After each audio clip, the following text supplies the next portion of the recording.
It is a red-letter day for the Texas Wesleyan Rams football program. The excitement level is at an all-time high for the NAIA 8th seed high-scoring Rams as they host the 9th seed Benedictine Ravens in the first-ever football playoff game in Texas Wesleyan football history.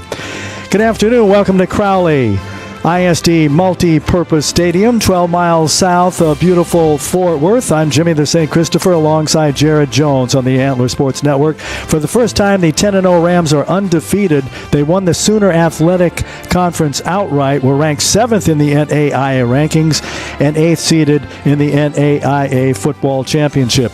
Rams opened the season with a 34-24 win over ranked Lindsey Wilson, then edged SAC rival Ottawa 35-33. Both of those teams were ranked in the NAIA Top 25. The Rams weren't to start the season.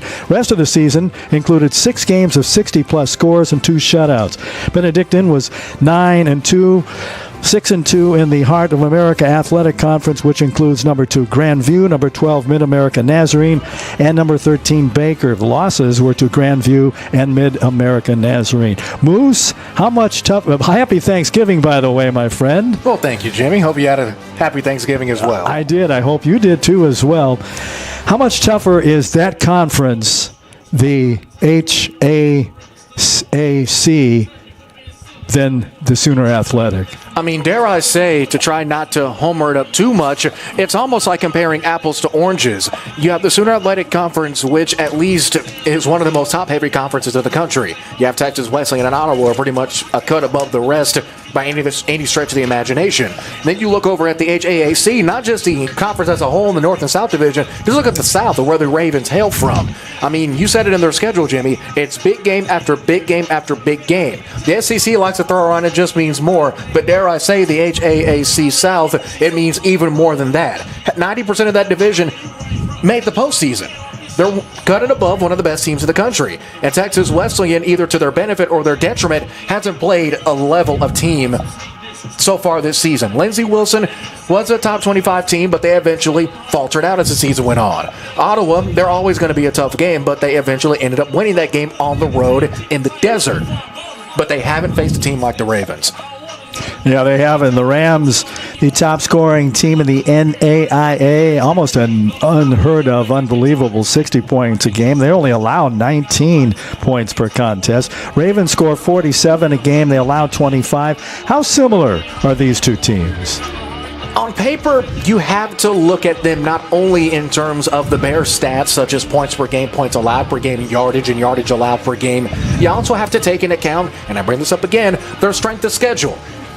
They're apples and oranges. That's really the main storyline, at least in my opinion, of this game. Apples to oranges. The question is, which fruit's going to sell better at the farmer's market, for lack of a better term?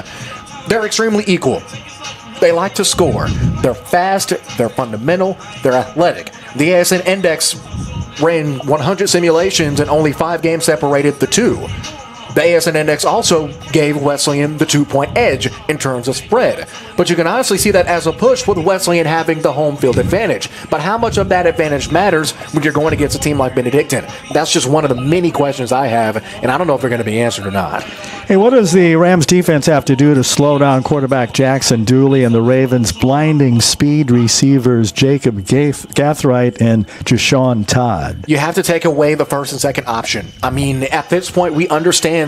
We've seen all season long in our coverage of Wesleyan football here on ASN2, their main weakness in the air is across the middle of the field. If Benedictine and Dooley and company are able to get the slants going early, it could spell trouble. I also have a bit of concern for this Wesleyan defensive line, a sentiment that you shared with me prior to pregame, Jimmy. This defensive line against one of the best O-lines of the country, Benedictine, it's going to be a matchup to watch. Will Bott, Marshall Shelley, and the linebacking core be able to use their speed and that veteran mind against a very, very tough, rough, and rugged trench of the Benedictine offensive line? And on the other side, too, the Rams offensive line, which was inexperienced. They hadn't played together to start the season. That O-line against that D-line, which has, 19 sacks for the Ravens. I mean, it's pressure. It's pressure for both teams. One pressure, to me, means a lot more than the other. If you're Benedictine, you're getting those pressures and sacks against Baker, against Mid-American Nazarene, against Morningside. if you're Texas Wesleyan, you're getting that against a Ottawa team that pretty much had you on the ropes for 3.5 quarters. You're doing it against the Lindsey Wilson team that you handled pretty thoroughly. But now that we have the benefit of hindsight, dare we say it's empty? You did it against a Texas college team who some would say are the biggest surprise in the NAIA. But if you look at their losses, they're against, I guess you could say, the cream of the crop of the Sooner Athletic Conference. So how much does that really matter?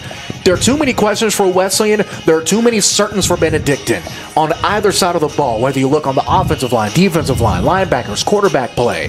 The only guarantee we know for Texas Wesleyan, and Jason Danley from Victory Sports Network will touch on this a little bit more in his keys to the game that we'll have later on, it's Ernie Caesar. He's the biggest differentiating factor. If he has a good game, Wesleyan controls their own destiny. If Benedictine gets to him early, Coach Sherrod and the rest of that coaching staff are going to have to start asking themselves some pretty tough questions on that Wesleyan sideline. And as always, it'll be a game won in the trenches on both sides. 39 sacks for the visitors from Kansas and 35 sacks for the Rams. Rams offensive coordinator Fran Johnson came to Texas Wesleyan 4 years ago in 2021 from Benedictine, where he was OC QB coach for 15 years.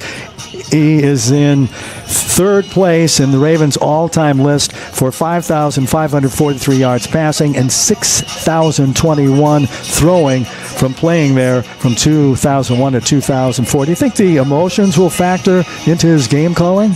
I mean, the obvious answer is no, because it's any given Saturday.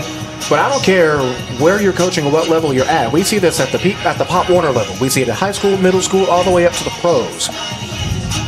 If you used to wear that dark red, black, and gray, and you're currently in a Wesleyan uniform or a Wesleyan pullover or what have you, there's going to be extra emotion into this game. Not just because you used to go there, or in this case, used to coach there, and in the case of Coach Johnson, it's a playoff game. You have a chance to end your former employer's season. You have a chance to end your former teammate's season. I mean, for Wesleyan alone, just scaling down the list, Josh Morris, who's starting for Wesleyan. You have Jaden Jones, that used to play for Benedictine as well. Now on this Wesleyan roster, you have a chance to send your old home back up the road to Kansas and a chance to continue your own season in search of your own destiny up that coveted national championship.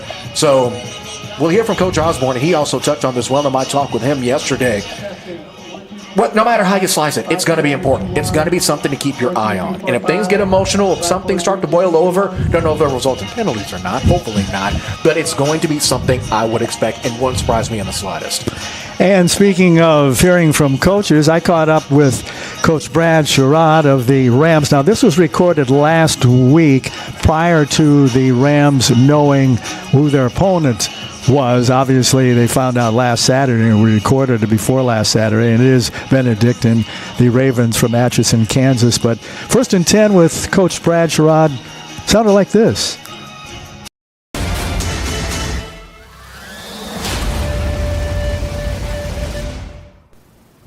Welcome to another edition of 1st and 10 with Rams head coach Brad Sherrod. I'm Jimmy the St. Christopher. Coach, first of all, congratulations from everybody at Texas Wesleyan to you, your staff, and the players for 10-0 in the regular season, clinching the SAC, the Sooner Athletic Conference title outright, and the first playoff appearance for Rams in their modern-day history. For all of that, congratulations. Well, thank you. The credit really goes to the players and the staff. They did an incredible job this past year, and just kind of keeping it all together and staying humble. So the credit goes to the players for sure, because they wouldn't have to play the game, but the staff did a great job. Hey, how surprised were you that you went undefeated? Yeah, you never expect to go undefeated. You know how hard that is to do.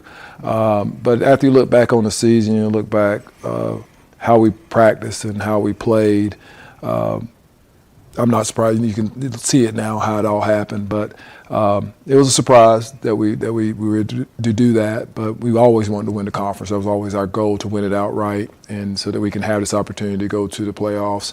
And so there's no questions about who's getting in and who's not. We wanted to make sure we secured our spot there. So that was always our goal at the beginning of the year.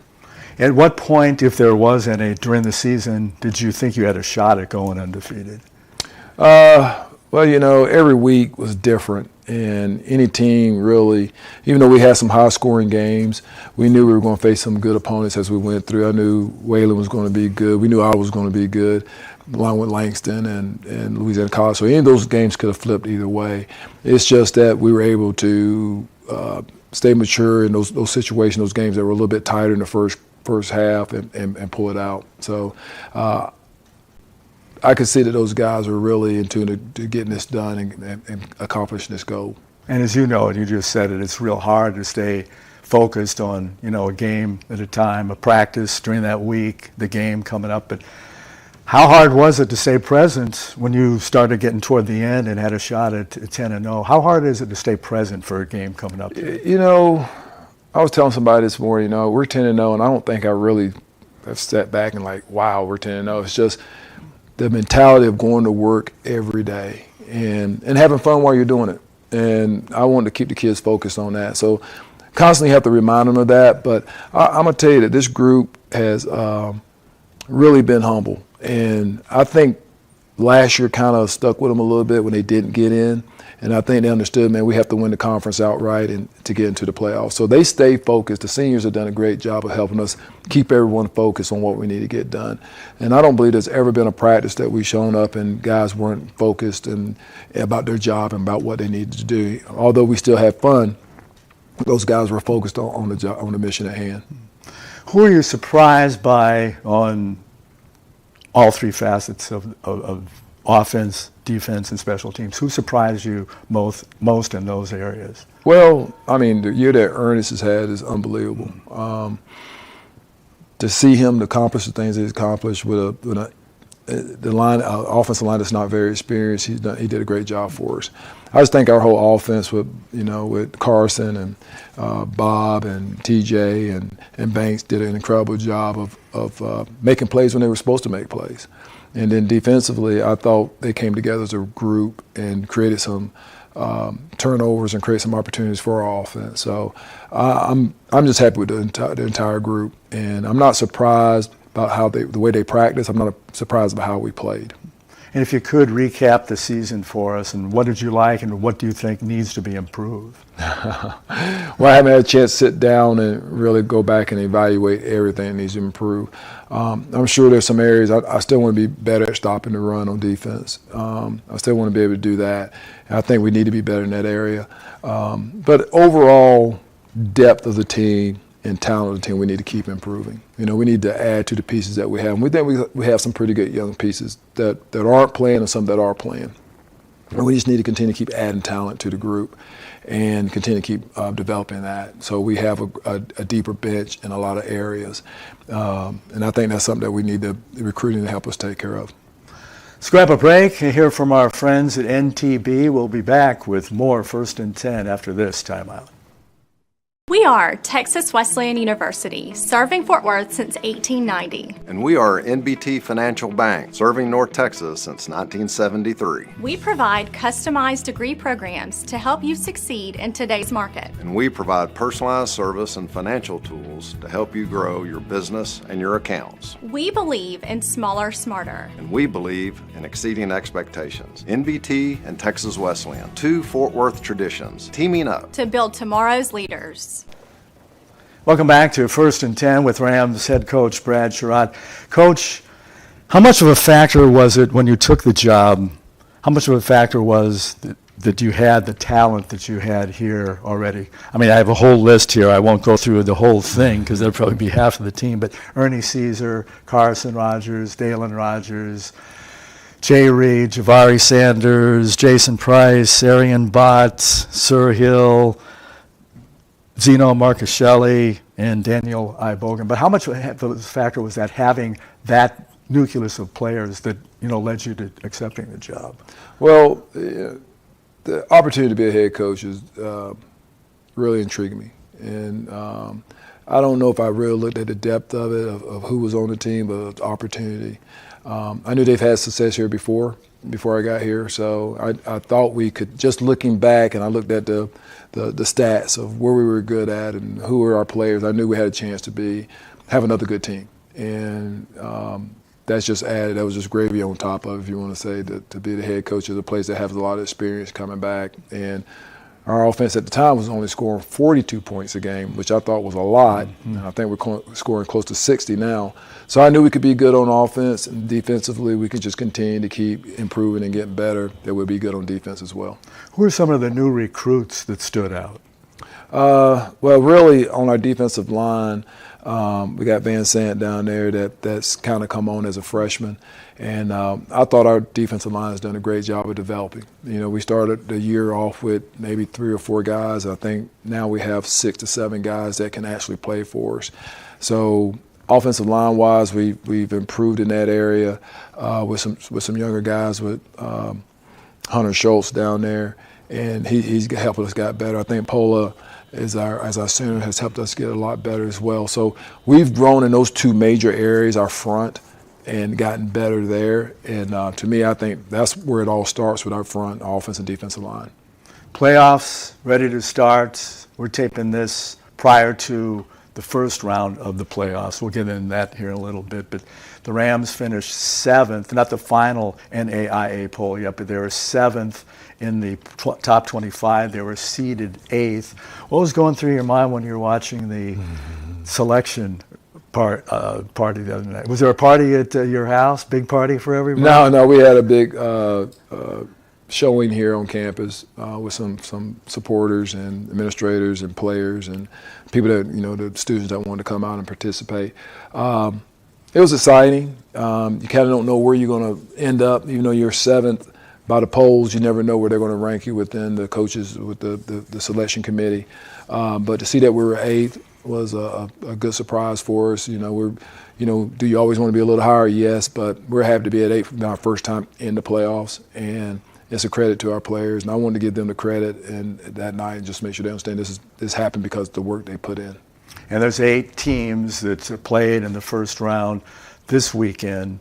When this airs, it'll probably be concluded and the Rams will know who they play. But this weekend in the first round, there'll be 4 games. The early starts are number 16 Friends against number 17 Ottawa, and we all are familiar with the Spirit. And then Southwestern against St. Francis is the other early game. There's a 1 o'clock game, that's Baker, their 13th seed against 20 seed Pikeville. Now Pikeville won their conference, but they finished 5-5, so they got the automatic bid, and a 5-5 team, which will be playing at Baker, Kansas. And then Dickinson State is the 2 o'clock game. They play Kansas Wesleyan.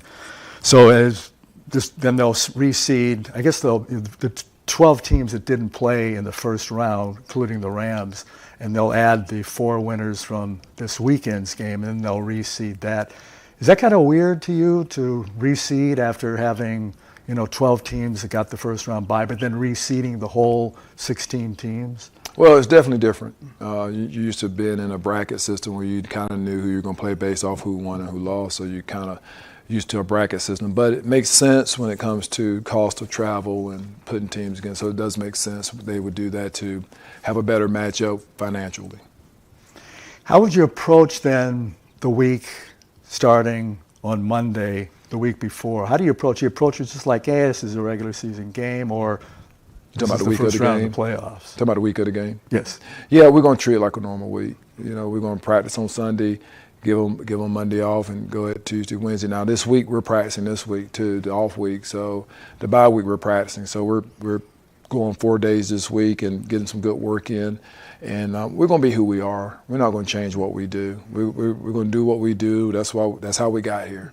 And to go in there and start changing everything makes no sense. And it doesn't make sense to our kids. So we're going to do the things that we do, to keep our philosophy. We're not going to change that. And just continue to keep doing what we do and do it better. And as Coach mentioned, the Rams, the number 1 team in all of the NAIA in scoring, almost 60 points a game. It's like 55 and a half, 56 around there. And then Ernie Caesar, 39 touchdowns this season in those 10 games, is tops in the NAIA. So being the highest scoring team with Ernie running for all those scores, is there more of a bullseye on the Rams' back, you think? Well, I think every team that you face that's in the playoffs is a good football team. And I don't think there's going to be any soft teams we face. But I'm sure we understand that they're going to try to go in there and stop Ernie because he makes the team go. I mean, you can run the football, you can pass the football. But I think our kids have been facing that all year, and we've been able to accomplish some things and run the football, which opened up the passing game for Carson and our receivers. So that philosophy is not going to change. We're going to find a way to run the football and to give ourselves a chance to win the ball game. In the first 2 games of the regular season, Lindsey, Wilson, Kentucky, which was in the top 25 last year, the Rams handled them at Crowley ISD to open the season. In the second game, they went out to Phoenix and played Ottawa, the Spirit, and that was the closest game the Rams played this season. They won 35-33, but I know that's distant because it was the first 2 games of the season, but how much did that help the team, you think, almost being in a playoff game like that from the get-go in those first 2 games? How much did that help? Well, I'm sure that helped early on with the rest of the season as we went through the season. Playing a team like Lindsey Wilson, who's had a lot of experience in the playoffs, they were ranked. To go in there and play the physical brand of football we wanted to play, I think that really showed the kids they could play at that level. And then beating a team like Ottawa, they beat them 2 years in a row here. I think that once again showed them they have a chance to go on the road and win a tough ball game. So those things you have to be able to do. If you want to get to where you want to be at the end of the season, you're going to have to be able to beat the better teams at home and go on the road and beat them. And I think our kids have the confidence that we can get that done. Now, it's about the work you put in during the week to get there and to make sure we're doing everyone's going to make mistakes. It's who makes the least mistakes during this time of year and who can capitalize on those mistakes. So we will know the Rams' opponent after the games, the 8 teams that play 4 games on Saturday, November 23rd. Shortly after that, they'll reseed, and the Rams should know by then, late that Saturday afternoon or Saturday evening, who they're going to face in the second round of the playoffs of the NAIA. I'm not going to say playoffs, but the NAIA football championship. They didn't even have a bracket yet. You're used to seeing brackets, but didn't have one for this. But anyway, so the Rams will know who they'll play in the second round after the games are completed on the first round on Saturday, the 23rd.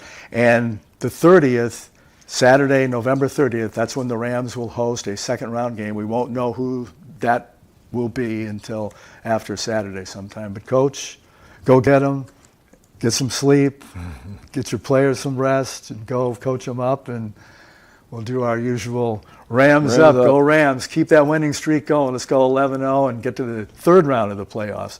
For Coach Brad Sherrod, for Kenneth Flowers, for James McBride, his assistant Aaron, Jimmy the St. Christopher saying, talk to you next time on 1st and 10.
Find your support system. At Texas Wesleyan, you'll get the one-on-one attention you need to succeed. Texas Wesleyan, small classes, big scholarships. Now that's smaller, smarter.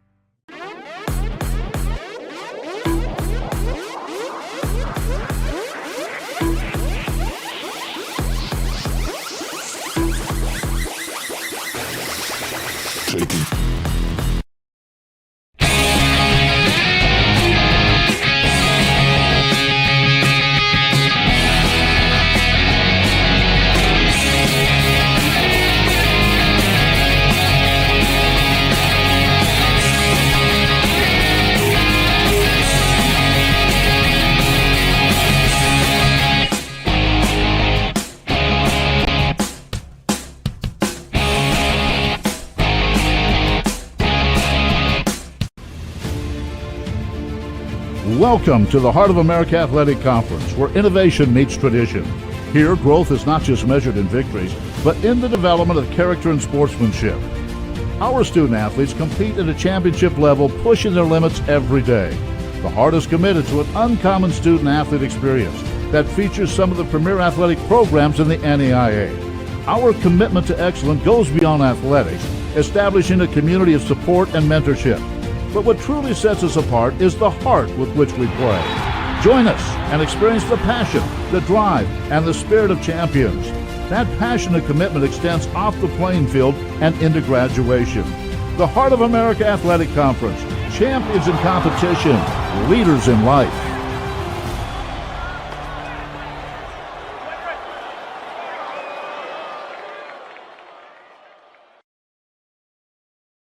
It's time for the NAIA Top Plays of the Week, presented by the NAIA Sports Information Directors Association. Left corner, shot didn't go, tipped out, loose ball. Sander tips it over a defender into the front court. To Krieger, back to Sander in the air, and alley-oop for two. The greatest.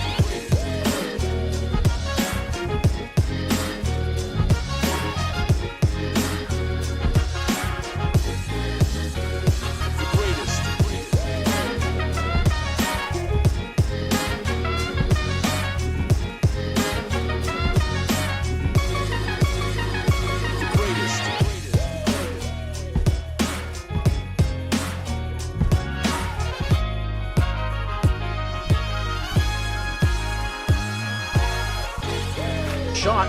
Instead, Jeter floats it in off the side, and the putback by Clark.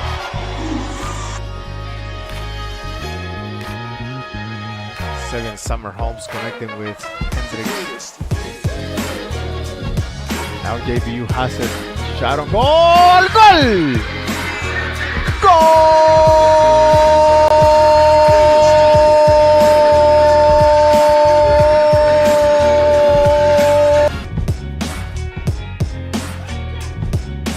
4.7 on the clock.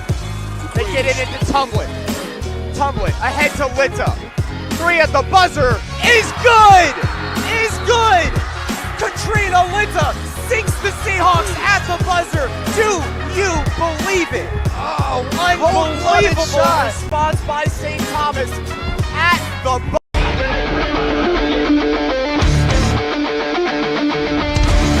Jared Jones in with the St. Christopher back in Crowley.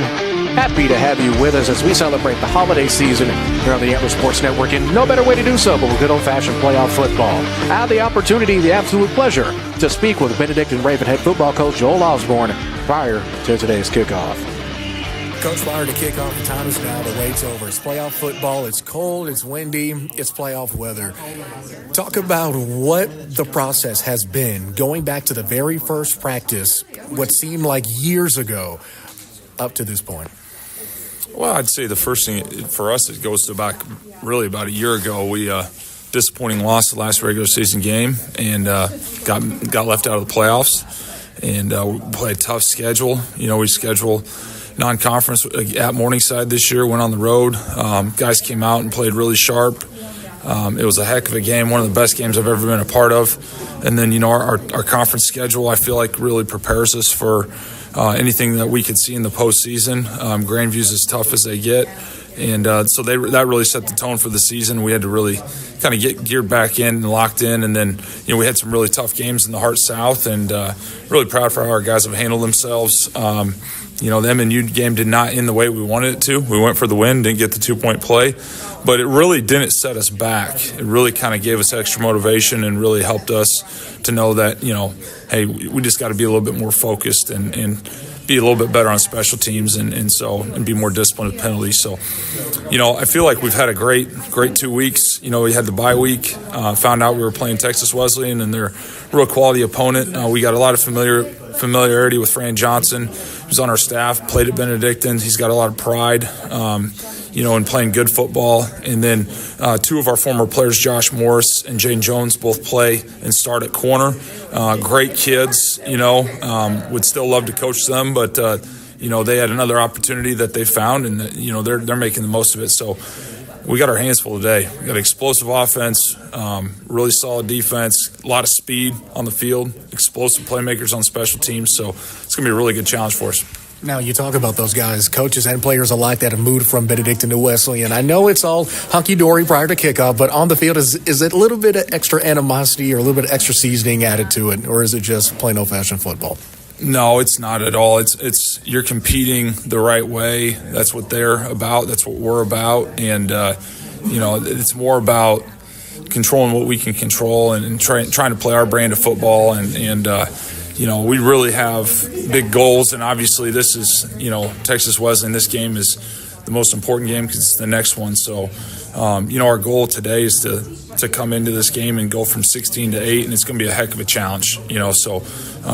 But that's why we play the schedule we play, and we enjoy those challenges. And you got to go out and you got to play well on that day. And if you play well, then you give yourself a chance.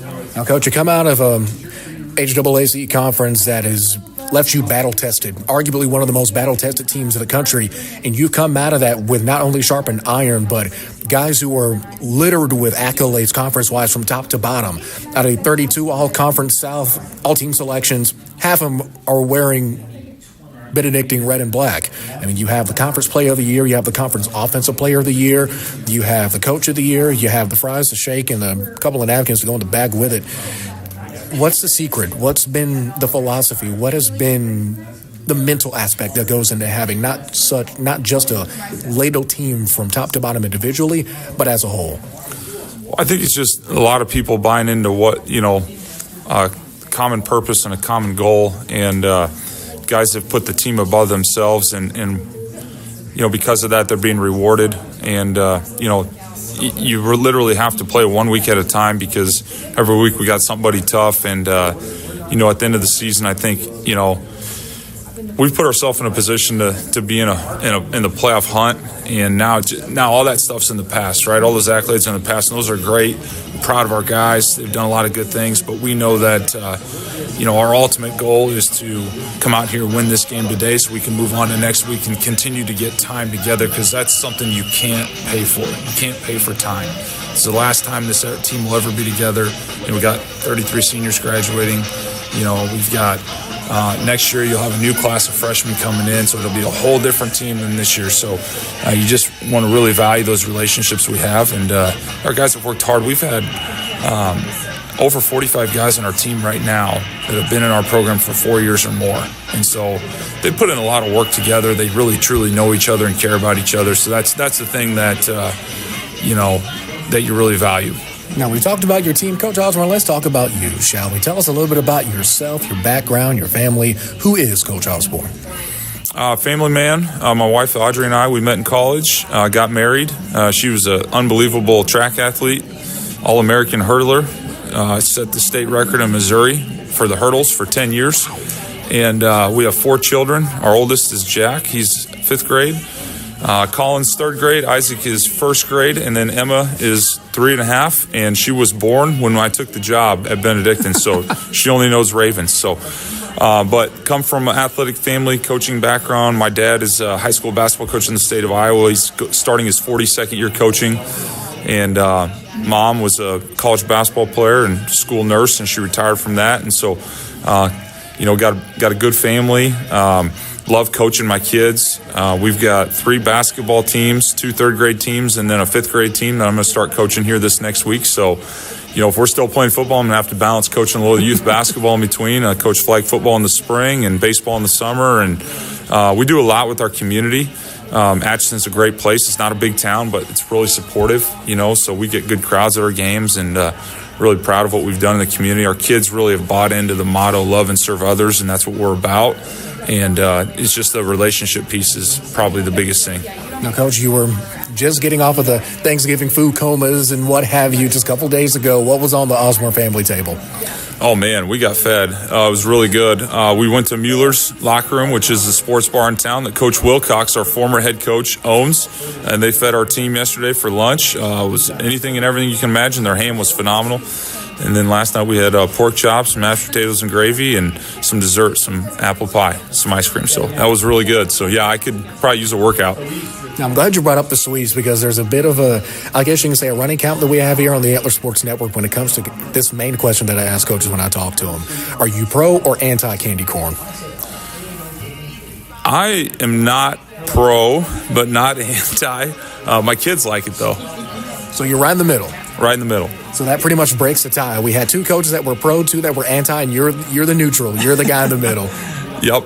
So congratulations on that, breaking the tie. We appreciate that to kind of give us some kind of, I guess you can say, balance. Now, you're Kansas City Chiefs guy, your arena football guy, Garrett Kettle, your former quarterback, played arena football. You watched him. Now, you just love football. You're just a football savant, huh? I love football, yeah. I think, the unique thing about our program is we've had guys go on to play at the higher levels. Our offensive tackle from 2 years ago was with the Browns this year through the end of preseason. Jim Okafor, Garrett played in the Arena League, and his team, the Arizona Rattlers, won the indoor football championship. So he was a special player for us, and it's a great time to be a Chiefs fan with Patrick Mahomes, and he's from the great state of Texas, and he's leading the Chiefs and doing great things up there in Kansas City. He's another guy that's all about the community. Him and his wife, they do a great job. So their presence is definitely felt beyond the football field in the Kansas City area. My children are spoiled beyond a doubt being Chiefs fans right now. They have no idea what it's like to be like my wife was when she was growing up when the Chiefs couldn't win a playoff game. Now they can't lose one. So that's a good time to be a Chiefs fan. Now, we already talked about football, basketball, and every other thing you coach. What about some obscure sports? You're a NASCAR fan, too? I like NASCAR. My college roommate, he's on the pit crew for Chase Elliott. So he's had a long career. He's been doing that for about 12 years now. Jared Ershbomber's his name. He was a great football player in college and got a chance to be in the pit crew. So I like watching that a little bit. Now, finally, Christmas movies. If Coach Osborne could compare his life or his family to a Christmas movie, what would you pick? Oh, boy. I don't know if I could compare. Our favorite movie is Christmas Vacation. We just watched that last night, actually. So, God, I don't know how to compare it. Definitely not the Santa Claus. I ain't that. But that's a great movie. That's a great movie, man. I love that. No Santa Osborne? No. Nope. Oh, come on. Not even for the kiddos. We're in the season of giving, though. So, well, hopefully, Coach, you give us a fantastic game as you've given pretty much this entire season. Most importantly, best of luck today. Thank you very much for having me.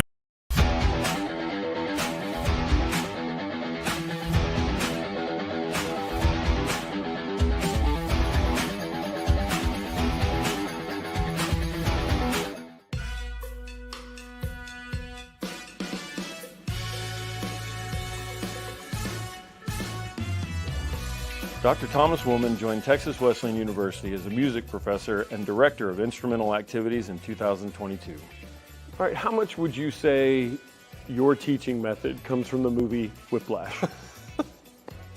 None. Love the movie. Not very realistic, but not good for retention. None, zero. No, not a good retention piece, no. No. With previous experience teaching K-12 band, choir, and general music for 14 years, Willman brings a wealth of knowledge in encouraging young musicians to reach their full potential. So what kind of goes on behind the scenes of building the drumline here? Well, it's all about focus, consistency, and dedication. The drumline and the Ram Band really need to be student-centered. So having the students involved with making future decisions, contributing original music, and voicing their ideas. Starting with a small group of 9 students in 2022, the band has flourished under his guidance, now boasting 25 members. Willman's passion for instilling the love of music into Texas Wesleyan students is evident. So what's been the most difficult part of being in the mariachi band and in the drumline? I would say the most difficult part is finding time to practice all of these instruments. Because I am so active on campus, I've committed myself to a lot of different things. So finding time to make sure that I'm learning my music the way it needs to be learned. What inspired you to become a musician? During my bachelor degree, I was inspired by my parents. They always taught me the value of a good education, of following your passion, and trying to make a difference. So music is my vehicle for doing the same thing and helping others do the same thing. Well, it certainly isn't as easy as it looks to learn how to play. The students spend 2.5 hours each week practicing with Wilman and Marcus Brookins, an adjunct professor and assistant with the Ram Band, who's also the band director at O.D. Wyatt High School. So what's it been like to welcome in students to the program that are new to an instrument or maybe never even played an instrument before? It's kind of like giving a present at Christmas. It's awesome because the students that have never had the chance or the opportunity in middle school or a high school band still have that opportunity. Anybody can learn an instrument at any age. As long as they put in the work, we'll get them performance ready. I mean, all are welcome. Having music in our lives brings vibrancy and enriches the game day experience. Dr. Wilman's vision of the drumline at Texas Wesleyan is just the beginning. His goal to build a marching band will bring a new level of energy and excitement to campus events and the community. So what's the most exciting thing about the drumline? I would say the most exciting thing would be getting to show my school spirit and being able to experience a different side of music. Okay, this is the part that everybody fears. I know your instrument's the trombone. Yes, sir. Who's your favorite trombone player? I don't know if I have one, but Joe Alessi, J.J. Johnson, and trombone shorty. Yeah, you gotta go with trombone Definitely. shorty. We have 4 instruments of the drumline around us. Can you name them all?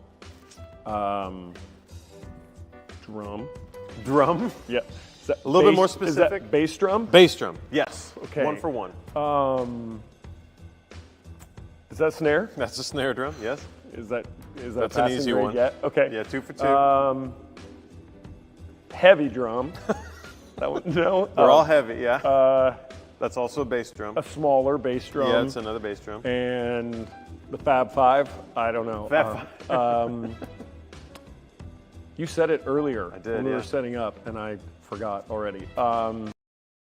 Trifecta plus 2.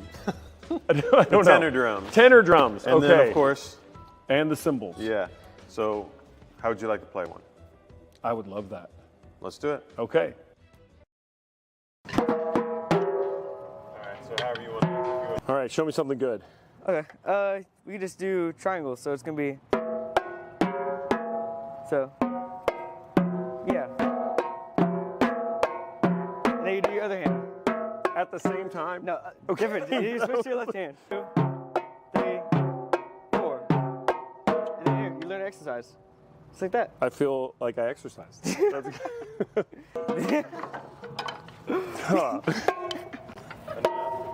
Holy and then moly. we're just gonna do this. Just gonna let them fall in. Whoa! Left, right. There we go. 1, 2, 3, 4. 1, 2, 3, 4. 1, 2, 3, 4. And then everything. 3, 4. 1, 2, 3, 4. 1, 2, 3, 4. 1, 2, 3, 4. Done. Whew. So am I in the marching band or what? Imagine a football game where the cheer and dance team dance to nothing but the sounds of the players on the field. Big things are on the horizon at Texas Wesleyan University, and with faculty like Dr. Wilman, our future is in good hands.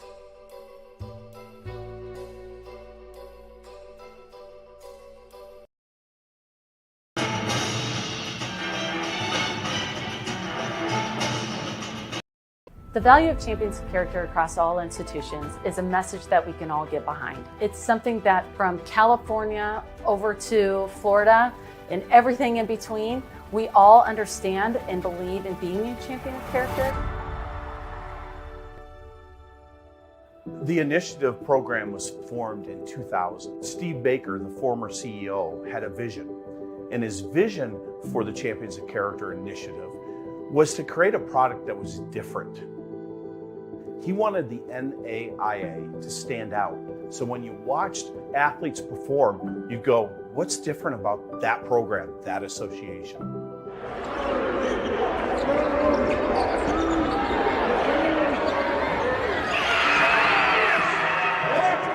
The culture of sport had really gone in a direction where it became less team-focused. Just the all-out performance was more emotional than it was based on the athletic performance itself. So how can you intentionally take this on and create a culture that went back on teams being as great as they could be by focusing on who they could be as people, as teammates, as teams, and not let the emotion and that negative energy take over the day? So for 18 years, I've been a part of the NAIA, and I've seen the impact that the Champions of Character program has had on myself, on my players, on my family, and some of the kids in our community. A lot of kids in different communities, they don't really have role models or mentors that they can look up to, so it actually gives us the opportunity to step in their lives and be that mentor and role model to those kids. So we talk about being a champion of character and the 5 core values that you can instill into your life every single day that'll help you when things get tough. The impact of Champions of Character as a student athlete impacted me before I even knew what Champions of Character was. As a sophomore in high school, I made a pretty bad decision as an athlete during a game time incident. And I couldn't sleep that night. And it bugged me for 2 days. And I just knew that's not how I wanted to be remembered. That's not the kind of player I wanted to be. From that incident, I wrote the official an apology. I had my athletic director send it off. It wasn't until I was a college student athlete that I learned about the Champions of Character program. No matter what the score says on that scoreboard, I want you guys to always remember the most important thing, and that's being a champion of character. It's amazing to me that we've been at this for 25 years. This program has gone that wide and that long. And it has lasted over that time period. I believe for this, it's kept its focus on the athlete. The impact the Champions of Character program has had on my team, I think, is just the involvement that we have in our community and how we share that message with the younger generation. I think is something that's bigger than basketball. Men's basketball, we actually go around on campus, just make sure that we greet people, see how their day is going. If it's different staff members, making sure that they need help. If it's students around and need help with something, we make sure that we give back with a smile and with a purpose. Seeing Champions of Character through the eyes of an administrator with the character-driven coaching course, I know that all of our coaches are hearing that message and working through how they would implement those core values in ways that maybe they've never thought about before. I think the biggest thing that you've seen with LSU Shreveport are the 2 S's, servant leadership and sportsmanship. When you see our team play, you know, we're the first one to lift our opponents up if they get on the floor. As we move forward through time, the NAIA needs to still be invested in this program. However it looks, whatever avenue it takes, but the purpose behind it is to have that student-athlete experience be one of growth. It's educational athletics. Champions of Character is always there. It has been since my time as a student athlete, and I only anticipate it to continue throughout my time in my career with the NAIA. Ultimately, our goal as coaches is for our players to leave being better men, better husbands one day, better fathers, and better members in their community. And I think the core values of the Champions of Character, if they will instill those in their daily lives, that they'll be able to accomplish that. NAIA is integrity. The NAIA is respect. NAIA is responsibility. NAIA is sportsmanship. NAIA is servant leadership.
Find your support system. At Texas Wesleyan, you'll get the one-on-one attention you need to succeed. Texas Wesleyan, small classes, big scholarships. Now that's smaller, smarter.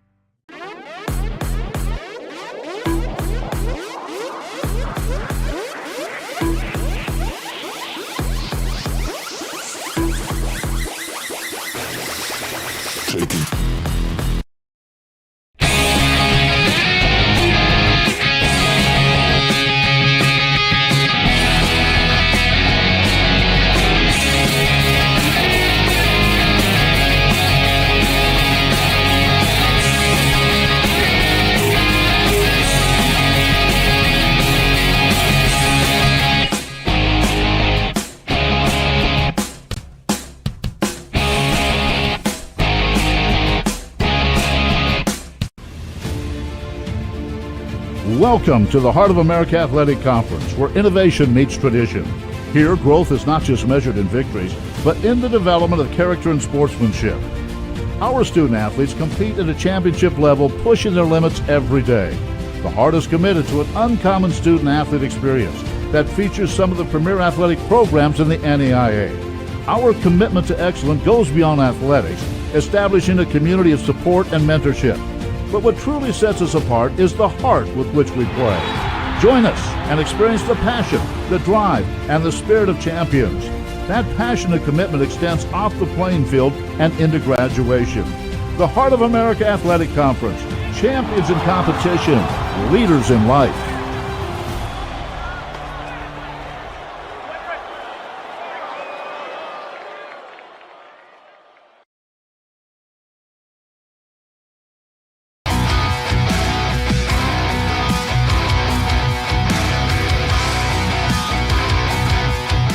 Hi, this is Jason from the Victory Sports Network talking about 3 keys to today's game between Texas Wesleyan and Benedictine. First, for Texas Wesleyan, the key to Texas Wesleyan on offense is going to be making sure, obviously, they get Ernest Caesar going. Caesar's got to get the run game going. They've got to be able to pound the rock against that Benedictine defensive line. Benedictine has shown at times this year they can give up yards, they can give up points, and I think it's important for Texas Wesleyan to go out and establish the run against Benedictine. Then on defense, Texas Wesleyan has got to realize they're going to be facing one of the better offensive lines that they've seen all season long. You know, this Benedictine offensive line, they can run block, they can pass block. It's a high-powered offense. So Texas Wesleyan's defense, especially that defensive front, is going to have to realize this is going to be one of the more physical games that they've encountered throughout the entire season. And then as we get things going back again for Texas Wesleyan on offense, you cannot turn the ball over. The Benedictine offense is an offense that simply cannot be given second chances and more opportunities to get the ball back to them. So on offense, Texas Wesleyan, they've got to be able to protect things. Carson Rogers cannot throw interceptions. He's got to be efficient. And now, ladies and gentlemen, please rise if you are able. Remove your caps to honor America for the playing of our national anthem. Today performing are Tim Smith and Justin Talamantes.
Thank you, boys. Boy, marvelous rendition.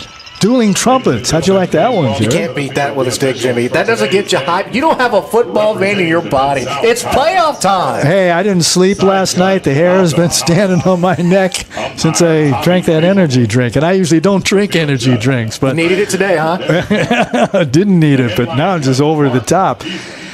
Hopefully we'll have a good one today. We're expecting one, we being Jimmy the St. Christopher and Jared Jones and the Antler Sports Network with this NAIA Football Championship Series Round 2 game between the 8th-seeded Texas Wesleyan Rams and the 9th-seed Benedictine Ravens. And we have the coin toss forthcoming here in a shake.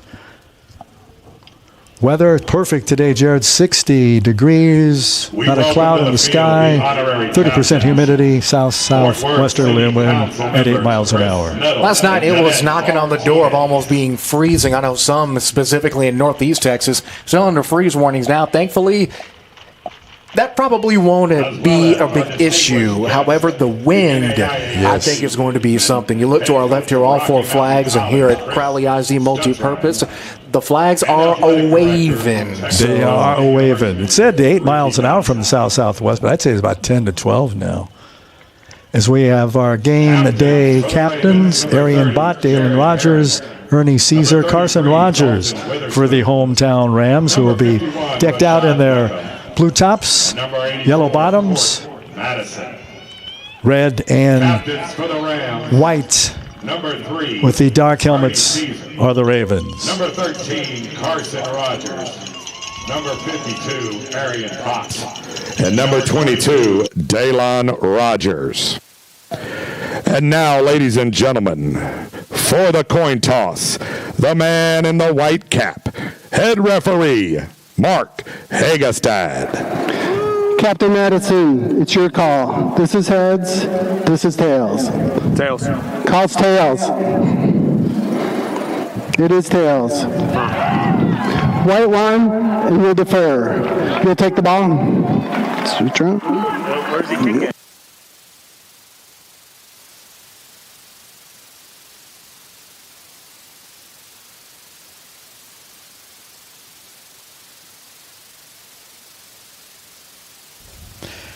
So the Rams will receive. They will defend the goal to our left, which is the north part of the end zone. And we're just moments away from this kickoff of this big NAIA Round 2 game. Jared Jones, Jimmy the St. Christopher, we're psyched, we're ready. Our officials today, as you heard, Brandon Carpenter, our fabulous PA guy here at Crowley ISD Multipurpose Stadium. Mark Hegstad is the referee. Tommy Hazel with the ump. Jamie Center, line judge. Mark Kiesler, the headline judge. Brandon Desague, field judge. Side judge Malcolm Thomas. Back judge is Grant Wilson. And the alternate is Mike Blanton. It's going to be exciting. When we were in the pregame meeting just under 24 hours ago, everyone in that room understood how important this moment is. But it truly doesn't sit in until that ball gets teed off. All the officials now convening at the 50. Had a chance to speak with the officiating crew just a tad bit, speak with some of the coaches, spoke with Coach Osborne. We heard from Coach Sherrod. We heard from them all. But now it's time to hear the pads and helmets hitting on the football field. Probably some of the, if not the best sound in sports. Yeah, absolutely. As Harry Balke ready to boot it off for Benedictine. Deep for the Rams, the electric Jason Price, and the electric Josh Morris. Josh Morris, one of those 2 players, the other Jared Jones, who were with the Benedictine Ravens not long ago. Deep for the Rams, number 2, Josh Morris. I am pumped. The Rams 10-0. The only undefeated team, they and Kaiser, Florida, in this year's postseason for the NAIA. And we're just a stride for about 7 yards away from Cullen Berner. Gets a foot into it. We're underway from Crowley. Price watched it go over his head, so the Rams will employ on offense first Carson Rogers, their great quarterback Ernie Caesar, their real great running back Darren White, tight end Anthony Bobb, Michael Banks, Darrell Curtis, the wideout targets, and across the front a fresh line this year. They had never played together before. Dawson Elliott, Cedric Malone, Pola New, Ogden Morris, and Hayden Norwich. On defense for Benedictine, Heath Baker, defensive end Tim Glazer, Isaac Anderson, Jared Herron, Zachary Lacombe, Abram Phillips, Blue Kaplinger, Trey Williams, the secondary, along with Jackson Hoskins, Javi Blomquist, and Isaiah Hastings. So 1st and 10 from the Rams, far hash mark. First snap of the game comes 1 second in. And little pass to the near side is defended nicely. It was intended for T.J. Curtis, and a good defense employed by corner Jackson Hopkins as we start things. Now, Jimmy, we already know how great these Wesleyan receivers have been, and that has been half on the arm of Carson Rogers. The question is arguably the most, I guess you could say, fundamentally sound secondary that they faced all year. How will they get off the line? How will they allow Rogers to put them in the best position as they've done all season long? 4 down across that front line. Hand to Ernie Caesar. Hunting Peckin. He dives out to the 29. A gain of 4. It'll be 3rd down and 6. And we played 10 seconds in this thing so far. We talked about it in the pregame, Jimmy. That man donning that number 3 for Texas Wesleyan is going to have to be what he has been all season for this Wesleyan offense. He's the straw that stirs the drink, the mayo on the bread. He's the bag in the lunchbox. He's everything for this team. If he gets slowed down early, it could be danger. So a great start for him on 2nd and long. Ronnie Schneider brings into play from Rams OC Fran Johnson, who did that and the quarterback coaching duties for the Ravens for 15 years. Schneider goes in motion on a 3rd and 6 from their 29. Little swing pass caught to 27. 1st down yardage. Caesar breaks into Ravens territory near sideline. He gets shoved out at the 25-yard line. So a big gainer, 25 plus 21 of 46 for EC. The flash, Ernie Caesar. We just talked about it, Jimmy. We needed him to make big plays. If you're on that Wesleyan sideline, that's all you're ringing in your head. We need Ernie to do what he's done, and there it is already, Jimmy. First big play of the game, and it goes first blood to the Rams. So the Rams at the 25 of the Ravens, just ticked under our first minute of play. They'll send 2 wides to the left. Michael Banks in the slot, also slotting is Aaron Bob. Way out to the left is T.J. Curtis. Caesar to the right of Rogers. Rogers, fake handoff to Ernie, throws it to the end zone, and caught! Touchdown Rams at 13:32. They hang the touchdown pass, and it's reeled in by Darren White, the Klein Collins redshirt freshman. So just like that, the Rams up 6-0. We haven't really heard a lot of Darren White in the receiving game all season long. He's more of a blocking tight end for Texas Wesleyan, especially with how strong their run game has been. Now we see the big fella getting in a pay dirt for 6. First blood for Texas Wesleyan. And the big leg of Diego Chavarria tries to make it 7 out of the hole of Cade Gordon, and it's booted through and true. So the Rams with 13:32 to play here in the first quarter draw first blood. They're up 7-0. From the ASN family of platforms, this is the NAIA Football Championship Series.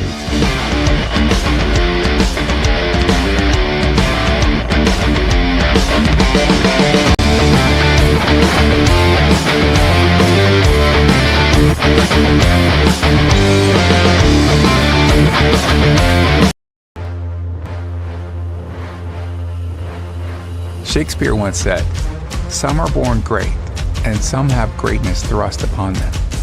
The rest of us," he said, "have to achieve greatness." We know exactly what he means. Be not afraid of greatness. Achieve it. Benedictine College, where greatness begins. The Rams get on board first, Jared.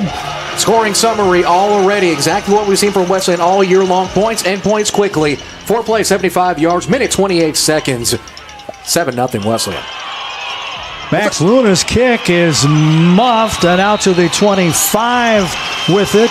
Went Sean Todd, and the Rams recover the muff at the 25. That's where they scored their touchdown from on the Rogers to White TD pass just moments ago. So they have great field position after the muff. Yeah, it was a bit of a miscommunication there on the return by Todd. An all-conference guy there making a small mistake, but could have big repercussions as the momentum is firmly on Wesleyan's side here in the first.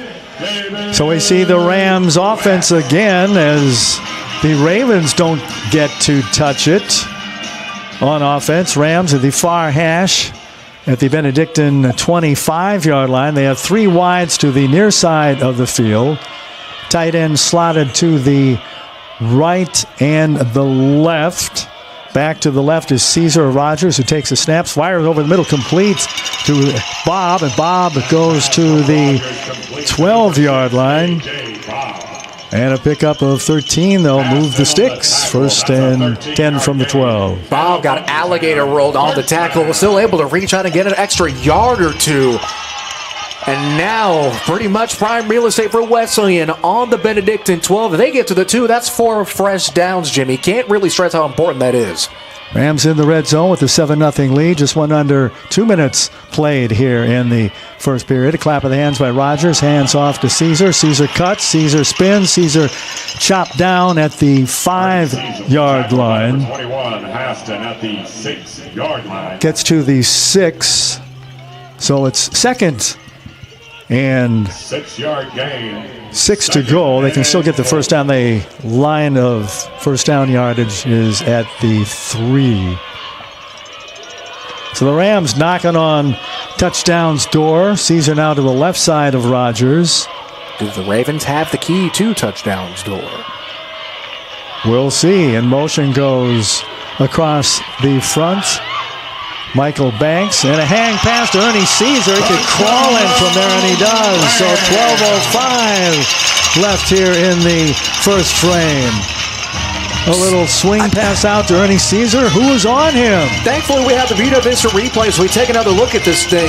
Jimmy, he had enough time to write a book, get the Pope to write his forward. Great patience and easy walk-in touchdown. Once again for Texas Wesleyan, this offense is rolling. It sure is, thanks to the muff by Todd on the kickoff. Gordon takes the snap, puts it down, and Diego Chavarria knows what to do with it. He boots it through and true. 12:04 left here in the first. Rams up now 14-0. This is the NAIA Football Championship Series on ASN2 and ASN Radio.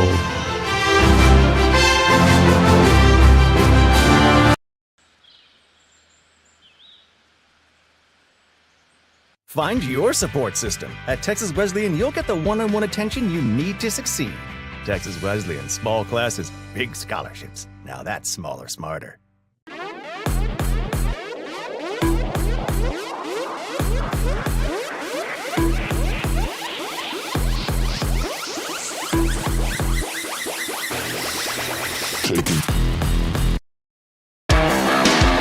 Back at Crowley, the St. Moose. Wesleyan up 14-0. How did they do that, Jared? Well, it was not only a muffed punt, but it was capped off with a muffed kickoff. Time of possession, funnily enough, matched their drive, their previous scoring drive. 3 plays, 25 yards, 1 minute, 28 seconds, 6 points. Short kick fielded at the 29-yard line. They're getting out near midfield, just bobbing and weaving, actually, like a tank, a slow-moving tank. Gains out to the 49-yard line on the reception. And now we can finally go ahead and introduce Benedictine's offense. We can. Dalton Witherspoon was one of the captains. He returned it to midfield. Offense for Benedictine. Jackson Dooley, the big throwing quarterback. Dalton Witherspoon, his main handoff guy. Tanner Zimmerman, a tight end. Lagafuena, wide receiver. Jacob Gaithright, one of those speed guys. Jay Sean Todd, the other wide receiver, will get you the tight end. And the offensive line, after they pick up a first down to the Ravens, they go to the 36-yard line. And Witherspoon with the carry. Blocking for him was Harrison Schmidt, Jacoby Hinton, Rashad Beckham, Eddie Swislowski, and Britton Smith, the offensive line for Benedictine. First down for they, 11:30 and counting. Ravens trailing 14-0. Man goes in motion and a whistle. Flag comes down from the far side. It'll be a legal procedure. Raising his hands, questioning it, was quarterback Jackson Dooley.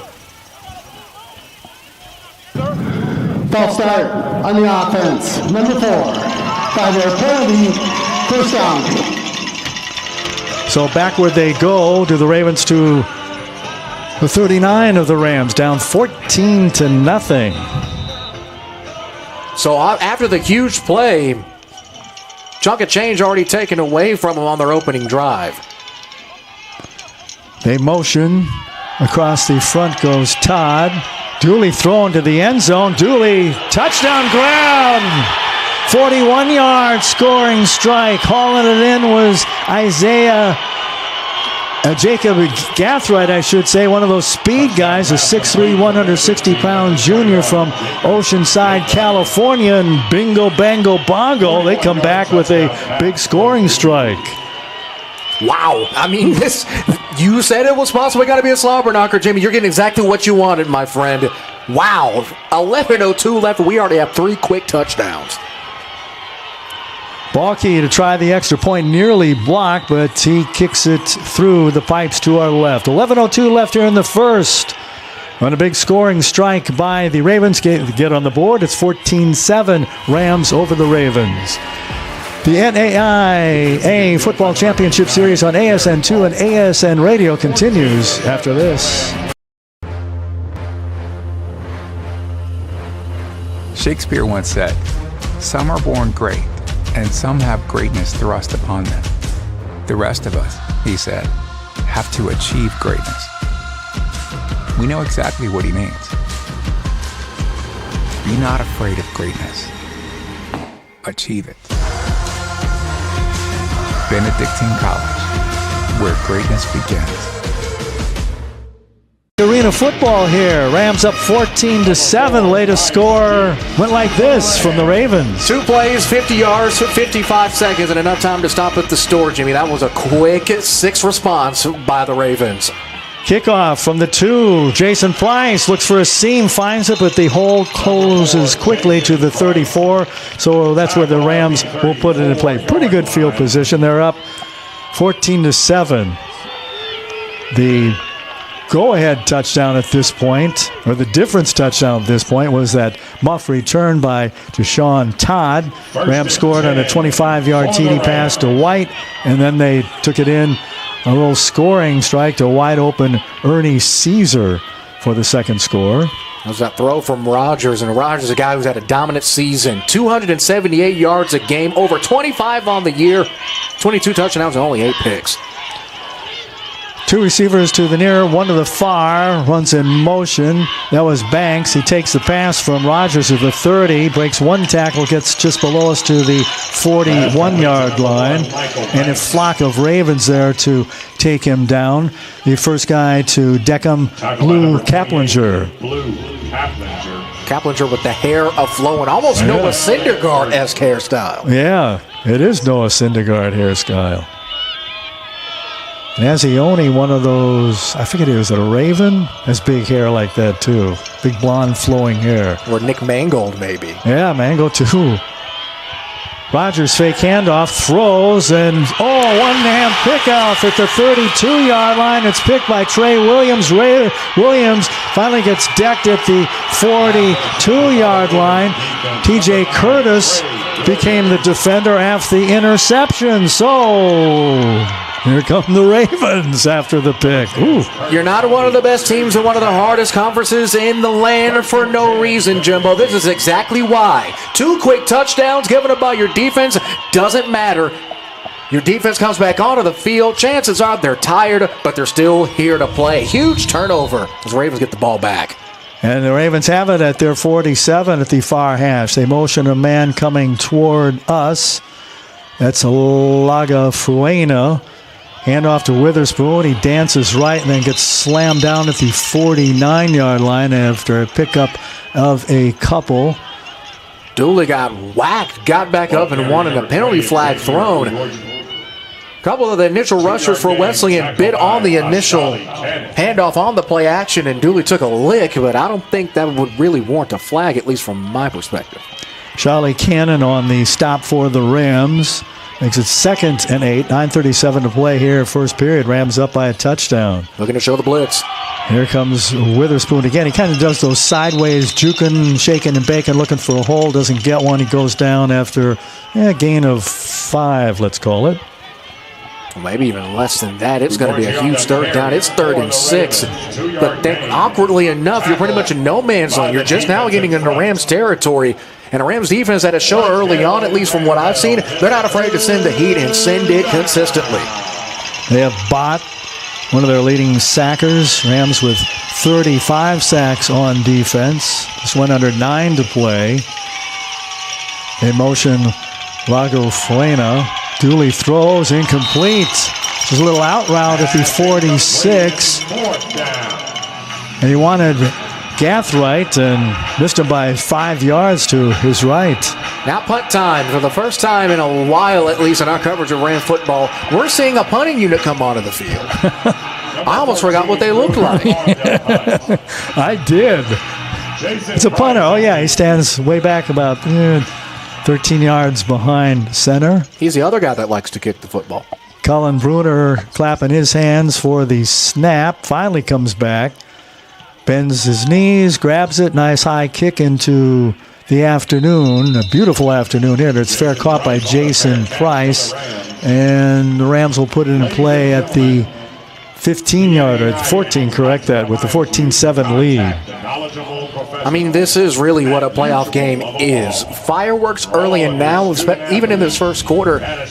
We typically see both teams start to slow down their pace in the second, but I'm expecting this to be the Rams' slow down pace here, especially after the interception. If you're Coach Sherrod and Coach Johnson, you're telling your QB to slow the game down and play at your own pace. Don't get frazzled after one turnover.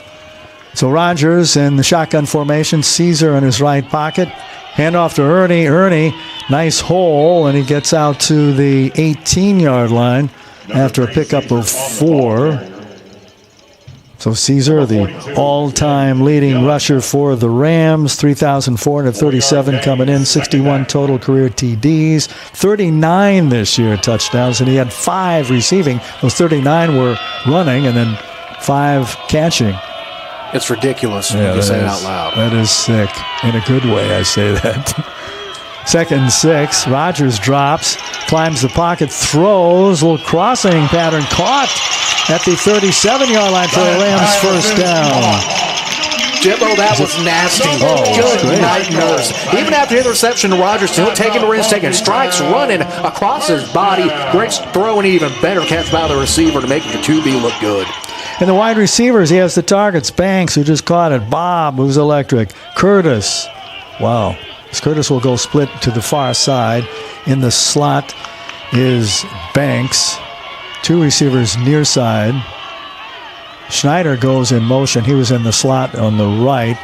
And a handoff going left and then cutting back, getting to the 40 with a pickup of 3-yard lines. The first carry on the afternoon for Vernon Harrison out of Dayton High School.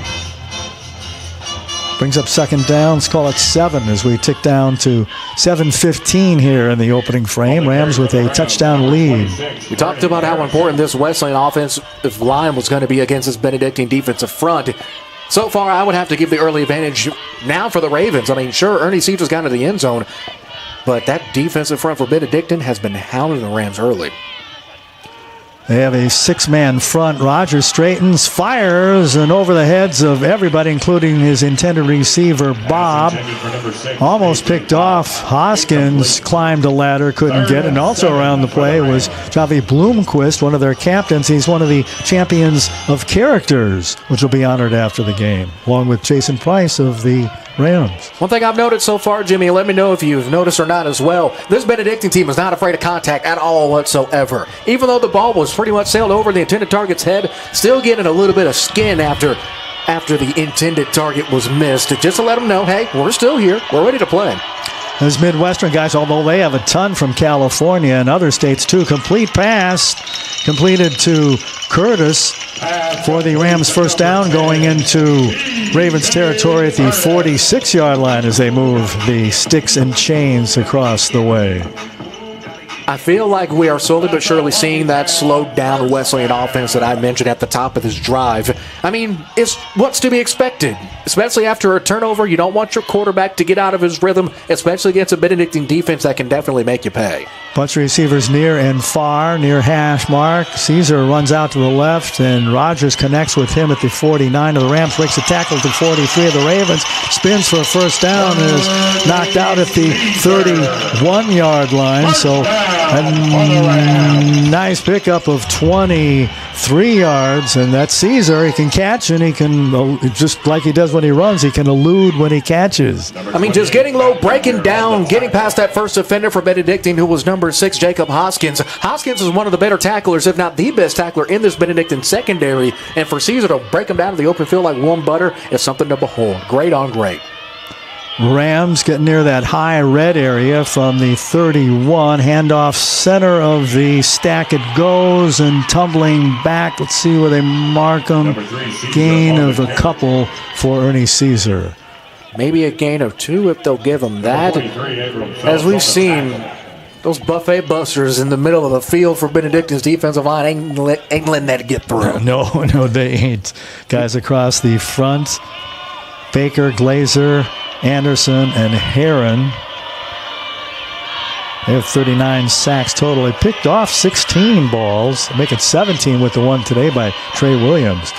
Rogers on a 2nd and 8, drops, looks right, runs left. He's going to pull it in and scoot out of bounds at the 27-yard line. Picks up 5, make it 3rd and 3. Under 5 to play here in the first. Well, we have a minute. I just want to go in and give kudos to this Wesleyan offensive line, just parting the Red Sea for their quarterback, giving them room to operate. Yep, you got to like that front line. Inexperienced as they were for the Rams. Across the front, Dawson Elliott, Cedric Malone on the left side, Paul Anu, the center, Ogden Morrison, and Hayden Norwich, the right guard and right tackle. 3rd and 7. Rams have to get to the 21-yard line. A little swing pass to Ernie Caesar when they're laying like snakes in the grass at the 31, maybe a pickup of a yard. And that Hoskins, you mentioned him before, Jackson Hoskins out of Overland Park, Kansas, with the stop. Him as well as the linebacker and redshirt freshman Joe Gaines sniffing that out, immediately making the open field tackle. And now a huge 4th down coming up for Wesleyan. And we see Diego Chavarria and Cade Gordon in the holder. Cade will hold it at the 38, so 48-yard attempt. The wind basically non-existent right now. It's coming in really stiff at the start of the game. Chavarria snap down, kick on the way, and no good. It looked like it just didn't have enough. It just fell below the crossbar. So a failed field goal attempt at 3:37. Rams still leading it by 7. Just taking another look, seeing how that ball sails, just to see how close he was from nailing it through. Oh, just short. Wow. And I don't think the wind had anything to do with it. It was, like I said, it was coming in stiff, about 7 or 8, maybe 10 miles an hour from the south-southwest. But the flag now to the right of the Texas flag is just starting to blow. But that was basically limp. So 1st and 10 from their own 31, down by 7 are the Ravens. Dooley hands off to Witherspoon. Witherspoon goes right. He gains 2 to the 33. A whole herd of Rams there to get him. At least in the early going, Witherspoon and Caesar, when it comes to running back styles, it's like two sides of the same golden coin. Witherspoon, head down, ground and pound, a lot more physical. Caesar, a lot more finesse. We'll see him hit a spin move or a double move here or there. Witherspoon is going to try to run right through you. Jay Reed on the last tackle. Good to see Jay Bird healthy. Last game we did here a number of weeks ago, he was in pain with his shoulder injury, but it's fine now. Witherspoon again breaking a tackle, and he gets cut down. Are they going to give him the first? He might be inches short. Are they going to wave the sticks? Yep, they do. 1st down yardage to the 42. Nice run by Witherspoon. There he is again as we take another look. He takes that first opening step, gets to the second level, head down, eyes up, ready to move. So 1st and 10 for Dooley and his Ravens offense. Handoff to the teeth of the Rams. Boy, it's just, I think, get out through the 45, a pickup of 4. There was nothing there at the line, but that Witherspoon was like a bowling ball. He just kept rolling and rolling and driving. You can't stop him. Once he gets those feet going, it's hard to stop him. Like the train that stopped me and James on the way up here to the stadium this morning. Yeah, James McBride was telling me about that. I've always had panics about running into that train. Those trains are like 10 miles long. So how long did you sit there? Like 5 minutes? I can't recall. Maybe Witherspoon was on that train. Witherspoon on the carry again. Still fighting, breaks tackles, and gets a first down in the Rams territory before he's finally decked at the 41-yard line. Man, oh man, oh man. A gain of 14. Looked like he had maybe 2 or 3. I mean, just watch this. This is just good old-fashioned smash mouth. Peyton Hillis, Mike Allstott-esque running. Staying low, center of gravity, knocking over whatever Navy uniform you see in front of you. I love it. You can't beat it. I like the Peyton Hillis reference. Go Browns. $1:30 left here in the first. 1st and 10 for the Ravens. 41 toss pitch left, turning the corner, and then stutter stepping and jumping over a tackler and getting a first down out of bounds. Going just beyond almost into the goal line dancers with first down yardage. Boy, a nice run that time by Xavier Ugorji, a junior out of Menifee, California. Speaking of California, they have 15 kids from California, six of those from San Diego. Cali strong, my friend. Yep. 1st and 10 now as we near a minute to play. At the 26 of the Rams, near hash are the Ravens. Dooley, fake handoff, throws complete at the 19-yard line. Just that quick release and just a little diving catch made at the 19-yard line. Jimmy, you see how quick that play was, how quickly Dooley was able to look upfield, get into a second and third read. That's what you can't let the kid of that caliber do. If you let him get through every single read he has, he's going to torch you. And in a couple seconds, that's 7 quick yards. LeBron Jackson with the grab. I wonder if he goes by LBJ. Maybe so. We can call him LBJ here. Good old-fashioned nickname. 2nd and 3. They motion tight end to the left. Dooley straightens up, throws. Oh, nice bat down at the 13-yard line. Good defensive play by the Rams, Jaden Jones. Receiver was Matthew Sanford, incomplete. All right, now we're in no man's land, at least in terms of both of these offenses. If you're Benedictine, you're not afraid of going for the big play, but as we've seen, if you got number 33 in the backfield for you, same way Wesleyan has number 3, you're going to get at least a couple of yards. And I'm surprised to see he's not on the field, especially in a big third down and short field. Cameron Dover, new to the game, far right. Fake by Dooley. Dooley spins, gets a first down, then puts a landing gear down at the 13-yard line, a gain of 6. So in the last seconds of frame number 1 gets the first down. How about that? A great way to end the quarter. Now if you're Benedictine, you're going to head to your sideline feeling good, moving up the field against one of the stronger teams in the country. In a game, Jimmy, that is exactly what we expected it to be. I was just going to echo that, my friend, as the Rams lead at 14-7. It's changed sides. We'll be back with the start of the second period. Rams up 14-7 from the ASN family of platforms. This is the NAIA Football Championship Series.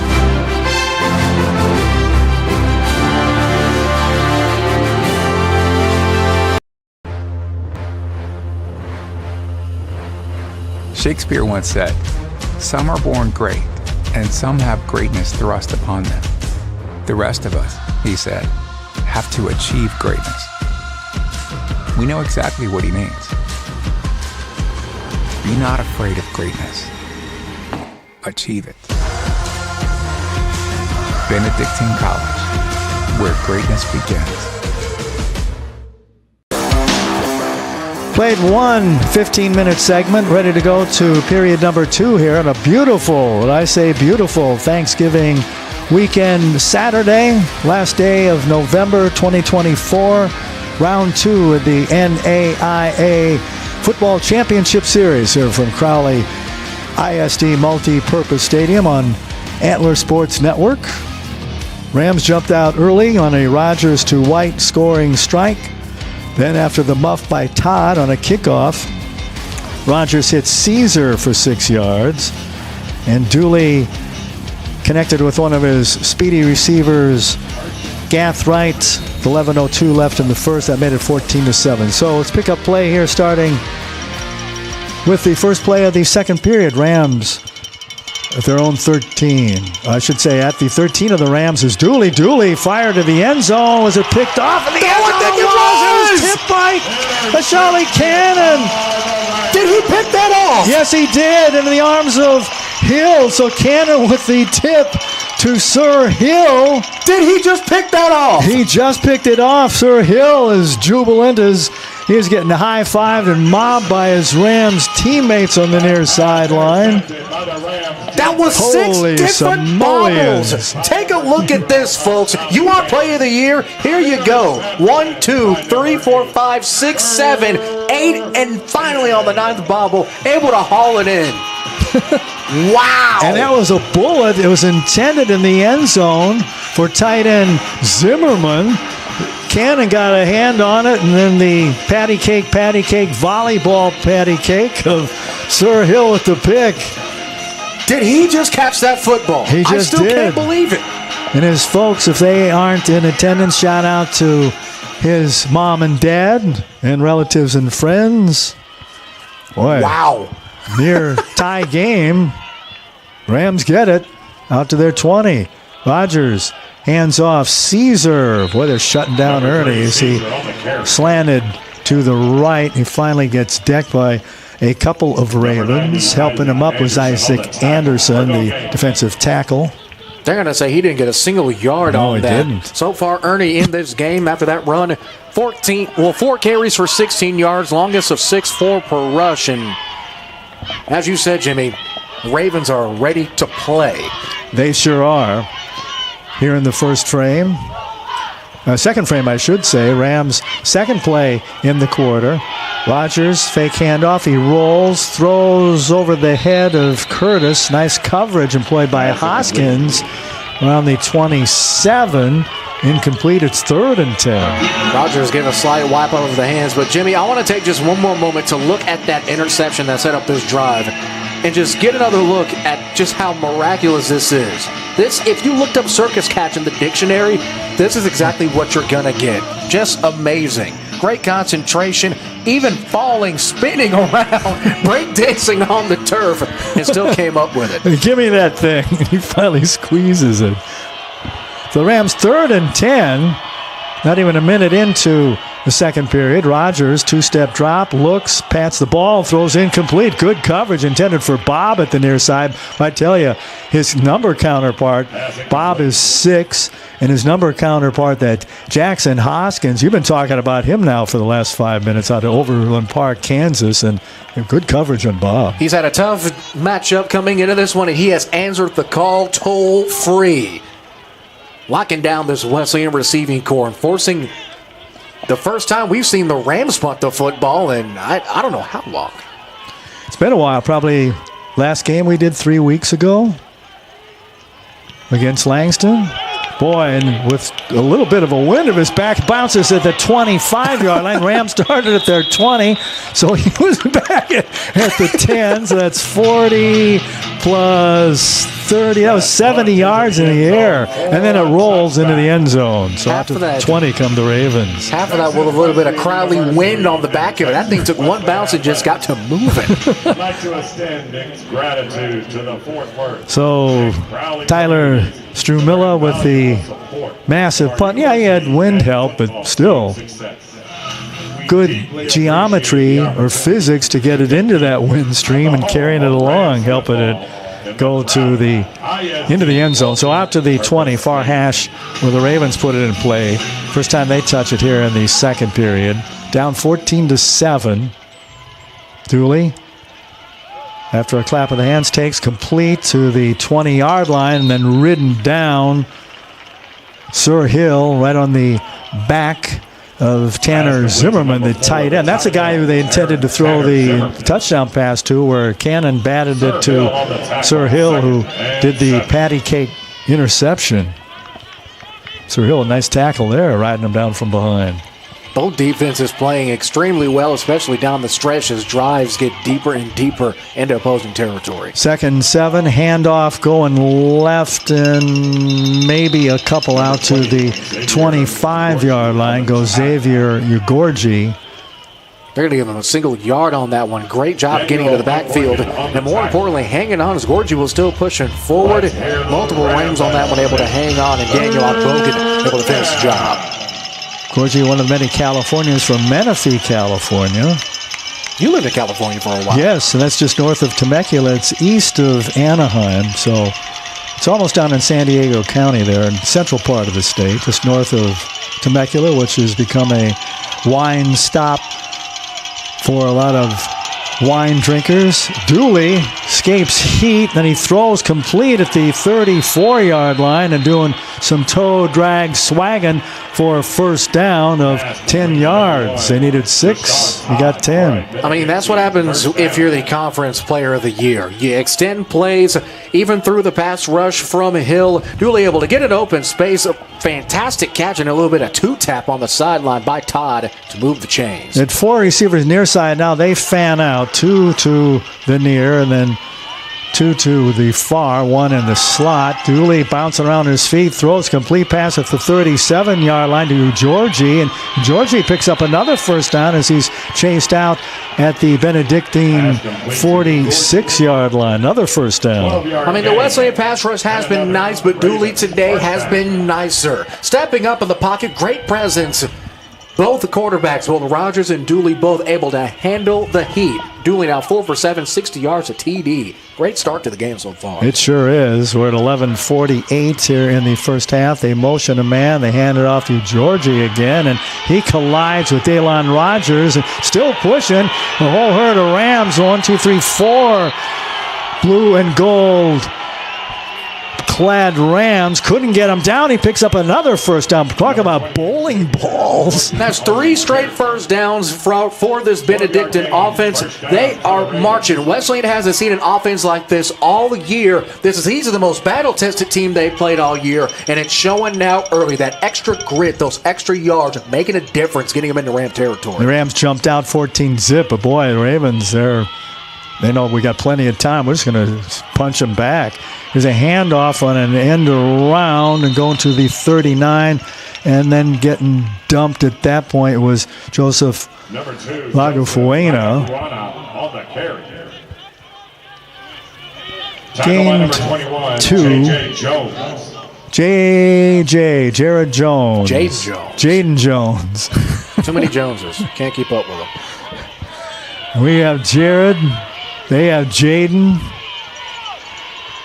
A ton of Joneses. Told you, can't keep up with them. No, you can't. I can't figure them out. Say your name so much more often than I do Jaden. There's a little swing pass to the left. 25-20, 15-10-5, touchdown! Woo-wee! A 40-yard strike at 10:21 left here in the second. I want to see that baby again. Wow, I mean, just the swing pass has pretty much been there all day. Upfield blocking by this Benedictine receiving corps has been their bread and butter. That's why they're one of the best teams in the country. And if your receivers can block as well as your linebackers and linemen, you can't beat it. Holy smokes. That was Gathright. As the snap comes back, and with the high shoe on the right foot, booting it through and true is Harry Balke, and we're knotted at 14 all at 10:21 left after the big 40-yard run and grab by Gathright, and he was the offensive player of the year in the south of the AAC, and as he jumps across the goal line, we're tied 10:21 left here in the first half.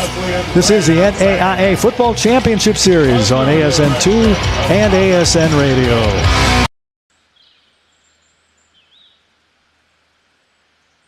Find your support system. At Texas Wesleyan, you'll get the one-on-one attention you need to succeed.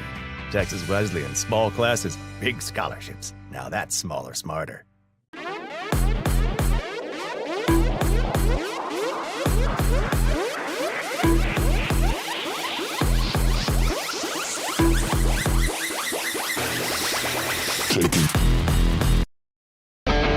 Ravens have tied the Rams. How did they get there, Jared? Well, Jimmy, it's something that we've seen all game long. Just good old-fashioned. Benedictine on that last one. TD, 10 plays, 80 yards, 3 minutes. And speaking of big plays, a return from his 9 out to the 41 went Jason Price, and he almost got to that final level there before he was decked. So the Rams with good field position at their 41. We're knotted at 14-14, but This is the game we expected. It's gotten there slowly but surely. If you're just now tuning in, Wesleyan was able to get out with a quick 14-0 lead thanks on that second touchdown to a muff kick return. And if you're up to this point, it's just been back and forth, Jimmy. Both defenses have locked in, they have settled down, and now is just a question of who's going to blink first. Gaithright came in with 10 TDs and over 1,000 yards, and he has 2 TDs today. We have 10-10 left here in the second. Caesar takes a handoff from Rogers, stiff arms, breaks one tackle, and gets shoved out at the 44-yard line. Ben Gillian, a freshman redshirt linebacker out of, you guessed it, Torrey Pines in San Diego. Beautiful Torrey Pines. I used to live in San Diego. What a wonderful golf course and wonderful area of the state that is. Geography with Jimmy continues. Yep. So who said you can't learn anything from watching a sports broadcast? Yeah, I always liked geography in school. Been in every state but 4 of them. Thrown a couple countries, 3 countries, and you have it. 2nd and 7 for the Rams.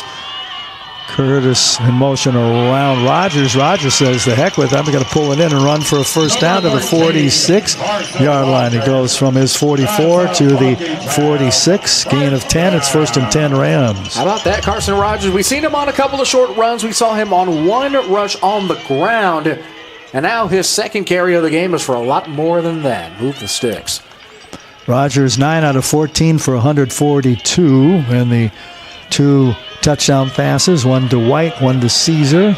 This 14-14 tie. Just went under 9 to play in the first half. Bevy of 3, receivers to the near side. Rogers fires, complete to Banks at the 29-yard line, and Banks works his way, still working his way inside the red area to the 19-yard line. The big gain, that one went of 27. Nice yak. All right, Jimmy, take another look at this. We see the initial slant across the middle. Great hands. Now watch after initial contact made by multiple Benedictine Ravens. Still spinning, still up in the air. Knee almost goes down, still up. Pushes through a second time, and still up and going through. Great second chance effort. Wow. I mean, this has just been an effort game for both teams. Oh, it has been. They just couldn't get that rear end down of Curtis. Says, I'm not going down, bunt or otherwise. I don't want to go down, and you can't make me. He's like a toddler trying to tackle him. 2 or 3 guys on him. Big first down for the Rams now as they try to answer the touchdown. This 14-14 tie. Coming down to 8 to play here in 13 seconds in the first half. 2 Rams near side. Motioning is Bob. Handoff to Caesar. He'll go to that left side. A flag comes down as Ernie. Another flag comes down. It might be a face mask. Let's see what. That might be offsetting. I haven't seen a lot of penalty flags today. Nope, we haven't. As officials confer, our head white hat is Mark Hegstad. Got to meet him last night at the on the lawn. Good one, BC. He's always good for a good little quip or two. Pick up that dirty laundry, that yellow stuff laying on the lawn. Get off my lawn, flags. There are 2 fouls on the play, 1 on each team. Illegal shift on the offense. 86 and 10. Personal foul, face mask on the defense. Number 21. Penalties offset, first down. Thank you, White Hat Hegstad. So they were offsetting. And I saw that head get jerked. That's only penalties number 2 and 3 for both teams today. A very clean, disciplined game. I mean, that's what you expect this deep in the postseason. 2 top 10 teams. You don't want to see a lot of flags. You want to see good, clean play and a great game that we've seen already today. 7:57 and counting left in the second. I tell you, all those officials last night at the officials meeting, they're all decked out. So we followed suit today. We're in our finest looking wear today as the Rams 1st and 10 from the 19. Up the middle, breaking a tackle. Ernie Caesar still on his feet. He gets down at the 3-yard line. A gain of 16. Ernie Caesar flash punch in the face. You will not be denied. 1st and goal coming up for the Rams. I believe this is the first play from inside of the 10 for either team we've seen today. with how explosive both these offenses have been, that's tough to gauge. Wesleyan 202 yards total. Benedictine not too far behind, 195. Earlier, Caesar got his 6th receiving touchdown. Let's see if he can crack his 40th this year on the ground. He's the back behind Rogers. They hand it to Ernie. Ernie into the center of the stack. Ernie's still going, and he loses back to the 2. Or maybe he gains 1. If it was on the 3, he would have gained 1. So he gains 1. I thought he looked like he got more than that. Might have gained maybe a yard. Yep, that's what they'll give him. Just a yard, but nothing more. And this is where Benedictine's offensive line shines. That jumbo package, that goal line set, is messed with how great they've been in tackling low against Ernie, which is the best way to do it. You can't go head up with them. You have to try to chop down the tree low. And Benedictine's done a great job of doing that today so far. Baker, Glazer, Anderson, Heron, that front 4. Hand off to Caesar. Caesar stacked up at the 2. He's not going to get there as he's surrounded by white and black helmeted with red trim. Here it is again. Yep. That defensive front, Jimmy, we talked about in the pregame. How was this offensive line going to stack up in the short field against Benedictine's D-line? So far, so good. Advantage Ravens. As we watch it again, boy, they just closed on. The linebacker came in there. Ben Gillian to make the initial hit, then he got help from his friends. So it's 3rd down, 2 to go for the Rams. They have a power triple I behind. Rogers hands off to Caesar. No arms yet. He gets in. So Ernie Caesar with his 40th touchdown of the season comes at 5:35 left here in the second. A little 2-yard run by Flash. Well, as a wise man once said, if first you don't succeed, try and try again. And if you have Ernie Caesar, it's not a bad idea to keep on trying now, is it? No. No, it tain't. So the Rams break the 14-14 tie. Diego Chavarria missed a field goal in the first frame. Ready to try to tack on the 21st point of the afternoon for Texas Wesleyan. Gordon puts it down. It's a low snap, but he got it down nicely, and Chavarria boots it through. So the Rams, 21-14 leaders now, 5:35 left in the first half. This is the NAIA Football Championship Series on ASN2 and ASN Radio.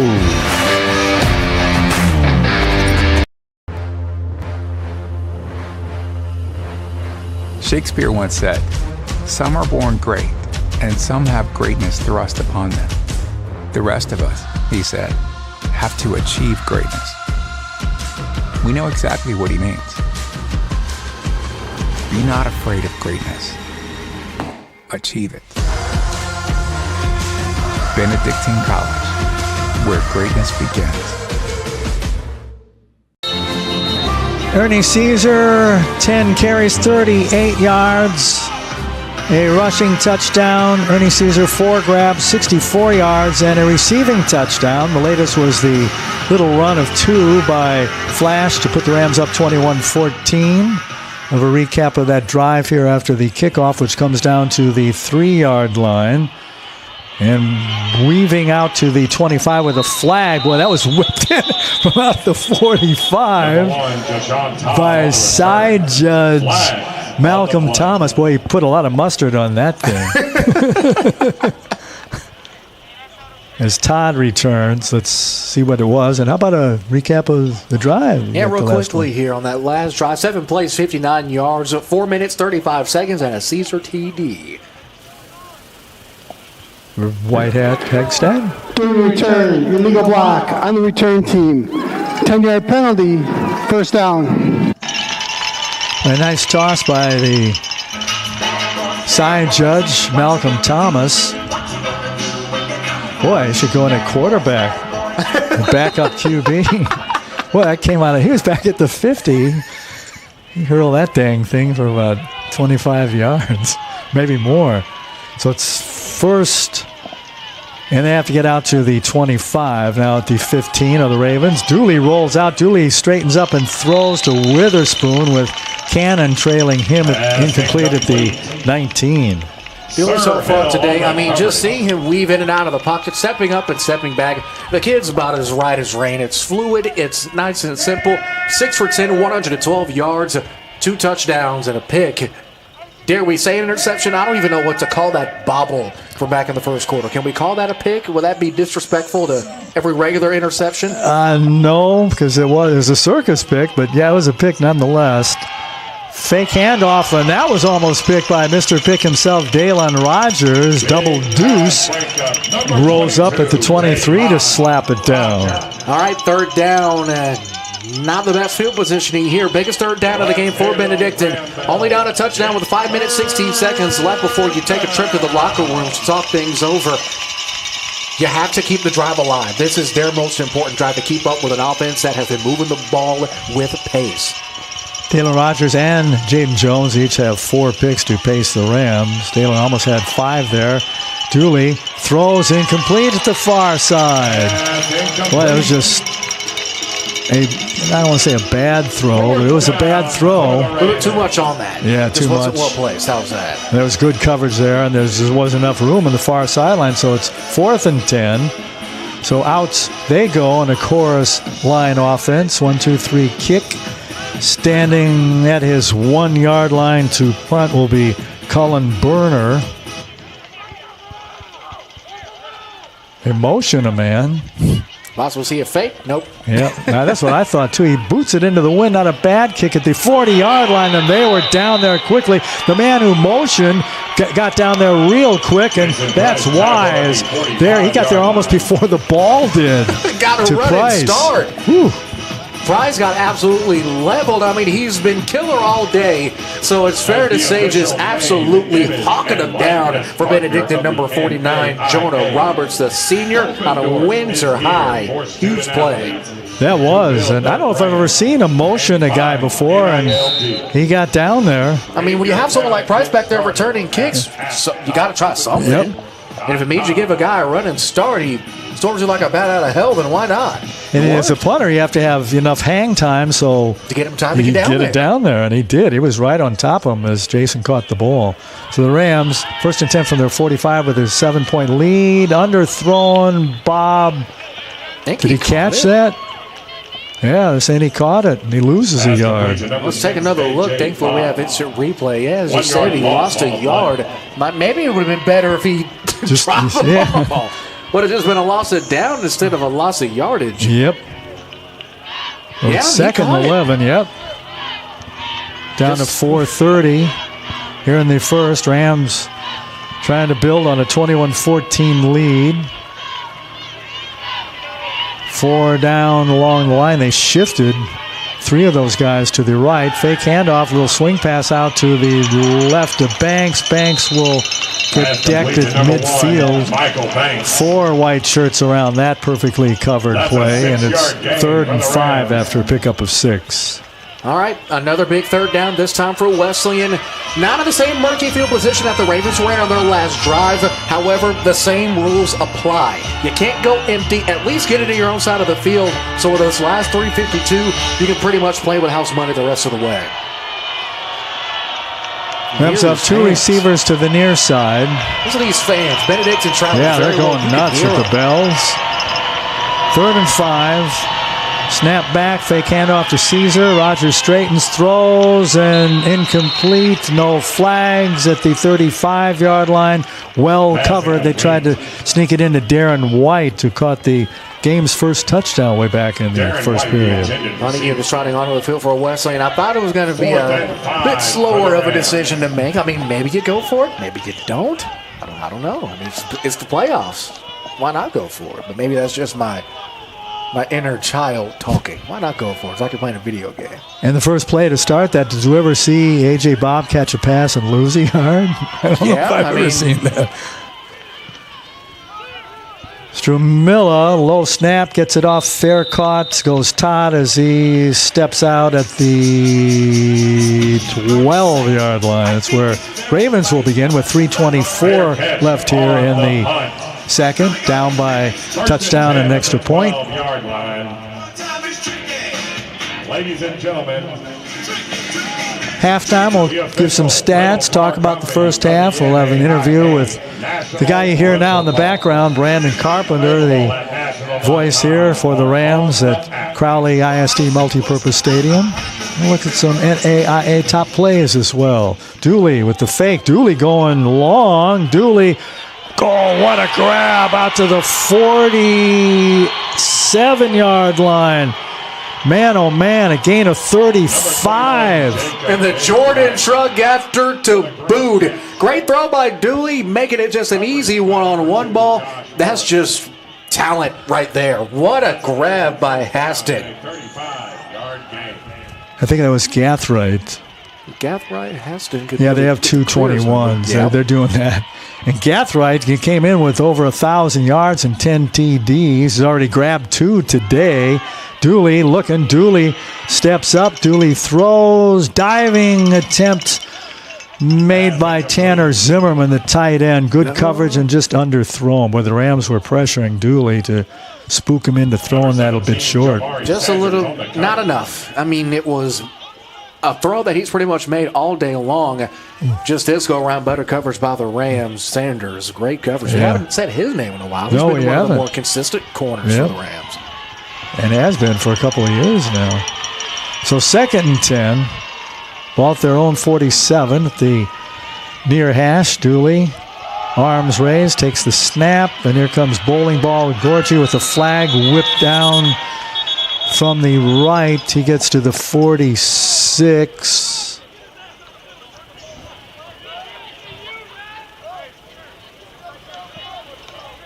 The side judge again is thrown by Malcolm Thomas. Boy, he likes to put some mustard on those mustard-colored flags, doesn't he? Maybe he has a softball game or something Yeah. after this. I don't know. Holding on the offense, number 8. 10-yard penalty, 2nd down. So one of the few penalties we've had this afternoon. It's got to hurt a bit. This goes back to the 40. The line to gain would be the Rams 43. So 2nd and 17. Clock moving to 2:20. We'll have the 2-minute timeout here in 17 seconds. Dooley looks at the plays on his left wrist. Man in motion. Fake handoff. Here comes pressure. Morris there, and that might be intentional grounding. I don't know. Did have a receiver leading out to the flat on the dig. I don't see any flags thrown. Yeah, I don't either, so I guess it isn't.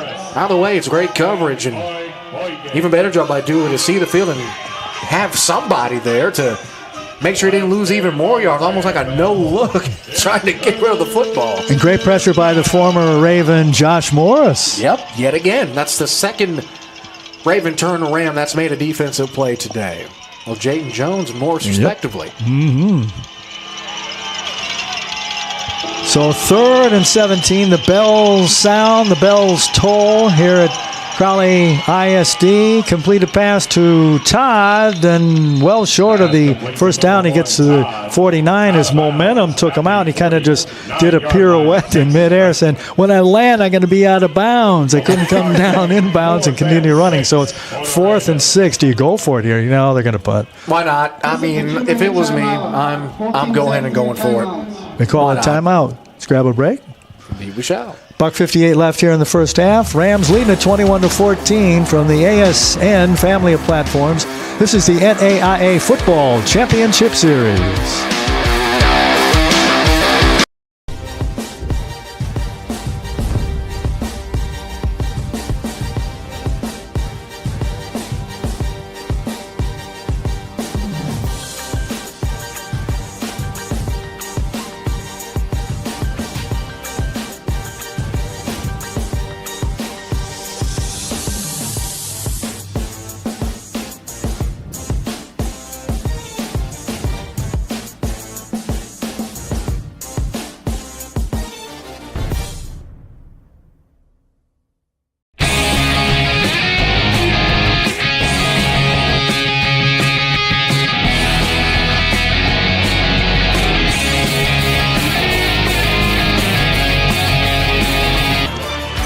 Fourth and 6, $1:58 left here in the first half. Ravens down to the Rams in this second round of the NAIA FCS, 21-14.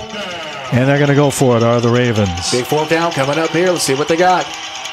Motioning a man, Dooley rolling right, tosses, and not out of bounds. Nice grab, but he was well out of even out of the white part of the sideline. So that's turnover on downs. And this is the opposite side. It is the I guess you could say, the roughed up side of the coin to give Wesleyan the football back with all 3 timeouts, because neither team has called a timeout in this game. Minute 51, and an offense that definitely has to be feeling the momentum. You can hear it down below us here if you've tuned in at any game this season. This is the loudest that either a visiting team or a home team has been here in Crowley. Benedictine has traveled well. The Rams fans that came out well. This is what a playoff atmosphere should truly be. Well, just a gorgeous, dry, 60-degree day with a little bit of wind from the south-southwest. Yes, it is. And Rams with good field position now. They have 3 timeouts and a $151 to work with to try and extend a 21-14 lead. Couple wides far, couple near. Fake handoff to Caesar. Rogers rolls, he's going to pull it in and run and gets, late flag comes down as he gets hit in that white area just on the far sideline. He pops up, he seems to be okay. Carson Rogers, that's one tough cookie. He is a tough cookie. He got ejected for talking a little trash. He's a gritty quarterback, ain't afraid to get it on the ground. After the play, personal foul, late hit out of bounds, number 90 on the defense, 15-yard penalty, automatic, first down. And the good thing for the Rams, the auto first, is Rogers came in 2,502 yards. That's 278 yards a game, 22 TDs, and 8 interceptions. So far today, he's 11 for 17 through the air for 168 yards, 2 touchdowns and a pick. On the ground, not too shabby there either. How about that? On the ground, QB's got 3 rushes for almost 20 yards. About 5.5 yards a carry. And he has 2 touchdown passes. So 1st and 10 after the big gain and the bigger roughing, and a false start will move the Rams back from the 31 to the 36. The offense, number 10, 5-yard penalty, first down. There we go. First penalty we've had on the Rams in a good minute. Yeah. Since that offsetting penalty earlier in the second.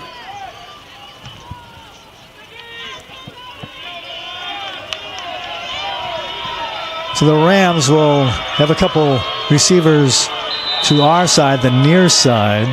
A man defense being employed now by the Ravens. Schneider goes in motion, toss pitch right to Caesar. He stops, backs up to the 44, breaks a tackle to 43, and then gets cut down, an ankle tackle at the 41-yard line. And they fired up on defense was Javi Bloomquist, the senior from, guess what, San Diego. Like I said, they have 6 guys from San Diego. Nice tackle. You lose 5. Now it's second down in about Midlothian to go up 287. At what point do you just take the loss of about maybe 3 or so on the initial tackle as he went to the far side in the flat, take the hit, go down? And he tried to get away, and he's elusive, but I don't think with not that elusive. 7 white jerseys chasing it down, it's only a matter of time. So 2nd and 20, Rogers drops, he throws a little post pattern over the middle, and it falls short, intended for Schneider at the 26 as he rolls incomplete. Thankfully, though, that stops the clock. A huge third down with 52 seconds left. Once again, if you're tuning in on ASN2 at the bottom of your screen, both teams have all 3 of their timeouts. So it's going to be interesting to see what clock management comes from both offense and defense. You're going to try to let them score and maybe respond quickly, or keep your defense on the field and let them march on through into the half. Bunch of receivers, 2 each side. Caesar in the left pocket of Rogers. Carson pulls it in, runs, collides, doesn't slide as his number counterpart was there, Dominic Stoneking, to crack him down. One thing about Carson, we've hardly seen him slide. He is not afraid of lowering the shoulder and getting a little contact. As a quarterback, if you're a head coach, if you're Coach Fran Johnson or Sherrod, you're thinking, okay, that's nice and all. Can you please slide? Try to protect the cargo. Get down with it. Please. For the love of all things holy. 4th and a dozen, 13, 12, 11, They're 10 let this thing seconds. Run out, maybe, or maybe call timeout because that'll be 4 seconds separating the play clock and the game clock. And And bring Coach on Sherrod's going to call a Chavaria. timeout. Keep it here. Why not? It's going to be interesting. Yes. Do you just take a shot downfield? Because honestly, in terms of the Wesleyan offense, Roger has been solid 11 for 18, 168 through the air. Do you? Yep, I see that. Yep, that's Chavaria. Yeah, with the wind at his back, too. So, and he's got the big leg. Remember, going into that wind, he was just short of the crossbar. Of about, what was that, 40 yards, if I remember correctly? Not too long 48, ago. yep. So, that should be interesting. So that'll be 43, 49 with the win, 50 with the win, because Gordon is taking the snap at the 40. This will be the longest Chavaria's not through this season. Last time we've seen a 50-yard kick attempt was back, I believe, against OPSU last year. Was Daniel With Trejo. Blodgett. Either was it Trejo or Blodgett? Blodgett. Kick. Yep. Against Oklahoma Panhandle. So, all right. Yep. So 50 out. Trying to make it a 10-point lead. Diego with the big leg.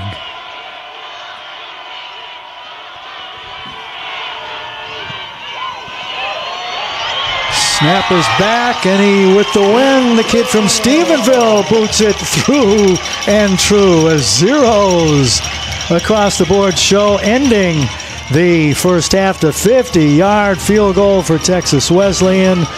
They go up 24-14. It's been everything we thought. Rams have a 10-point advantage. We still have 2 more to go, and who knows, we might go to overtime. Hope not as many as that 8 overtime game that Georgia and Georgia Tech played last night. No clean old-fashioned 8 here, though. Just good old-fashioned football. So we'll have halftime coming up. This is the NAIA Football Championship Series on ASN2 and ASN Radio.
Find your support system. At Texas Wesleyan, you'll get the one-on-one attention you need to succeed. Texas Wesleyan, small classes, big scholarships. Now that's smaller, smarter.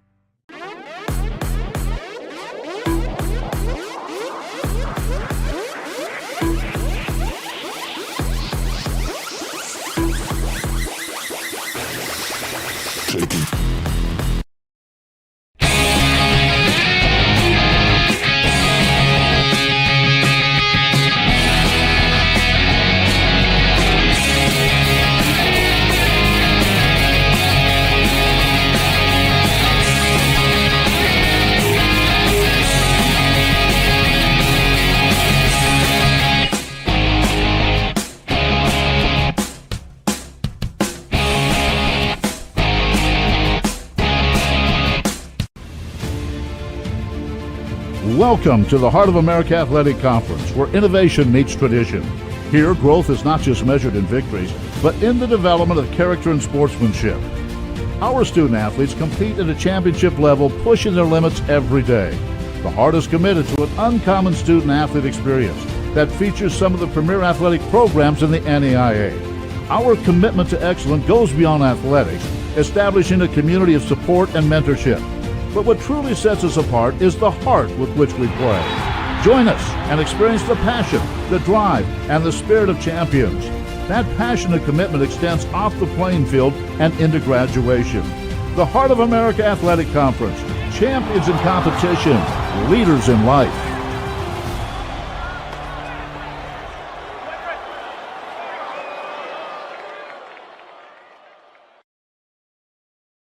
It's time for the NAIA Top Plays of the Week, presented by the NAIA Sports Information Directors Association. Left corner, shot didn't go, tipped out, loose ball. Sander tips it over a defender into the front court. To Prager, back to Sander in the air, and alley-oop for two. The greatest.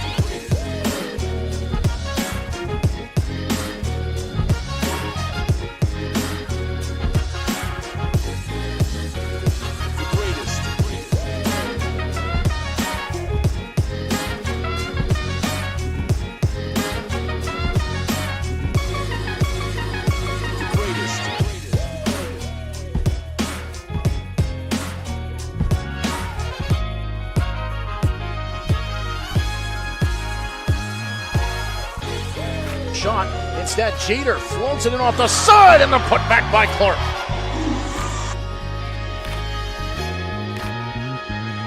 Second Summer Holmes connecting with Hendricks.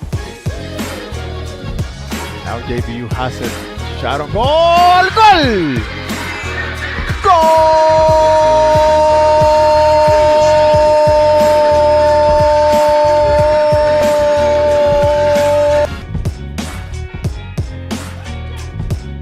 4.7 on the clock. They get it into Tumblin. Tumblin ahead to Litta. 3 at the buzzer is good! Is good! Katrina Litta sinks the Seahawks at the buzzer. Do you believe it? Oh, unbelievable response by St. Thomas at the buzzer.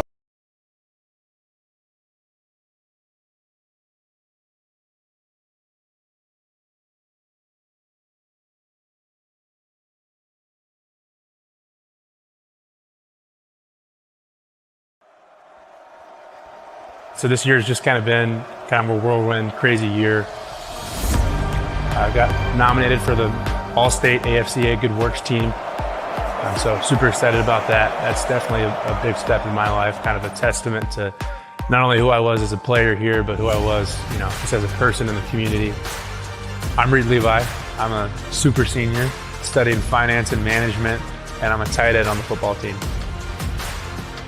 Benedictine this really gave me the roots of who I'm going to be, leaving this place. The way that I came in is a 180 turn from how I am now leaving. It's taught me responsibility, accountability, on the field, off the field, in the classroom. When I got on campus, immediately, it was just this explosion of community, so many wonderful people. It gave me the tools to always be open about my faith. That's something that I'm very adamant about.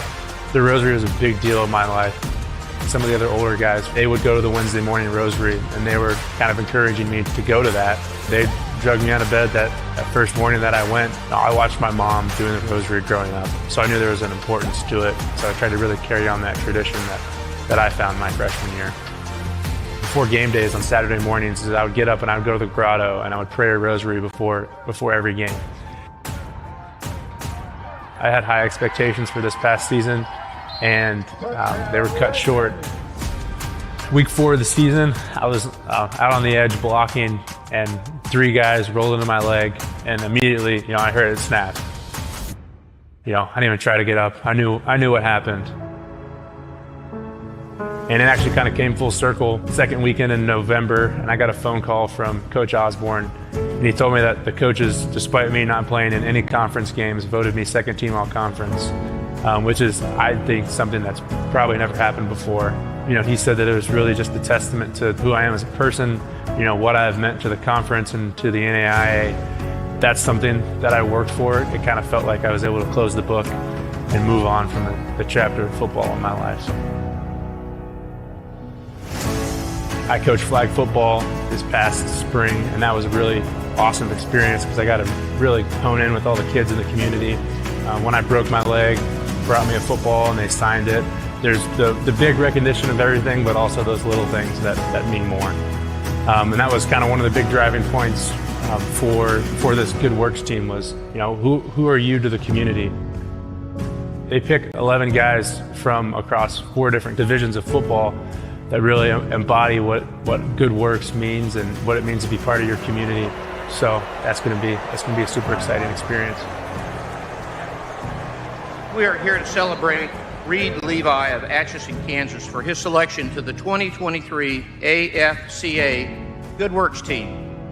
It is a great joy and privilege for me, and I hope you'll join me as we recognize and celebrate Reed Levi for his character and service to others and lift him up as an inspiration to all young Kansans.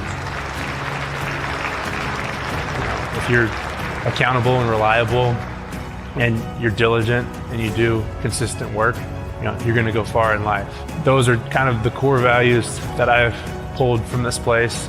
The biggest thing is that never be afraid to practice your faith. I'm a Catholic man, and that's the thing that's the most important to me. My dad was Jewish, and he never converted to the faith, but he always went to Mass. We always sat in the front row, and he passed away about 3 years ago now. I grew up with that role model that faith is so important, that somebody who isn't a practicing Catholic showed me how those values can really translate to who I want to be as a person and help me to get there. Being a strong Catholic man, I feel like is my mission for how I can transform culture in America.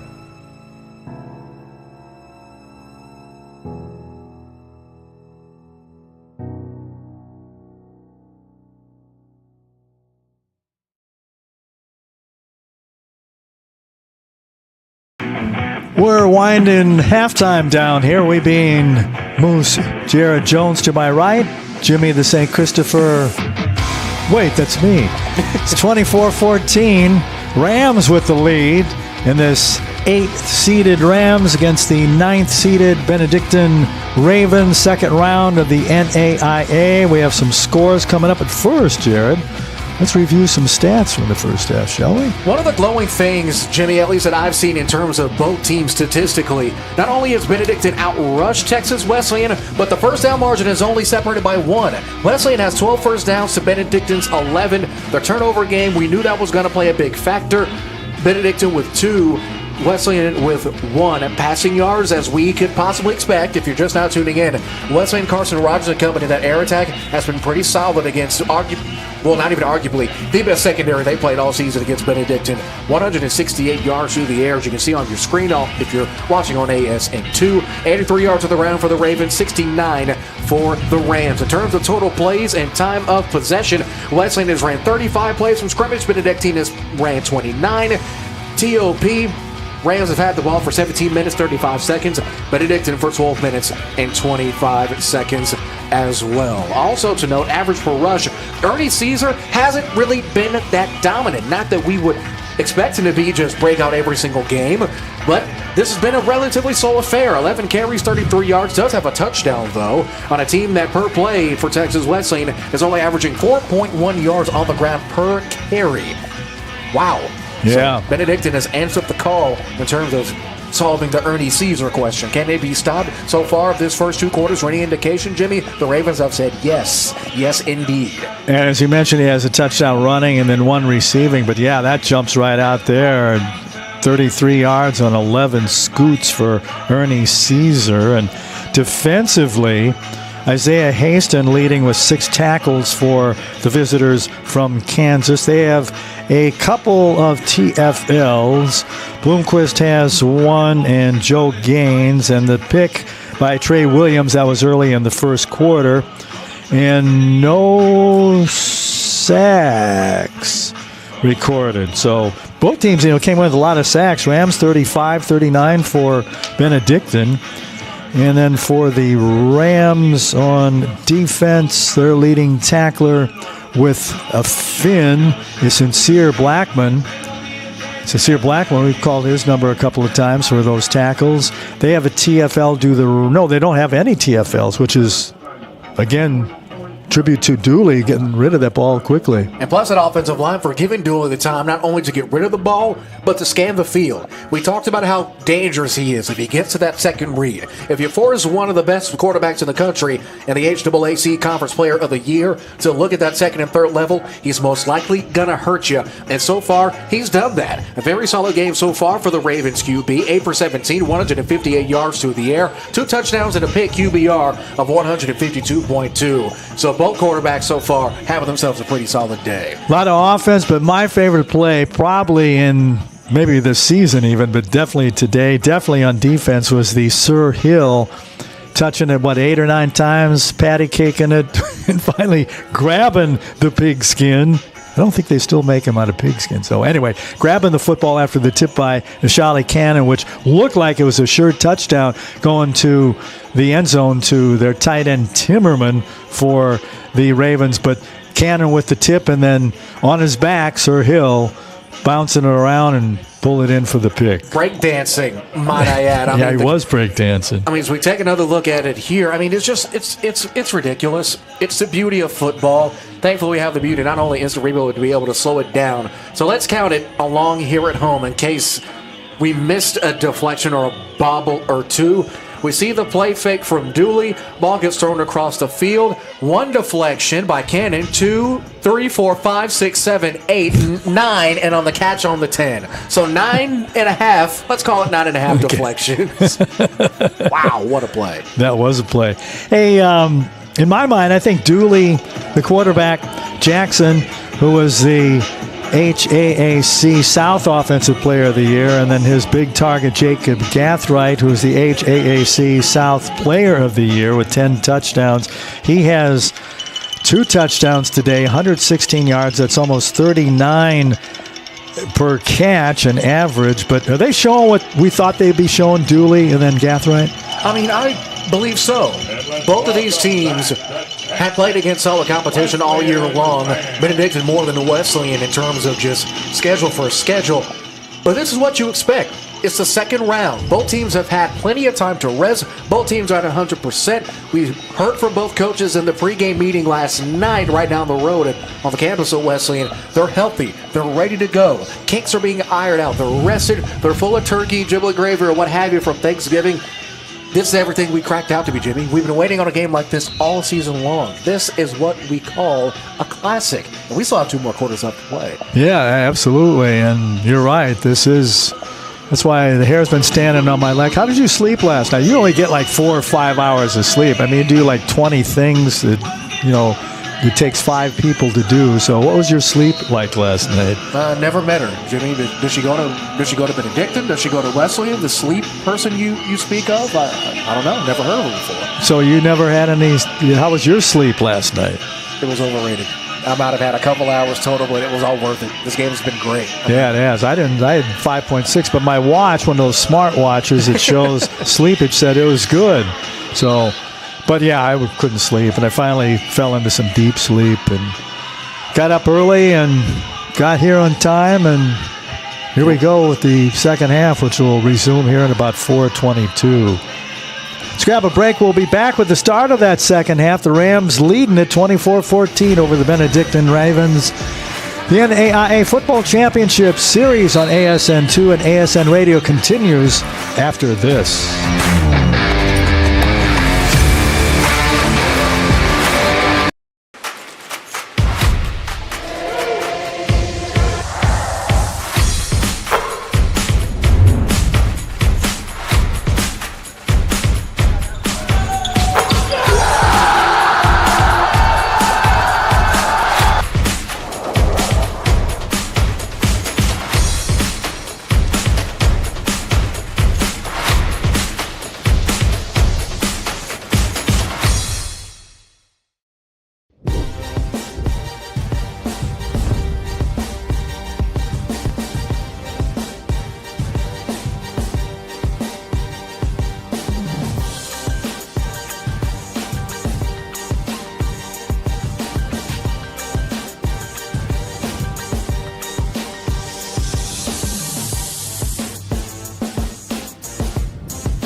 Find your support system. At Texas Wesleyan, you'll get the one-on-one attention you need to succeed.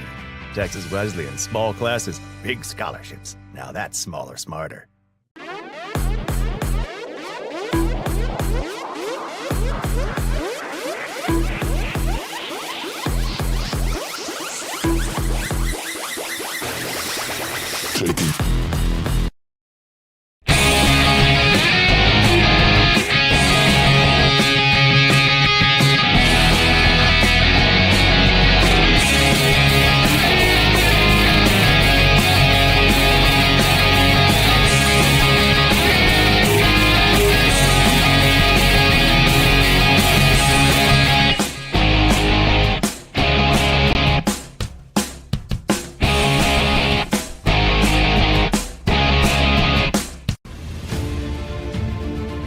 Welcome to the Heart of America Athletic Conference, where innovation meets tradition. Here, growth is not just measured in victories, but in the development of character and sportsmanship. Our student athletes compete at a championship level, pushing their limits every day. The Heart is committed to an uncommon student athlete experience that features some of the premier athletic programs in the NAIA. Our commitment to excellence goes beyond athletics, establishing a community of support and mentorship. But what truly sets us apart is the heart with which we play. Join us and experience the passion, the drive, and the spirit of champions. That passion and commitment extends off the playing field and into graduation. The Heart of America Athletic Conference, champions in competition, leaders in life.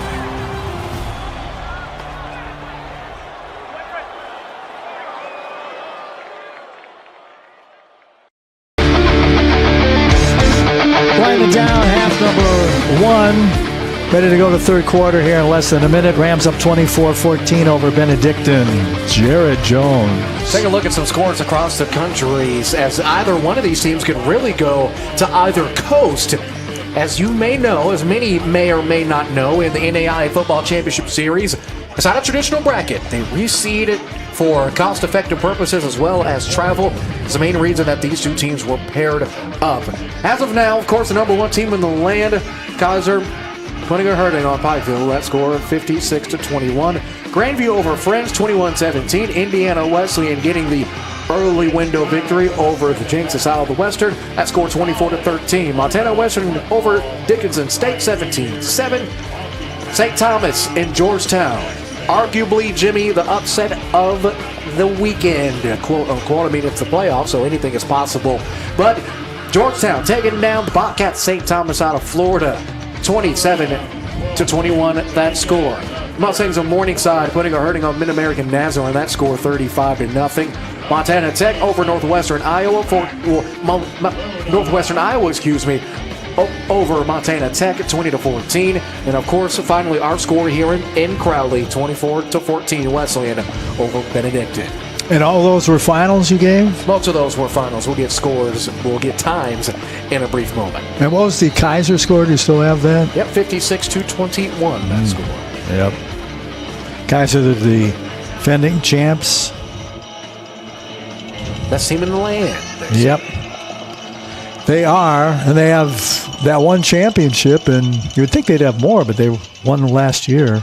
They have two. Benedictine has a couple. Morningside 3, Georgetown, Kentucky 3 is the return on Deshaun Todd. Remember, he muffed the first kickoff in the first, after the Rams' first touchdown there in the first half, and this one he returns to the 23. So that's where the Ravens put it in play as we begin the third frame. They're down by 10. I don't think we'll see him muff any more kicks the rest of the way. I agree. I mean, he's an all-conference talent for a reason.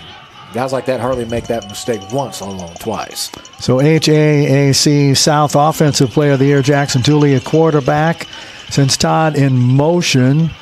Handoff coming left is a steamroller. Witherspoon gets his legs cut down out from underneath him at the 27. Diving tackle made by Josh Morris. And a gain of 4. Let's call it 4. It'll be 2nd and 6. I mean, there he is again. The dude just gets the football in his hand, puts his head down, and goes. How many running backs do we see like that now? I mean, everyone wants to be fast and athletic. Witherspoon is going to go right face mask to face mask. It doesn't care who you are. The Spoon with a big hole takes the handoff, gets cut down again by Josh Morris. This time enough for a first down. He gets out to the 35 after the gain of 8. Morris there on the hit, a little bit of Raven on Raven. In this case, former Raven on Raven. I mean, just watching him run. We've seen Caesar all year long. But Witherspoon, it's just so hard. It's hard-nosed. It's old school. You can't... How do you not like to watch an old school running back wreak havoc on a defense?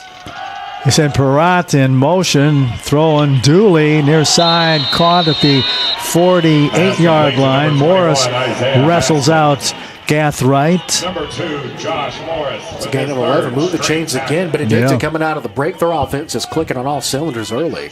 And Gathright with those 2 touchdowns and a big first half, 116 yards and 3 grabs.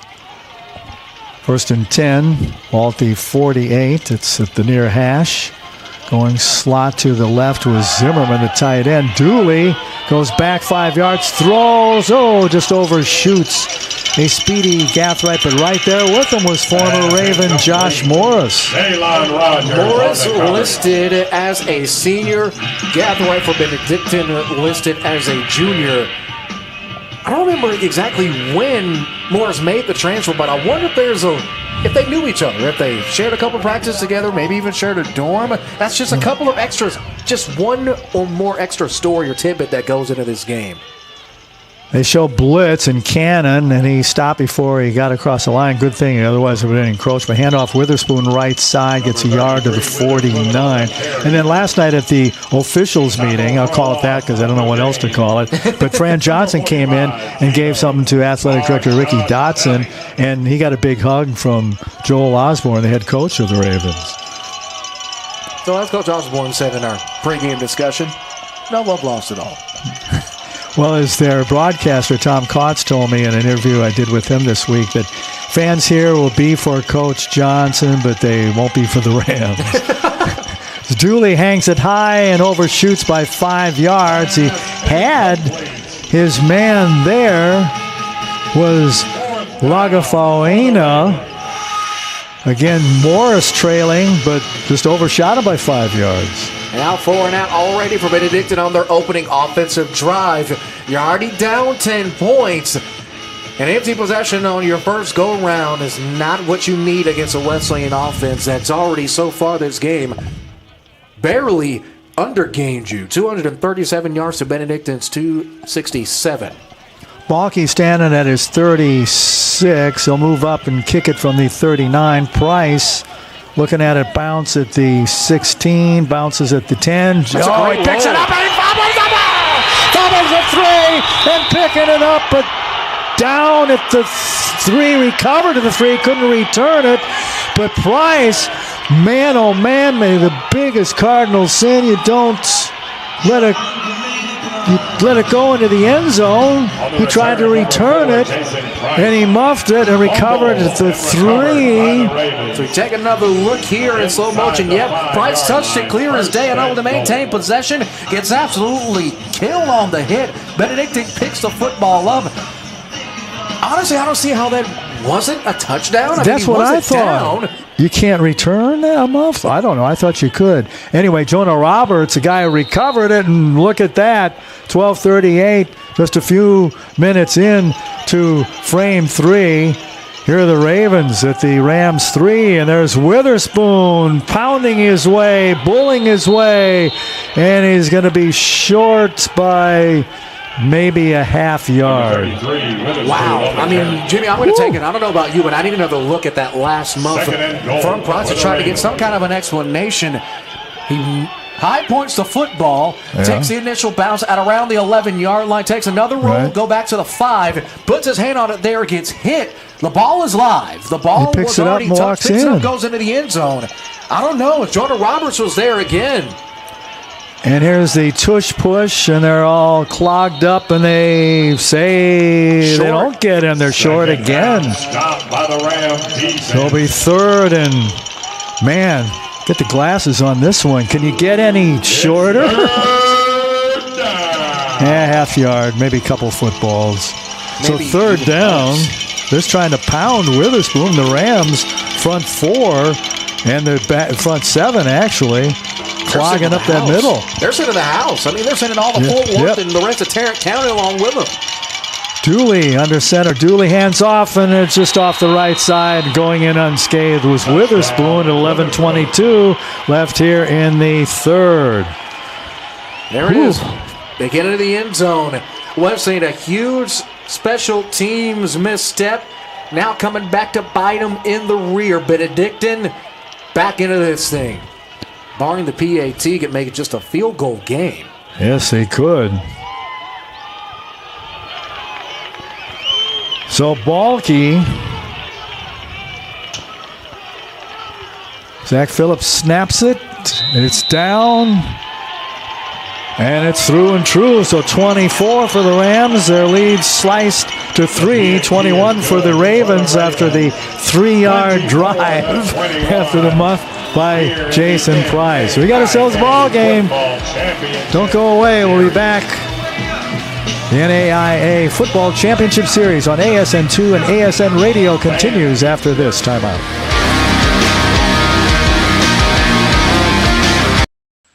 Athletics, our live coverage, news, scheduled, player and coaches spotlights, and more at ramsports.net.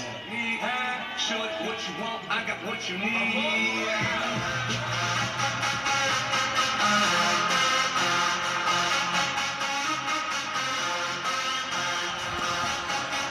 Short drive, Jared, for the Ravens. How did that go? Pretty quick.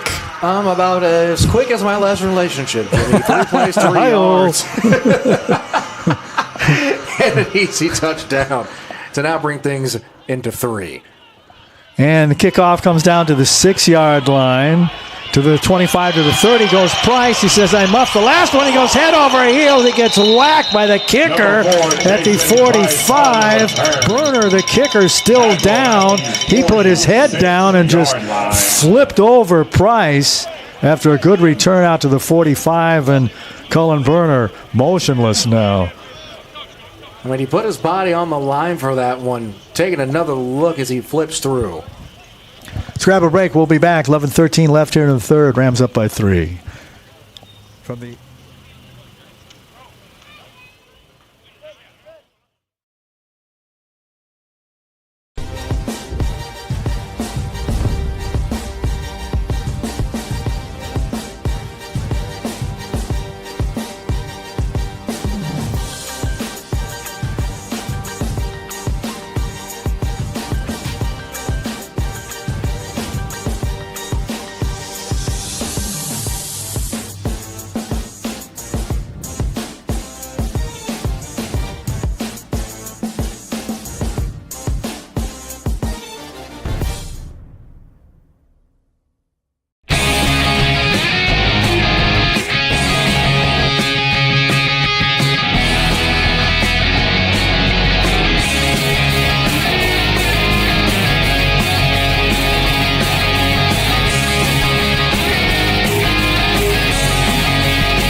Find your support system. At Texas Wesleyan, you'll get the one-on-one attention you need to succeed. Texas Wesleyan, small classes, big scholarships. Now that's smaller, smarter.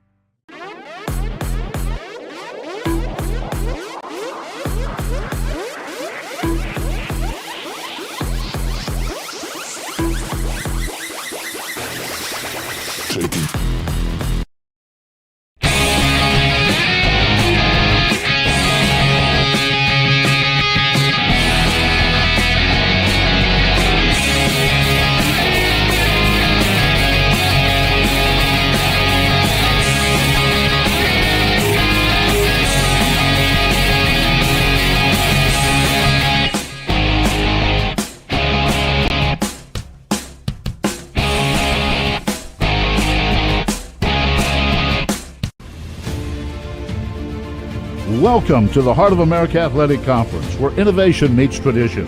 Here, growth is not just measured in victories, but in the development of character and sportsmanship. Our student athletes compete at a championship level, pushing their limits every day. The Heart is committed to an uncommon student athlete experience that features some of the premier athletic programs in the NAIA. Our commitment to excellence goes beyond athletics, establishing a community of support and mentorship.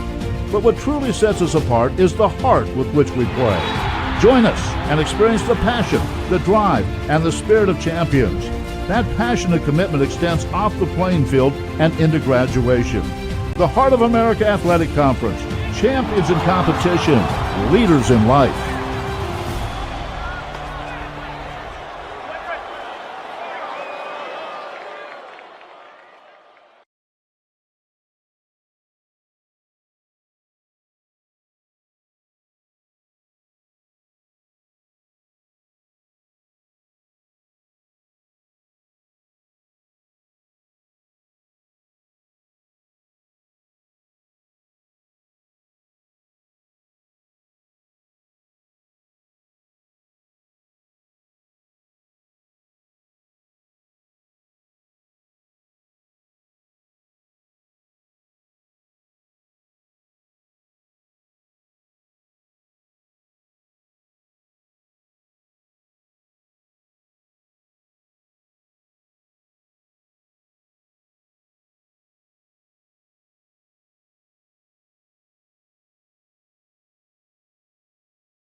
Find your support system. At Texas Wesleyan, you'll get the one-on-one attention you need to succeed. Texas Wesleyan, small classes, big scholarships. Now that's smaller, smarter.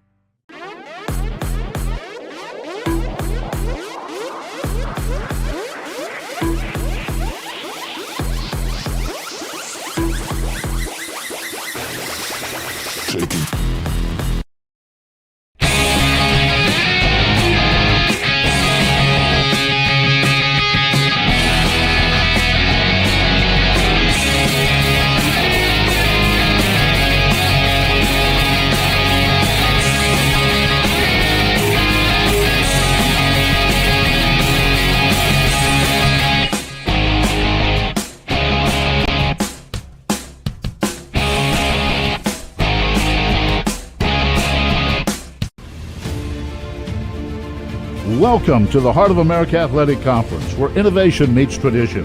Here, growth is not just measured in victories, but in the development of character and sportsmanship. Our student athletes compete at a championship level, pushing their limits every day. The Heart is committed to an uncommon student athlete experience that features some of the premier athletic programs in the NAIA. Our commitment to excellence goes beyond athletics, establishing a community of support and mentorship. But what truly sets us apart is the heart with which we play. Join us and experience the passion, the drive, and the spirit of champions. That passion and commitment extends off the playing field and into graduation. The Heart of America Athletic Conference, champions in competition, leaders in life.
back to CISD, Crowley ISD Multi-Purpose Stadium, amidst the gloom of the kickoff return by Jason Price. It was a good return to 48, but the punter, I should say, Cullen Bruner of the Ravens, got hit by Price's knee, went down near midfield and just got carted off moments ago. So positivity, affirmations go out to Cullen Bruner, his family, his friends. And it looked pretty bad, folks. I don't think he moved a muscle. And then the head trainer called for the stretcher. Stretcher came out. He was surrounded by the entire training staff for a long time, and we just resumed play here. So the Rams with a loss on the first down. Second 11 now, 10:36 to play in the third. They're up 24-21. Screen pass to the left and all over Ernie Caesar. Like a fly on a bunch of honey were four white shirts. Leading the charge was Javi Bloomquist, the senior safety out of San Diego, and he had plenty of help. And again, no gain, so it's 3rd and 11. It's arguably been the biggest surprise, at least to me. No team has been able to solve the Ernie Caesar problem all season long. It took it to the second round of the NAIA playoffs to do so. Jimmy, he only has 30 yards on the ground with 12 carries. If you would have said that 3 weeks ago, I would have thought something was wrong with you. But the Benedictine Ravens have bottled him up and continuously done it. They have a two-man down front as Rogers throws, and it's picked off at the 20-yard line. There for the interception for the Ravens was Javi Bloomquist, one of the champions of characters, along with Jason Price of the Rams, who will be honored after the game, and another pick by Rogers. So here come the Ravens now as they thwart the Rams down by 3 with 9:40 to play here in the third. It's going to be hard, even harder, to beat this Ravens team now. This is a team that has even more to play for.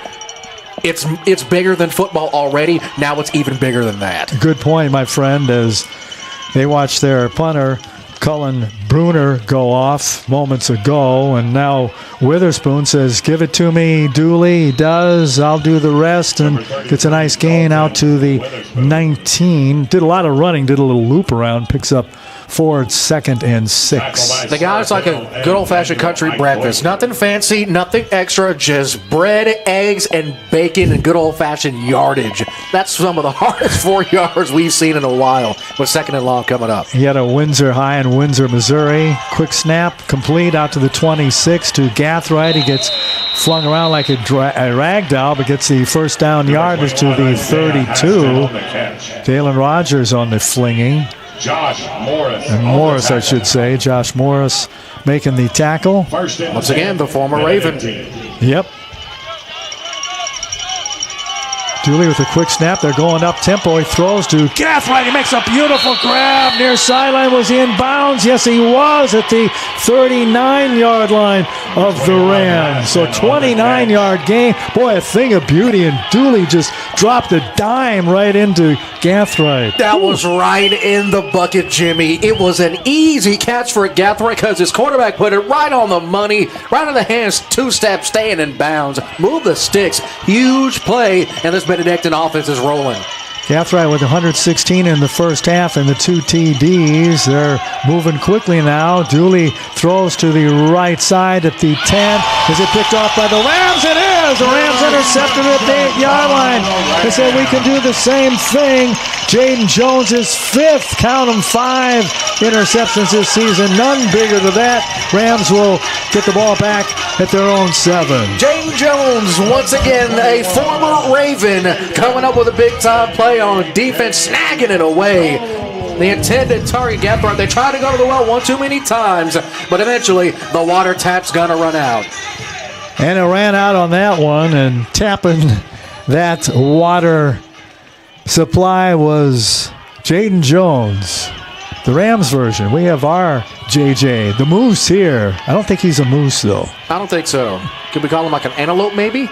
He's a picker is what he is with his 5th interception. So the Rams 1st and 10 from their 7. Handoff, Caesar goes left. Caesar gets racked up and taken down as forward progress at the 5. He ended up in the end zone, but they're going to progress him to the 5 with no gain at 2nd and 10. Getting into the backfield, leaving no stone unturned on the big-time hit. It's the redshirt freshman sitting at 5'10", 238 out of H-Town, Houston, Texas. Gains with a huge play. It is a huge play. They mark him back at the 6. The line to gain is to the 17, so it's 2nd and 11. Rogers has a shoe length just this side of the goal line with Caesar in the shadow now. Rogers in the sun, snaps and claps his hands after the snap. Caesar runs out to the 10. And he'll pick up 3. Like at 3rd and 8 as we're working our way down to 7 left here in the 3rd.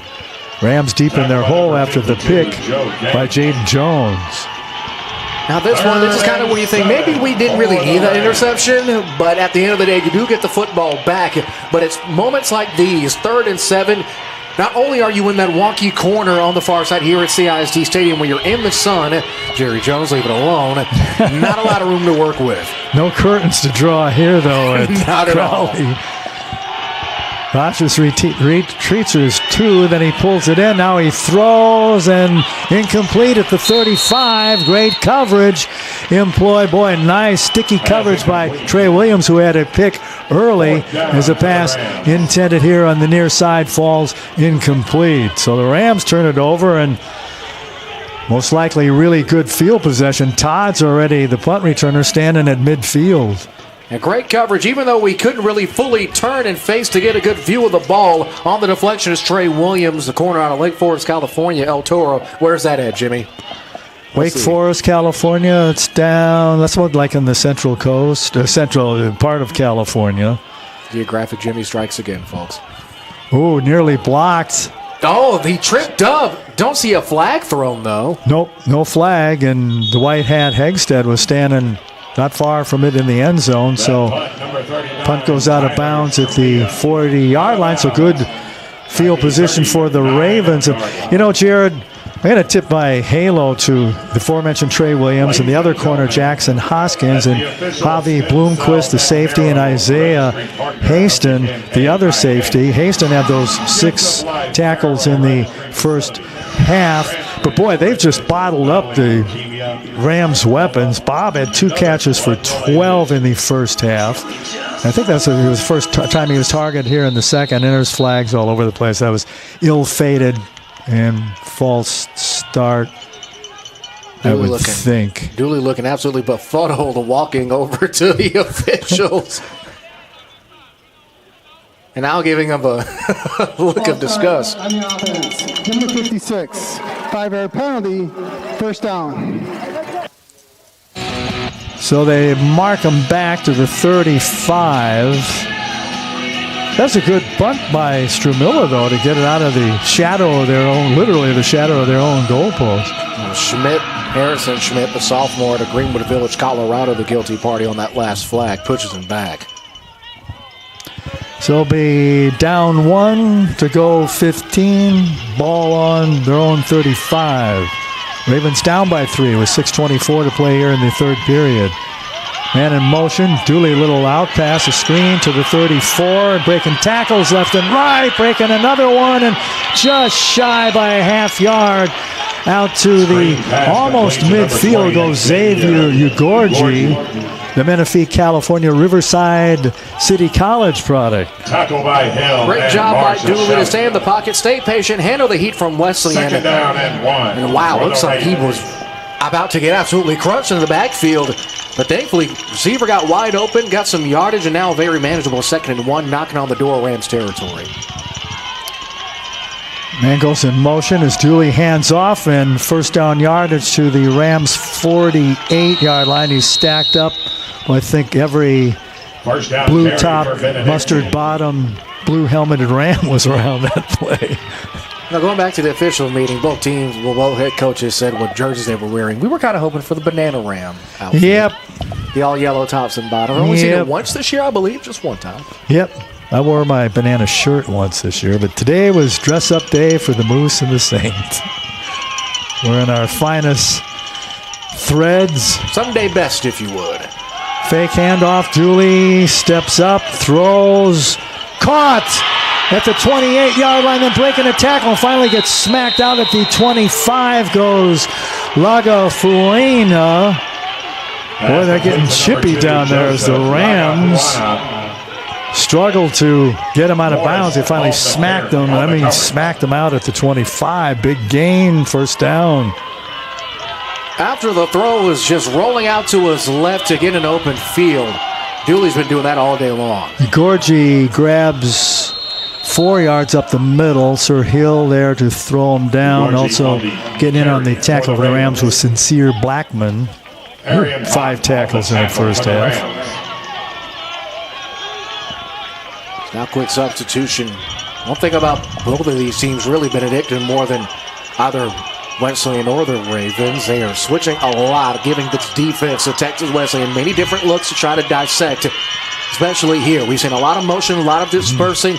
Wesleyan's defensive line has shifted, but can they truly adjust? Dooley, handoff outside, 20, 15, 10, 5, Witherspoon at 4:02. They're going to stop the clock at 4:01 with the 21-yard scoot. And the Ravens grab their first lead of the afternoon on the big run by the human bowling ball, old school Witherspoon. The big fellow, the junior, gets the first block, breaks to the outside of the hashes, and just does the rest himself. As now these Benedictine fans here, Jimmy, they have been loud all day long, and understandably so. Their Ravens have played some fantastic football. Chance for their 28th point. Back it comes, and she is good. Booted through by Harry Balke. So 4:01 left in the third. Ravens up by a 4 spot, 28-24. It's a good one from Crowley. From the ASN family of platforms, this is the NAIA Football Championship Series.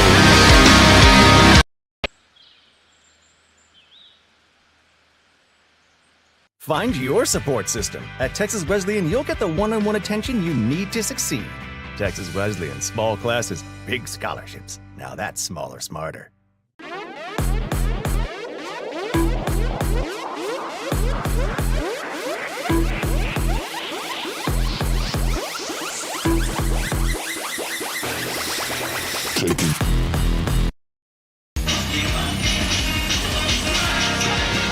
So the Ravens, after they saw their kicker, Colin Brunner, go down after that punt return by Price.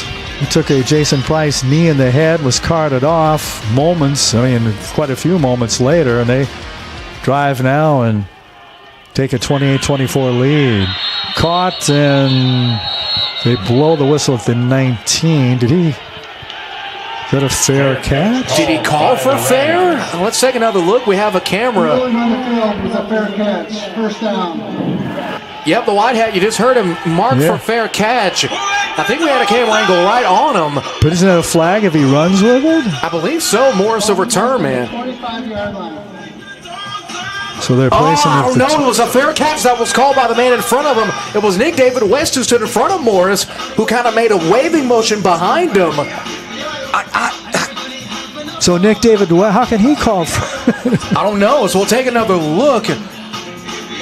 After seeing the ball. Okay, so he can call for a fair catch, although it's not even coming to it? Yep, there it is. We saw that hand. You see that hand get thrown back by West. So you can do that? Don't you have to be in some closeness, proximity of a football? I'm more of a basketball rules correspondent, Jimmy, not so much football. I got to be honest with you there. Ball be placed where he caught it. First down. So he caught it at the 25. I thought he caught it back. Wow. So you can call a fair catch for... Where's my rule book? I got it here somewhere, but... I left mine at home. And I ain't going to dig for it now. This is a big series for the Rams with 3:54 left in the third. Trailing now 28-24. Sun setting quickly. Throwing over the middle. Diving catch by Schneider. Ronnie gets it out to the 39-yard line. A gain of 20 and a first down. Boy, it looked like the defenders in the secondary lost track of that thing. Welcome to the game, Ronnie. His first reception of the game is an absolute dot missile from Rogers. Right into the breast basket in double coverage, sliding down and making the grab. Yeah, Jillian and Bloomquist lost track of the flight of the ball. So 1st and 10, their own 39. They're going left. A one-hand grab attempt and tumbling out of bounds, incomplete at the far side for Curtis. Curtis wanting a penalty flag there. A lot of contact, but I think it might have been a bit of a neutral contact. Don't think if it was enough to warrant a flag or not. Either way, that's going to bring up 2nd and long after the huge play from Schneider. And that's Trey Williams, another one of those defensive backs, the Lake Forest, California kid.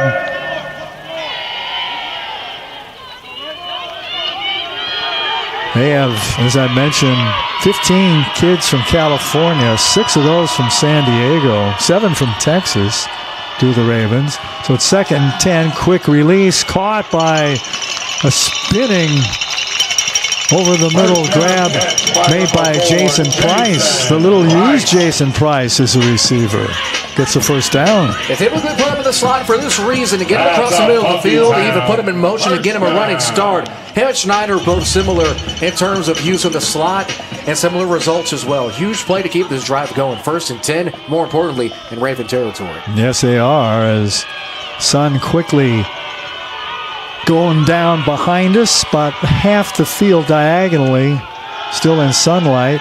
Rogers retreats to the shadows, tries to run, doesn't, gets back to the line of scrimmage. He's collared and then ridden down by Heath Baker. 6'3", 250 out of Atchison, Kansas, the home of Dorothy and the home of the Benedictine Ravens. Big time play. Rogers trying to step up, got spun and taken out by the hometown kid. Huge play, and I believe, Jimmy, if what you said at halftime rings true, first sack of the game. Yes, and both clubs came in, 35 for the Rams, 39 for the Ravens. The 2nd and 11 as he loses a yard. Schneider motions left. Handoff Harrison, cutting left. Harrison, boy, they're just so good at stringing those plays out and just getting a lot of white and black helmets around. They are firing up, are the Ravens. Kevin Harris, a junior defensive tackle out of Dallas, Southwest Baptist. So this is a good old-fashioned trip home around the holidays, and what a bigger place to do it. One of the nicest stadiums in the Metro, playing a huge game, making a huge play. Biggest third down of the game coming up for Wesleyan. This Benedictine offense has been rolling. Last thing you want to do is give them the football back, especially with so little time left in the third. Clock rolling down to $1:15 and counting. 3rd and 9 from the 46. Far hash for the Rams. Those Ravens fans are loud, Jimmy. They are, man.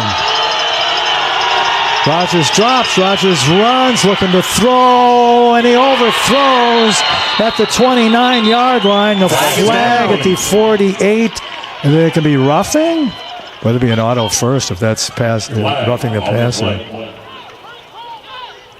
This is a huge play coming up. Or if it's a hold against the Rams. Shift on the offense. Penalties decline. Wow. 4th down. 4th and long. The 2nd illegal shift penalty called against the Rams today. Wow. That was a broken play, and then the throw. I didn't catch who was the intended receiver, but he seemed to fall before the ball got there. Yeah, but thing is, it wasn't by any contact. It was by the turf monster. His first tackle. Well, could you call it a tackle or a breakup or just a trip up? Yeah, trip up. Let's make up a new stat, shall we? So Tyler Strumilla to punt again. He's standing at his 39. Todd back for the Ravens at his 9. Snap back. Yep, there it is. It's a penalty flag this time. Todd will just fair catch it at the 15, and this one's coming back, folks. Mr. Me a bit slow to get up, got chopped at the ankles. Oh, he did. Boy, that's going to be a big... Here on the defense, 15-yard penalty, automatic, first down. Yep, so let's write that one down. 52 seconds left in the third. This keeps the drive alive, Jimmy, and it puts Benedictine's defense back on the field. Of question is, you have so much momentum, when does the gas start to run out of the tank? Or even does it? Yeah, I'm putting a star by that. 52 seconds left in the third. The roughing the kicker, the punter, Strumilla, by the Ravens. So instead of a possible return by Todd, it's 15 extras. Yep, 1st and 10 for the Rams at the Ravens 31. Trying to come back after leading most of the game. They're down 28-24. Handoff right, and Ernie Caesar, he's just... Man, he has gone absolutely nowhere on the offensive side of the ball. We expected him to be dominant. So far, not really what we've been expecting from him. 15 carries for 34 yards. This Benedictine offense knew what they were expecting from Caesar, and they have shut it down.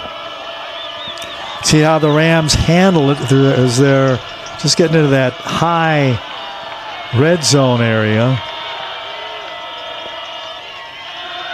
Banks runs in motion. Now Rogers throws complete to Bob. Bob is bottled up today. Stiff arms and gets knocked out at the far side at the 13-yard line. It'll be more than enough for a first down. But he took a lick for his troubles as he head out of bounds. Once again, Carson Rogers extending plays with his feet. Both of these quarterbacks, it seems like the offensive lines haven't really been the problem. Is which quarterback is going to be more consistent after leaving the pocket as we end the third. We end the third, 28-24. Rams behind. They led at the half 24-14, so they got shut out 14-0 here in the third. We'll start the fourth.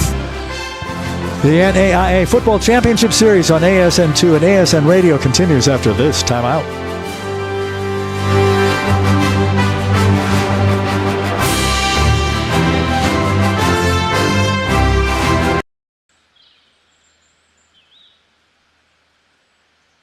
Find your support system. At Texas Wesleyan, you'll get the one-on-one attention you need to succeed. Texas Wesleyan, small classes, big scholarships. Now that's smaller, smarter.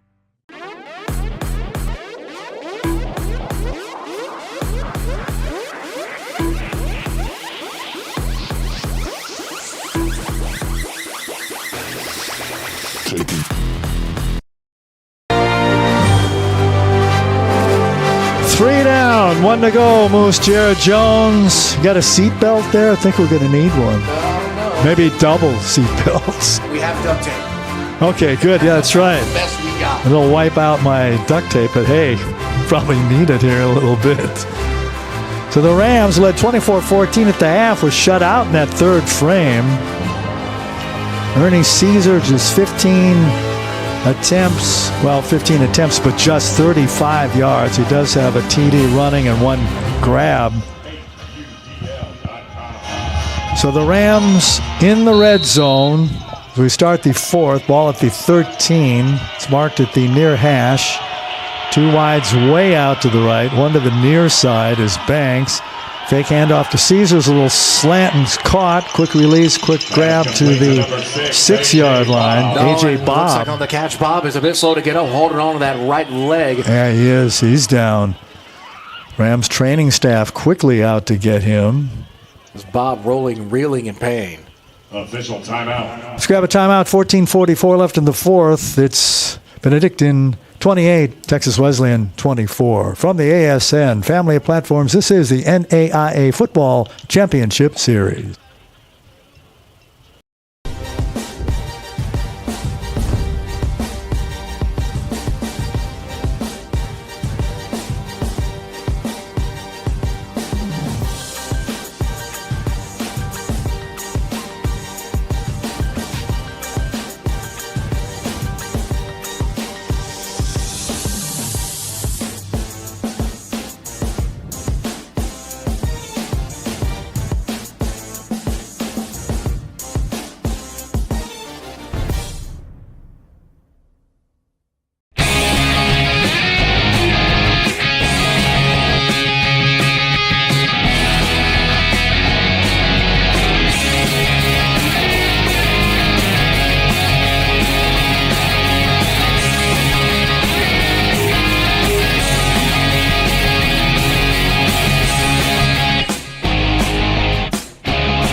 A.J. Bob, Rams electric receiver, helped off, carried off by two teammates to the near sideline after being down, after taking a hit. So 10 seconds into the fourth frame, Rams trail by 4. They have it 2nd and 3 to go. Ball on the 6 of the Ravens. Handoff Caesar, center of the stack. Caesar finds the going very muddy and rocky as he had all day. He'll get that surge, and then 4, 5, 6, 7 guys get in on him, and they drive him back. They stood him up. However, though, Jimmy, he does get 2 yards. So 3rd down and 1. If they can get to the 4, they'll have a fresh set of downs with a pretty good amount of room to operate. But the question is, will this Benedictine defensive front bend? Because coming into this third, well, really halfway through the third after the injury, now with the 4th, they have been a stone wall. So the Rams will send Curtis to the left, Banks and Schneider to the left, and then Curtis to the right. Caesar, the right hip of Rogers on the 3rd and 1. Ball at the 4. Caesar goes, Caesar spins, Caesar gets knocked off his feet. He spun away from the first surge, but 3, 4, 5 after the first 2 hitters got him, and they make it first down, though, as he had enough. That was a rough yard. That was a rough yard. As we see it again on the big board. Talk about getting your money's worth. It took 3, 4, 5 hits and a spear to go with it. However, did have enough in the initial gain to give him forward progress. And now 1st and goal from the 3. So I guess they'll try it maybe 4 more times. McDavid West to the left of Rogers. They give it to Caesar, and he's grabbed by the ankle. Somehow he got away from the initial ankle tackle, the slow-down ankle tackle employed by Zachary Lacombe, the linebacker at a Round Rock. As well as Jared Herron on that hit. The defensive end senior out of Moberly High School out of Missouri. He's 6'2", 205.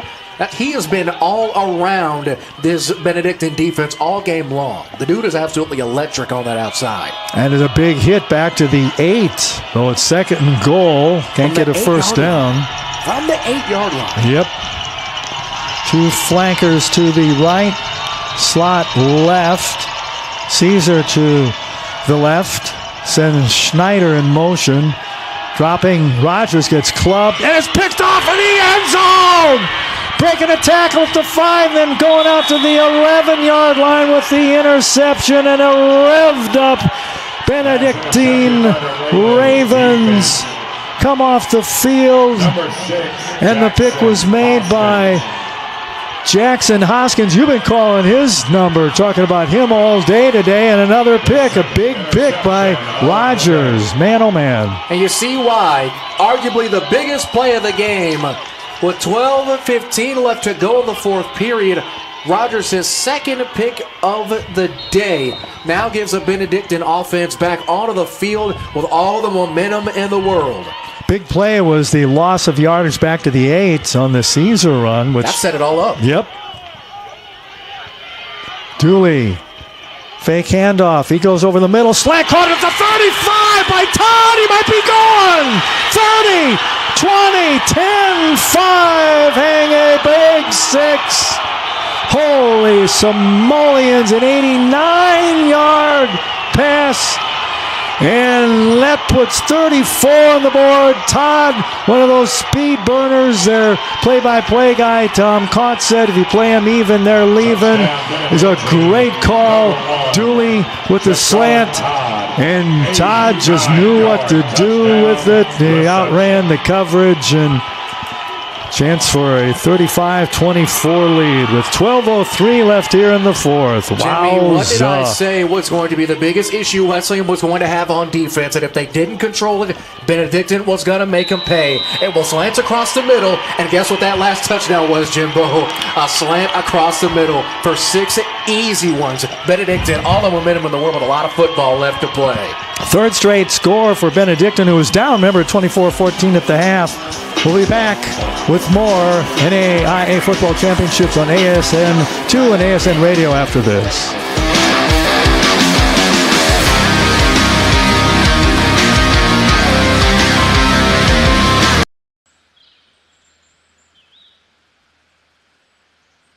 Find your support system. At Texas Wesleyan, you'll get the one-on-one attention you need to succeed. Texas Wesleyan, small classes, big scholarships. Now that's smaller, smarter.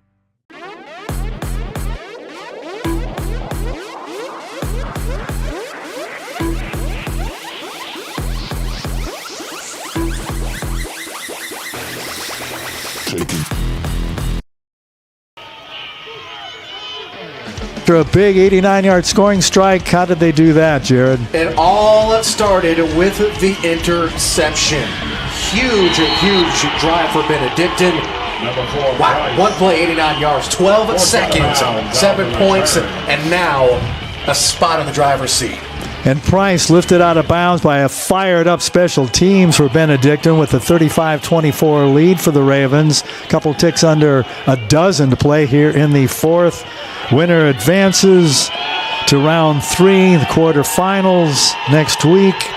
Rams have a big hole to dig out of. Let's see if what they can do with it. Once again, these Benedictine fans, even though they're the visitors, they are making their voices heard here in Crowley.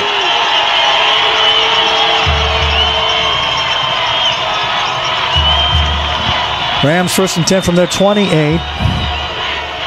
Rodgers, two-step drop, looks, flushed out of the pocket, rolling, throws off balance, almost picked off. I think that was picked off. They're fighting. Caesar's fighting, and the Ravens say they have it. They do! They do! At 11:44 left. Oh, my goodness gracious me. Rodgers rolled out, flushed out of the pocket to his left, forced to make a play. Absolutely snatching the football away. Guess who? Zachary Lacombe, biggest play of the game. Wow. I hate to talk daggers at this point with 11:44 left, but man, they're just in that high area of the red zone now. They call it the high red area, and they're up by 11 of the Ravens. Wow. Pick number 3, consecutive picks now by Rodgers. You want playoff football? Yep. This is what you get. A lot different than the regular season. 80-0, 77-0, 76-19. They motion, toss pitch left. Witherspoon gets into a collision, but gets no gain. The 2nd and 10 from 31. Clock moving at 11.5 left in the fourth. As we see Coach Brad Sherrod on the sideline, absolutely reeling, understandably so. You have to think if you're Texas Wesleyan, the clock is moving, the Benedictine offense is rolling. The sand is slowly starting to fall out of the hourglass. You need a big play, but it doesn't necessarily mean a home run ball. You don't have to have an 89-yard touchdown play. It all begins here with a stop on defense deep inside your own territory. Todd motions toward us. Dooley drops complete at the 28-yard line. Witherspoon gets hog-tied and then flipped over by Charlie Cannon to the 26-yard line. A gain of 5, making 3rd and 5. Under 11 to go in the fourth. Witherspoon now getting into the passing game just a tad bit. We haven't seen him roll out and make plays with the hands too much today, but now if you're Benedictine, you have to try to space out the field. Most importantly, you got to stay in bounds. Even though it's not really crunch time yet in terms of clock management, you want to take away every second you can because now you might have woken a sleeping giant on that blue and gold sideline. And it's a 2-score game now, but even if they get a field goal here, it'd be 2 touchdown needed game. Dooley pulls it in after looking right, and he's going to scoot for the first down. He gets chased out at the far side at the 16-yard line. First down inside the red zone. Let's take another look at Dooley's eye specifically. We already see him scanning the play mid-snap. Takes an initial snap, looking up. However, I believe there is a flag somewhere. Maybe? No, don't think I'm so. looking. Just want to make sure because, wow, Dooley had all the time in the world, got the Red Sea parted by his offensive line again, and more importantly, a fresh set of downs. Dooley 15 out of 27, 344 yards, 3 TDs. He is impressive. And these receivers and that running game with Witherspoon. Fakes to Witherspoon, throws it over the middle. Oh, overshooting Joseph Lagafuena and almost picked. He looked like the second receiver was Jay Reed. He reached for it, but it was well over his head. Incomplete. Dooley saying he was smacked on the wrist all the way through, also on the ground. Speaking of Dooley, he's got 3 carries for 16 yards, so pretty decent little chunk of change on the ground, too. Yeah, he's impressive.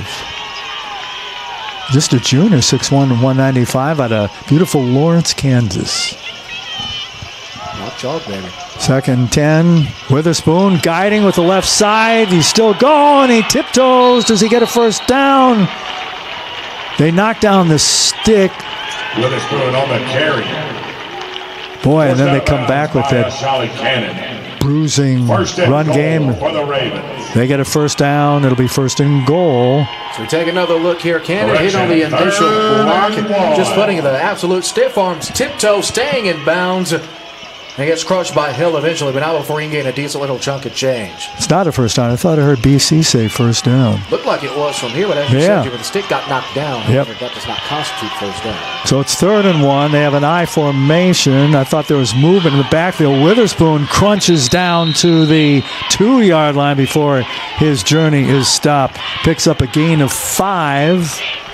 That's going to be a first down, so we'll have 4 cracks to get it in from 2 yards out. So we take the 9:15 left You want in to the move in the 4th. backfield? There you go. Just hand the ball to Witherspoon and move the heck out of the way. This dude has been a man-possessed. Dare I say a little bit of Space Jam action. Touched the football that Ernie Caesar used and took his talent away. He's playing the way many thought Caesar would play today. Dooley rolling right and just throws it away. He had pressure coming at him from not far away in the person of Sincere Blackman, and he just out of his box, so he just threw it away and completed 2nd and 2. I don't know about that call. I mean, why not? Of course, right now, and Got 3 more cracks. Yeah, for sure, especially with the Wesleyan's defensive line, showing that they can be pretty doggone solid in goal line situations.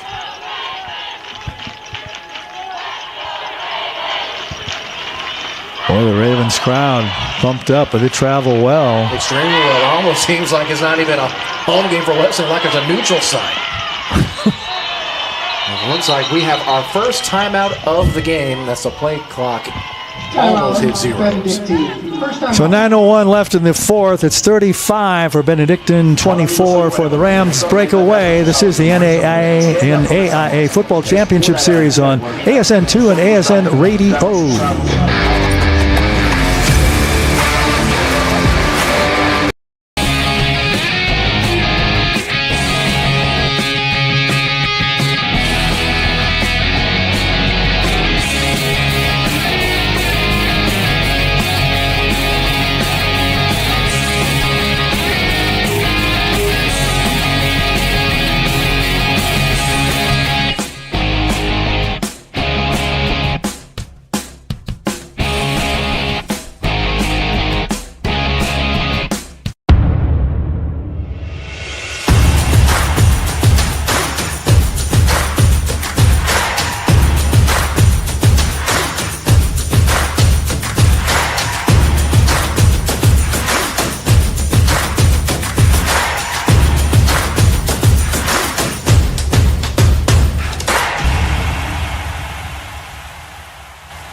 Middle.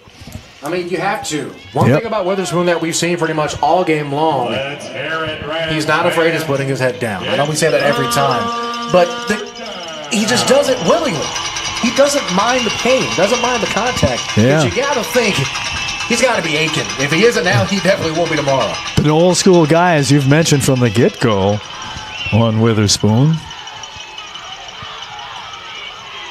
Dalton is his first name. 3rd and 1. They do the tush push, and they get in. I don't see arms. I do see arms now. So 8:17 left here in the 4th. Witherspoon dives in from 1 yard out. Kind of maybe see if we can have a better camera angle at it. The 4th straight score now. The Rams have been shut out here in the second half. Wow, wow, wow. If you're a Wesleyan fan, I hate to bring this up, but this is shades of a certain team out of Louisiana just one season ago. Yeah, it was about a little over a year ago. Yep. I think it was the 16th of November, wasn't it? Snap back, kick on the way, and Balky is good in the extra points. Will make it 42 for Benedictine. The Ravens of Atchison, Kansas, mauling the Rams now, 42-24. Be back with more from the ASN family of platforms. This is the NAIA Football Championship Series.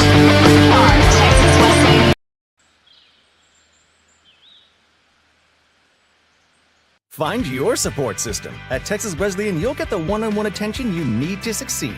Texas Wesleyan, small classes, big scholarships. Now that's smaller, smarter.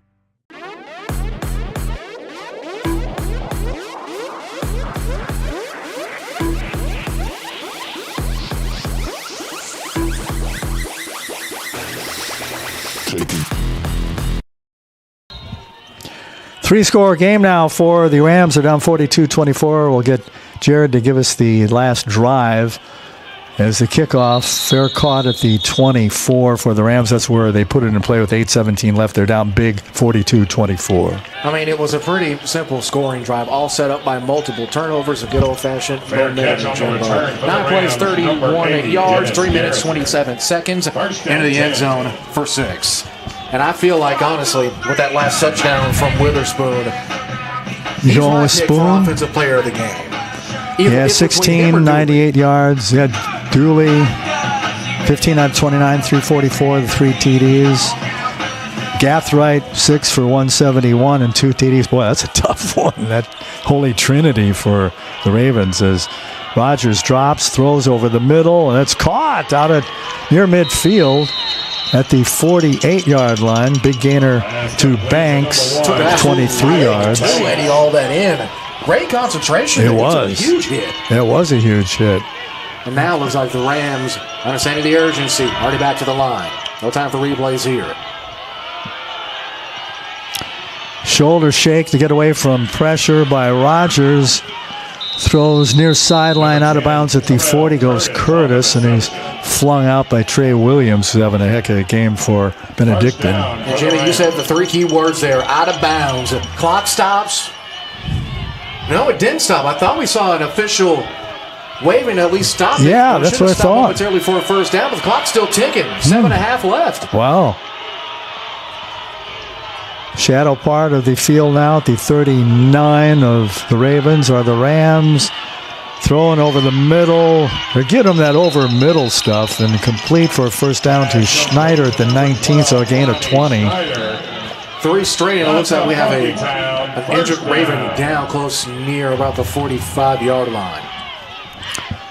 Grab a break. 7:18 left in the fourth. It's been all Ravens second half. They're up 42-24. This is the NAIA Football Championship Series on ASN2 and ASN Radio.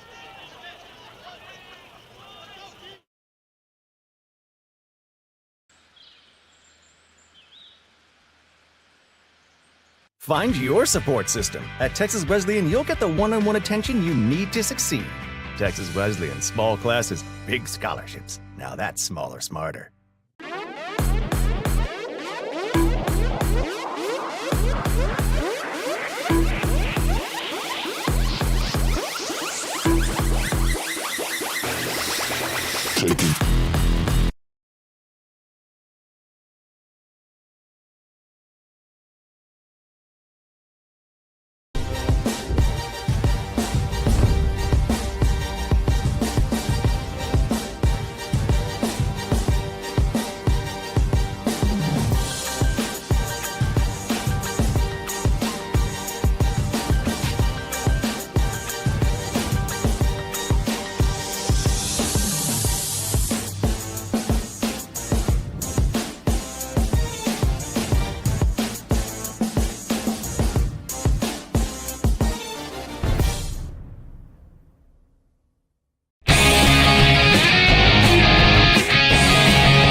Rams have it 1st and 10 with 7:18 left in the fourth. They've been driving the field now. They still haven't scored here in the second half, but they're inside the red zone now, down 42-24.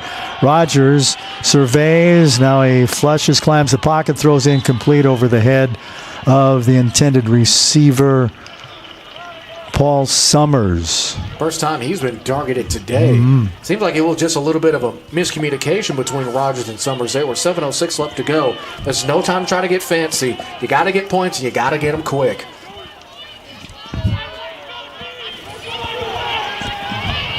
Clock stopped at 7:06.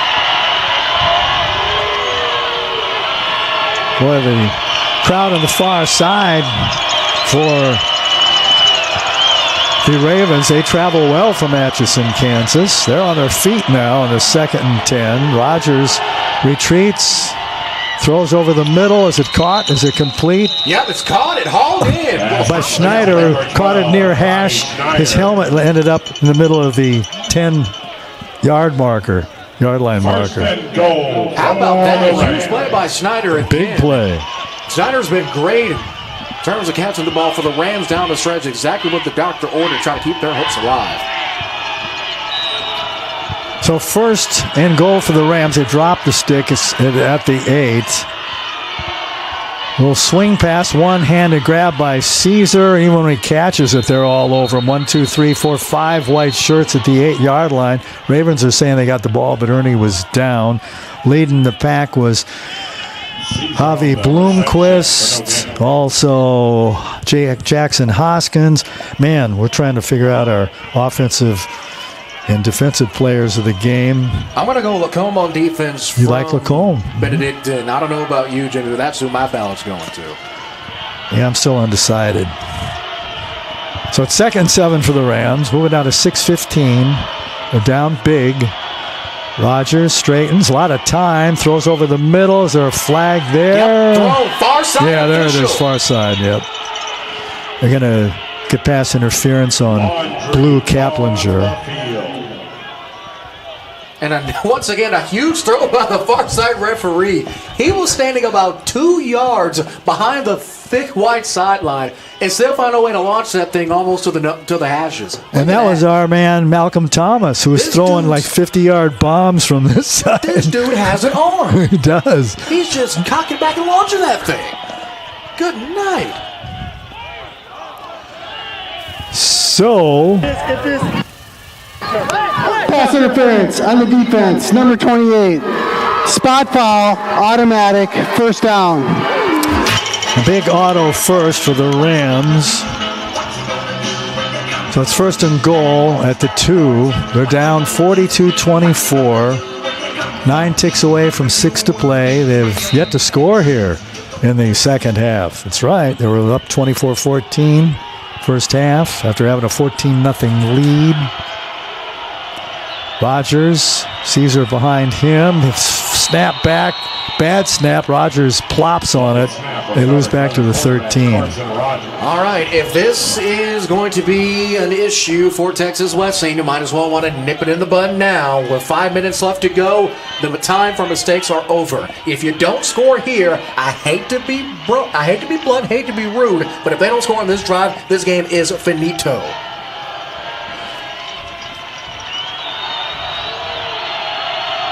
Trying to get this ballot completed for James. He wants to come in and get him. Rodgers, smack down. He goes at the 15-yard line. And guess who it is? It's got to be my pick. Well, almost my second pick for defensive player of the game, at least for Benedictine, on a huge TFL. Just one more play away from possibly sealing this thing. It's going to be senior Jared Heron once more. Heron, one of the many players out of Moberly, Missouri, coming up with a big-time TFL. That sack for Benedictine, their second of the game. And as a wise man once said, no time like the present. It's 3rd and goal, 13 yards to go. As now it's crunch time for Wesleyan. Throw's incomplete, just off. Intended for Curtis. Good coverage employed by Jackson Hoskins, who is my defensive player of the game. So we have Lacombe for me and Hoskins for you. Yep. No gerrymandering here. And I went with Who did I go with? I went with Jackson Dooley, the quarterback. You went Dooley, and I went Witherspoon. So we're split there as well. Yep. I wanted Gathright, too. So a 30-yard field goal attempt coming for the Rams with 4:52 left. Smart, just take the points. Yep. Get a stop when you can. Snap comes back. Cade Gordon puts it down. Chavarria boots it, and it is a good one. So with 4:47 left, was there a flag? No, don't think so. Let's keep it here. All right. Texas Wesleyan doesn't leave empty-handed. However, they still have their hands full with a pretty big deficit and a lot of time. Well, not really a lot of time left to go in this one. 4:47 left. Coach Christopher, you got the broadcast headset on. We'll give you a drive summary in a minute. Put the coaching headset on. Okay, it's on. What do you think? What's the goal here? You almost have to onside it here. I mean, they have 3 timeouts left, but they're down by 15. Or is that right at the precipice of, is there too much time to onside here? Yeah, but the way they've been moving the ball, I'd almost onside it. That last field goal capping off a 9-play, 62-yard drive, 3 minutes and 30 seconds. Once again, capped up by a 30-yard field goal. And their first points this half. Yep, and it was a field goal. Yep. All right, so Chavarria, not Max Luna, so it's like a onside coming. Yep, hands team. See at the top of your screen. Yep. He boots it, and it's a line drive, and it's baseball recovered. caught. It was a shot. It was a line Arm drive shot to short. The 46. Covered nicely by special teams, trying to get a number. I think it was Fabian Nijka. That was Ethan Parrott, this wide receiver senior out of So it was Ethan Parrott, okay. How about Apple Valley? Huge catch. And if Yeah, the wide receiver would be a hands guy. Yep. And if anything, a spot on the baseball team. Apple Valley, that's where Trigger, Roy Rogers' horse, is stuffed. It's out in the desert. Upper Mojave. Lives not far away from there in Palmdale, California, a number of years ago. Handoff left, running a little comeback as he headed toward the sidelines was Xavier Ugorji, the junior out of Menifee, California. He's had a good game, too, for them. He's had a great game as well. We'll get his stats in a brief moment here as Rogers on the tackle for Wesleyan, making it 2nd and long. So you'd think if they get a first down here, that might be a clincher. But you never know. Still 4-13 and counting. After the run, the junior now on the ground. 7 carries, 40 yards at 5.7 a touch. So it's all the game for him. Little bunch of receivers, a 3. Snap comes back to Dooley. Hands off. Coming left is Gorgie again. This time he gets decked at the 38-yard line, doing the decking for the Rams. Jaden Jones. I was right there. I mean, sitting next to you for the last 2 years, I want to call him Jared. It's too close. My playing days are well behind me. Jay Jones, we'll call him. Be on the safe side so I don't muff his name. Or JJ. And JJ. In your moves, he's JJ. Clock moving. It's at 3:22. And they're in no hurry now. Shot clock, game clock down to 8. 3rd and 2. Rams late basketball earlier today. Yeah, women beat Wiley by 1. Handoff of the middle. Orgy breaking tackles left, right. He gets a first down to the 30. Pickup of 8. They move the chains and think that might have been it. Orgy on the carry. That's a first down for the Ravens. I've seen crazier in this game already. Yep. As we approach the 2-minute mark, I would say one more first down would probably be the finishing touches on this one. They need a touchdown, a 2-point conversion, a touchdown, and an extra point just to tie them in 2:35, and they don't have the ball. Also a reminder to keep it here in the post game. We'll head to the community room here at Crowley. We'll have post game discussions from players and head coaches from both ball clubs. And the Champions of Characters presentation, too. There's your player of the game, Witherspoon, charging ahead to the 25, picks up 5, maybe 4. I mean, I just love the way he runs. Yeah, he's a bulldozer. The dude is a dude, to put it simply. And in 4 seconds, the 2-minute timeout. Let us take it to 42 for the Ravens of Benedictine, 27 for the Rams of Texas Wesleyan. Back with the final couple minutes. This is the NAIA Football Championship Series on ASN2 and ASN Radio.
2 minutes to go on this thing. It's been all Benedictine here in the second half. Witherspoon just goes right into the teeth of the defense. Rams drive him back and picks up a couple. We're under 2 now at $1:45. 3rd and 5. On the 25 of the Rams are the Ravens on their way to the number 9 seed, beating the number 8 seed, advancing to quarterfinals next week. Who they'll play will be decided this tonight or tomorrow at the latest, right? We will know I believe by Sunday at the latest.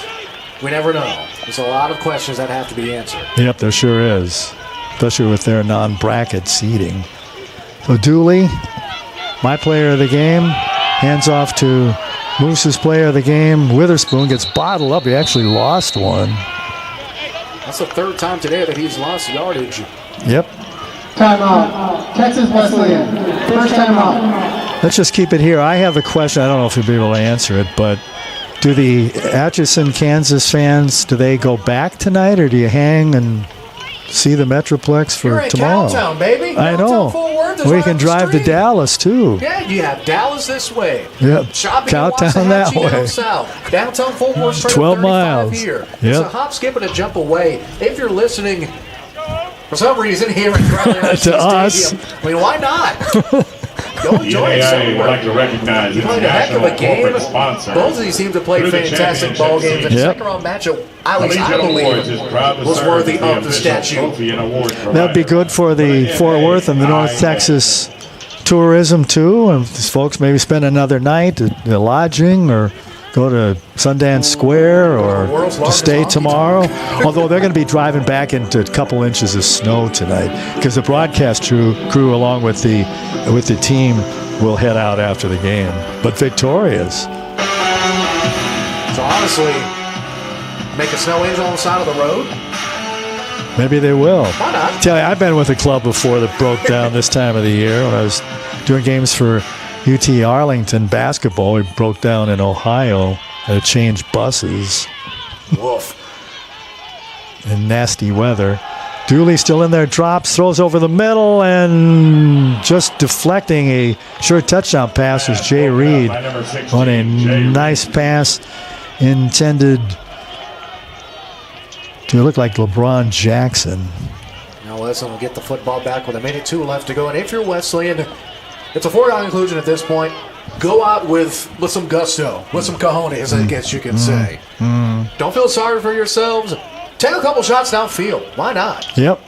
Rogers notably still back on the Ladies field. and gentlemen, the NAIA and Texas Wesleyan would like to remind all of our fans here today, please do not go on the field of play after the game. Come post game, we'll have Some are leaving. Personnel are allowed Flag is thrown. Whistle. All right, so 59 seconds left. False start on the offense. Number 10, 5-yard penalty, first down. So the Rams with those big blowouts this year. First time they won the sack outright. First playoff appearance. Tested early, beat Lindsey Wilson, Kentucky by 10, Ottawa by a couple, and they had those big wins scoring 60 or more in a half dozen games. Rodgers drops, Rodgers throws complete at the 34-yard line, then circle around and run out of bounds was Banks to stop the clock with 56 seconds. That seemed like it took longer than 3 seconds. Well, Yeah, that was a quick 3 seconds. Move with sticks and at least try to get something going. Yep. I mean, they do have 2 timeouts, 56 seconds left. But that was one of the things we talked about at the outset. I asked you, do you think because Benedictine in a tougher conference, the HAAC, Heart of America Athletic Conference, had a tougher schedule? They did. They had 3 playoff teams. That's what happens when you're battle tested. Doesn't matter who you have in front of you, just play ball. Yep. There's a slant over the middle to Banks. Pass complete to Banks. First down to the 46. Hurry up, Rams.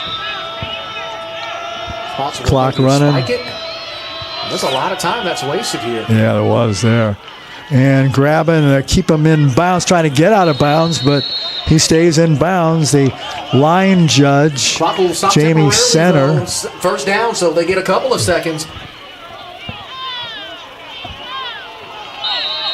Now it moves to 34 and counting. There's Benedictine going to call timeout. Benedictine. Yes, they Second are. timeout. One more remaining. Left to go in this one. Ladies and gentlemen, as a reminder, So Benedictine.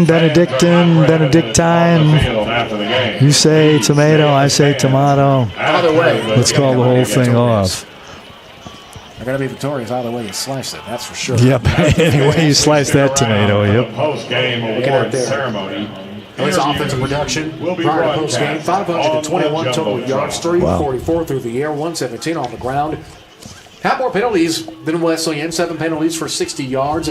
First downs, as of right now, Jimmy, funnily enough, tied at 24 first downs apiece for both teams. Benedictine has run 3 less plays. Please put 36 on the game clock. They're adding 4 seconds. Now we're at 30, just a hair over half a minute to go. Most all the field, except for a couple spots out of the sun now. Where the far side is still the bleachers.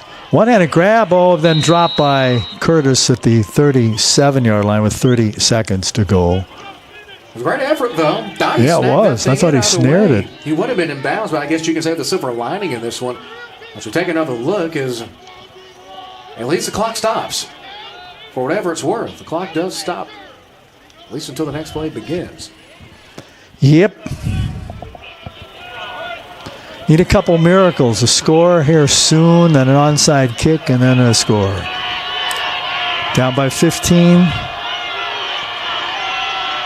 Rodgers drops, runs as the center of the field slides at the 33-yard line. Does get a first down, though, Jimmy, so the clock will stop, at least for a couple of seconds. They still have 2 timeouts left. Yeah. So they're fighting to the end of the Rams. They got at least a puncher's chance, if anything, as we're inside of 20 seconds now. Rodgers under duress. That was almost picked off. Man, linebacker coming up. Joe Gaines out of Houston, Cypress Ridge. Gaines, a huge smile on his face. He wanted the interception bad. And he had a bunch of green in front. You know, in that case, if you're Rodgers, throw the football away. Get it out. Yeah. Get it out immediately. So, 2nd and 10. We're nearing the final play of the game.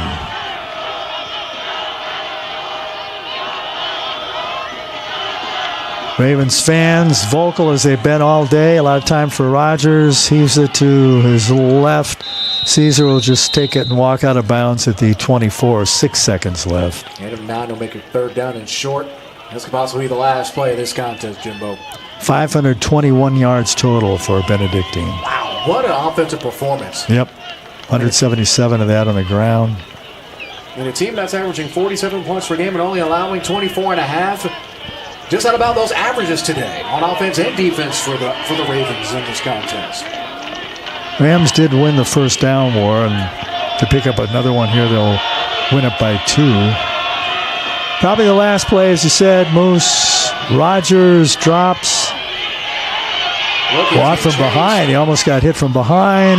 Touchdown grab by Caesar in the end zone with no time on the clock. Touchdown, Caesar. Back out around the 22-yard line. Don't know if this will come back fair to say. Was that unnecessary unnecessary roughness by hitting him in the back? Rodgers in the back? Maybe Rodgers. And they'll decline it.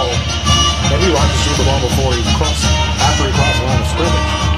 Either way, if it's against Wesleyan, Benedictine should decline it.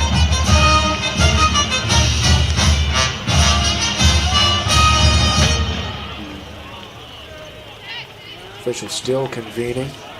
Yep. 0 on the board.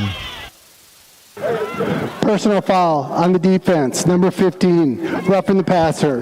The result of the play was a touchdown. The game is over. So that'll do her. Texas Wesleyan scores the final touchdown, but too little, way too late. That'll end the contest. Rams season over. They go to 10-1 overall. Benedictine Ravens up their record now to 10-2. They'll advance to the quarterfinals. They'll know who they play here probably by tomorrow sometime. We'll be back with the post-game show coming up. We'll have the offensive and defensive players of the game, hear from the coaches, and do the Champions of Character Awards. That's coming up on ASN 2 and ASN Radio after this.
Find your support system. At Texas Wesleyan, you'll get the one-on-one attention you need to succeed. Texas Wesleyan, small classes, big scholarships. Now that's smaller, smarter.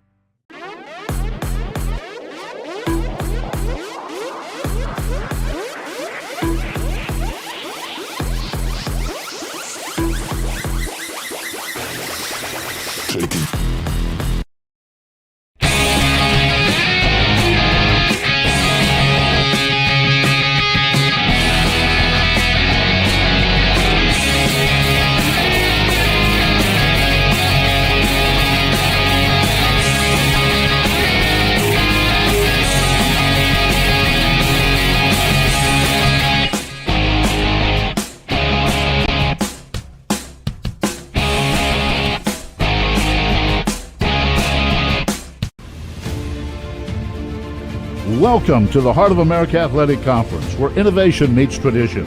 Here, growth is not just measured in victories, but in the development of character and sportsmanship. Our student athletes compete at a championship level, pushing their limits every day. The Heart is committed to an uncommon student athlete experience that features some of the premier athletic programs in the NAIA. Our commitment to excellence goes beyond athletics, establishing a community of support and mentorship. But what truly sets us apart is the heart with which we play. Join us and experience the passion, the drive, and the spirit of champions. That passion and commitment extends off the playing field and into graduation. The Heart of America Athletic Conference, champions in competition, leaders in life.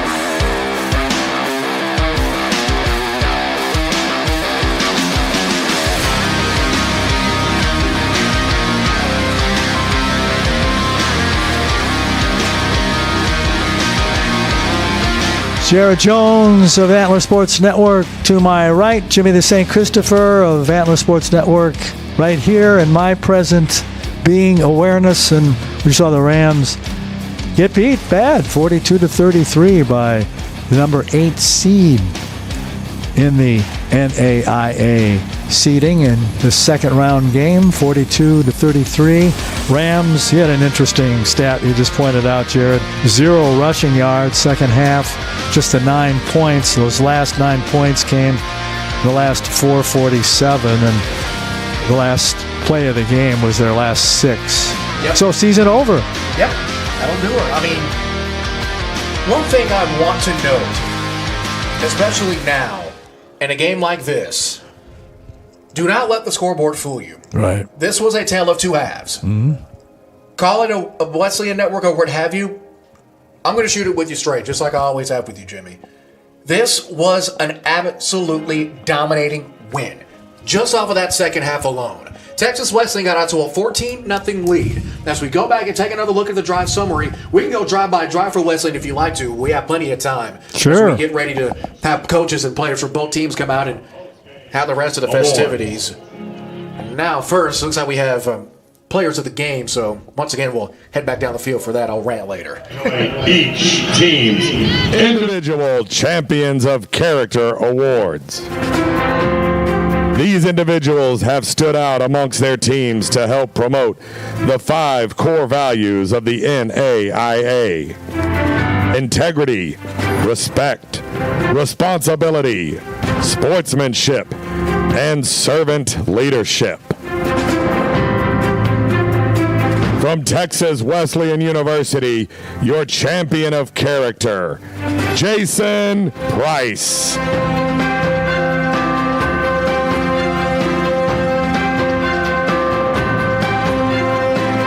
And from Benedictine College, the champion of character, Gary Bloomquist.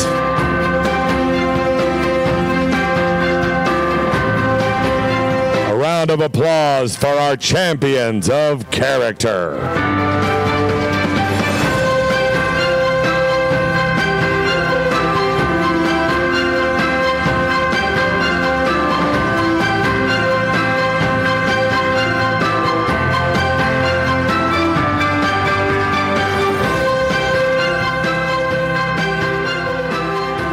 And now, ladies and gentlemen, the offensive and defensive players of the game.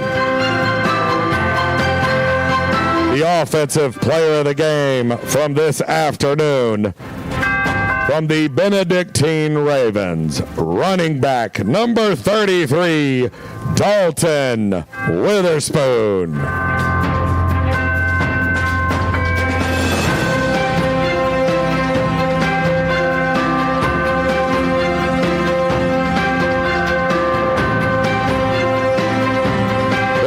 Offensive Player of the Game from the Benedictine Ravens, and 2 interceptions. Number 6, Jackson Hoskins.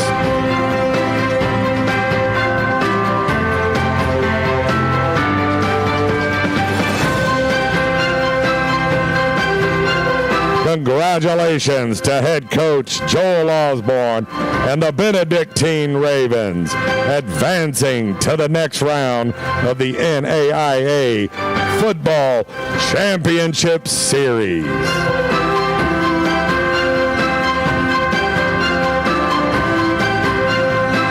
Good luck, Ravens, and thank you for supporting the NAIA.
Find your support system. At Texas Wesleyan, you'll get the one-on-one attention you need to succeed.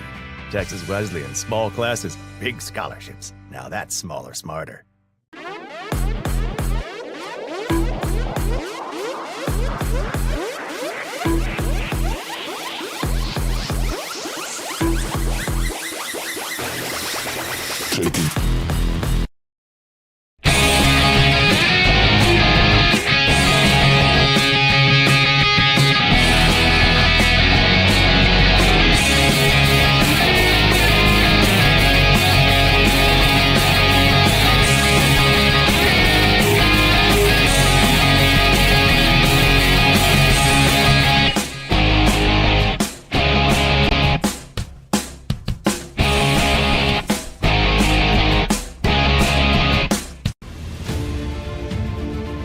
Welcome to the Heart of America Athletic Conference, where innovation meets tradition. Here, growth is not just measured in victories, but in the development of character and sportsmanship.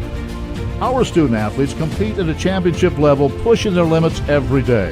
The Heart is committed to an uncommon student athlete experience that features some of the premier athletic programs in the NAIA. Our commitment to excellence goes beyond athletics, establishing a community of support and mentorship.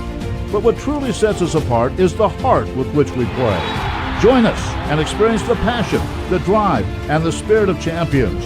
That passion and commitment extends off the playing field and into graduation. The Heart of America Athletic Conference, champions in competition, leaders in life.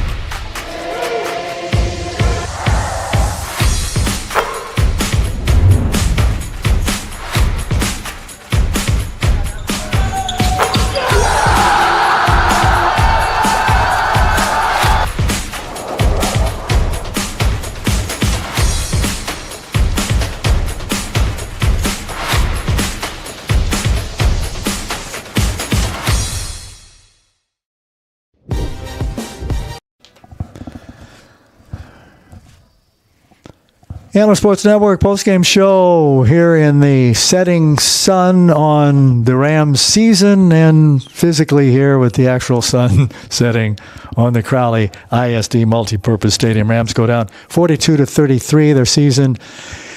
After undefeated in the regular season, they lose their first postseason game to Benedictine, the Ravens. In a game that was really, once again, a tale of two halves. Mm-hmm. I can't stress once again, before we were caught up by the player introductions and awards on the field, this was a game that Wesleyan had in hand. Mm-hmm. Up 14-0 in the first, controlled their own destiny on the offensive and defensive side of the ball. They outgained Benedictine through the air by 11 whole yards. But for the very first time this year, Wesleyan's kryptonite was the very thing that was every single, all 10 of their previous opponents' kryptonite as well. The proficiency on the ground. Ernie Caesar, arguably, if not the undisputed best running back in the country, who has, prior to this game, 137 carries, over 1,000 yards, 110 per game, 39 touchdowns on the ground, an NAIA record, was stuffed today. Even though he had 18 carries for 33 yards and a touchdown. His average per carry, Jimmy, 1.8 yards. Mm-hmm.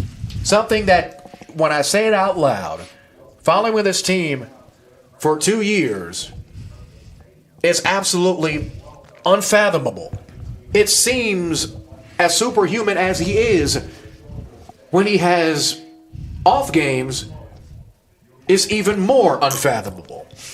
That is simply because Benedictine came out of the second half and outplayed this Texas Wesleyan team. They sure did. The Rams were up 24-14 at the half, then they scored those late scores, a field goal and a touchdown at the buzzer to end it and get beat 42-33. But, talking about the offensive lines at the beginning, we said it would be one in the trenches, and the Rams not taking anything away from their front five, their center Polo New, left tackle Dawson Elliott, Cedric Malone, the left guard, right tackle Hayden Norwich, and right guard Ogden Morrison. That was the first time they had played this year. Yep. Morrison and Norwich Malone and Morrison were backups last year. Didn't play too much, but they had all those blowouts. But they finally met a team who had a great defensive line. I mean, they pretty much kept Rodgers clean, but man, they just closed down that running game. As you said, the fabulous Ernie Caesar finally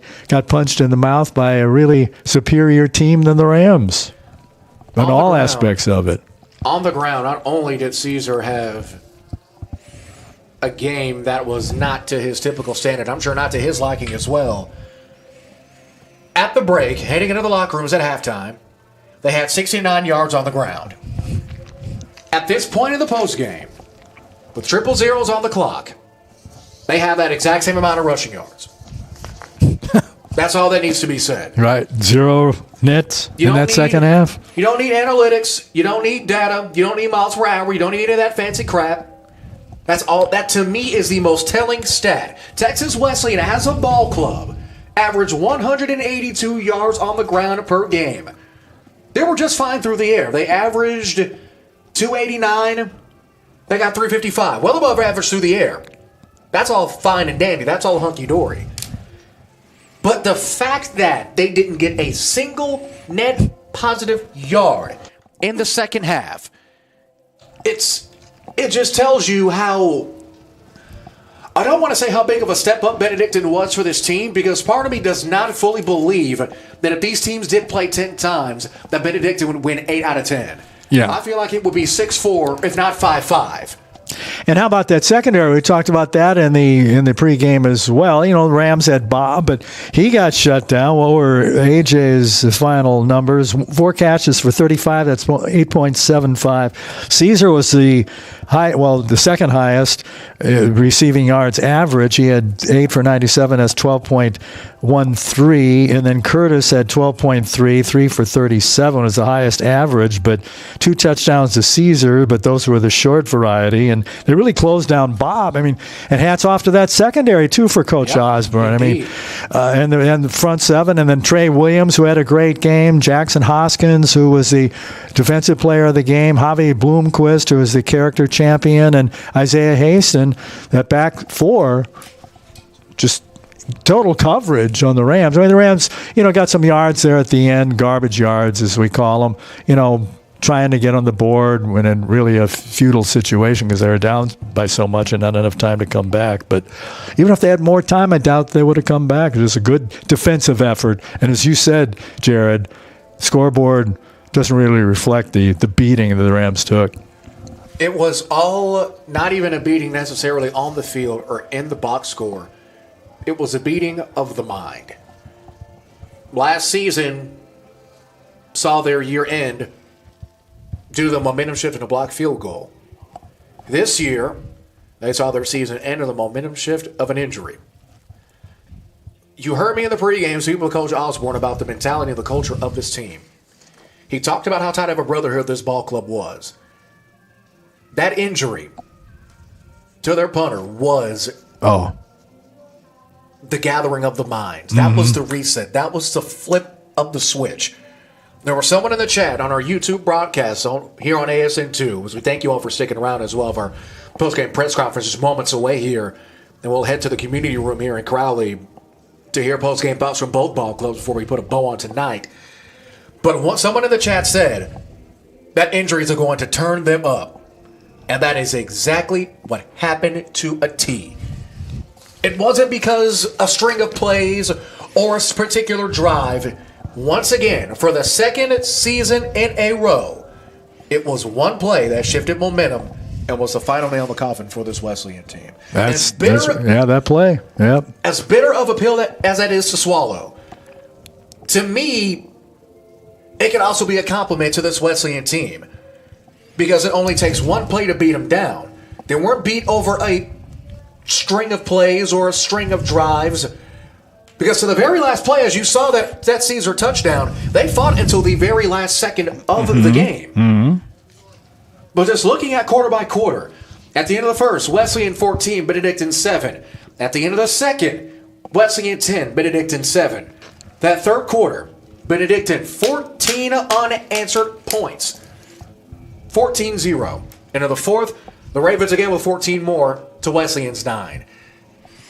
So your turning point play of the game was the Price, which is a good return on the punt, but when he laid a knee into Bruner, the punter, and he was down for, 15, 20 minutes and got carted off. You say that was it. Would really turn it around. That was the defining moment in this game. I think the highlight play for the Rams was the Sir Hill after the tip of a near touchdown pass to Timmerman in the 9.5 yard tip interception by Hill. That was funny and really the play of the game. So, yeah, well, we were talking, Jared, we said that for weeks about, they're going to face somebody who was really, one seed behind. 9th, Benedictine was, Rams were 8th, but much superior. At least today, and like you said, they probably play them 10 times and beat the Rams 9 times. I do not, once again, I'll say this again for the record. If these two teams play 10 times, let alone 3 times, no team will be able to sweep. Benedictine would have win 8 or 9. Wesleyan would have win 8 or 9. Because these two teams, as we talked about in the pregame, you asked me, the first question you asked as we previewed this game, at the top of the pregame show, how balanced are these teams? They're so balanced that it took only one moment to take this from a skill versus skill competition to a mentality versus mentality competition. And let me get this straight as well. I hate to cut you off again. I'm not saying that the Rams didn't give effort. This is the hardest fought game they played all year. Yep. And understandably so. This was tougher than the Lindsey Wilson game. They played harder than they didn't play this hard against Ottawa. Not that they didn't give effort, but this was pound for pound the best game they played, dare I say, in 2 years. In the 2 year resurgence this program has had, under 2 different head coaches as well. But Benedictine just came out with even more. And we mentioned it a number of times during the pregame and then during the broadcast too, is because they played in that Heart of America Athletic Conference South Division. And, I mean, the 2 games that they lost were to Grandview and Mid-America Nazarene, both still in the playoffs. Baker, they beat by 3, but they got beat by Pikeville, who got mauled today by Kaiser. 56-21, and Mid-America Nazarene also lost, this time to Morningside, 35-0. So it's going to be interesting to see who matches up where. Yep. Wow. Either way, what a contest. Yep. Let's grab a break. 42-33, Rams on the short end of the stick. Their 10-0 season ends at 10-1. We'll be back with more post-game NAIA Football Championship Series on ASN2 at ASN Radio.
Find your support system. At Texas Wesleyan, you'll get the one-on-one attention you need to succeed.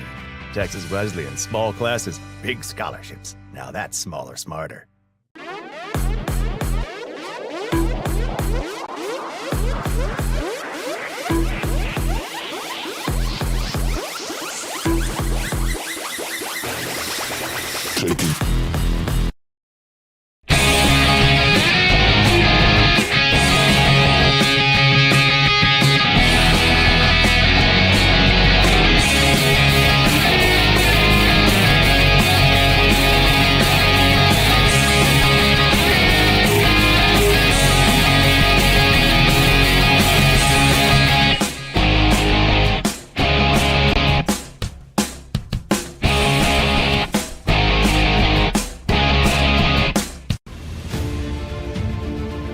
Welcome to the Heart of America Athletic Conference, where innovation meets tradition. Here, growth is not just measured in victories, but in the development of character and sportsmanship. Our student athletes compete at a championship level, pushing their limits every day.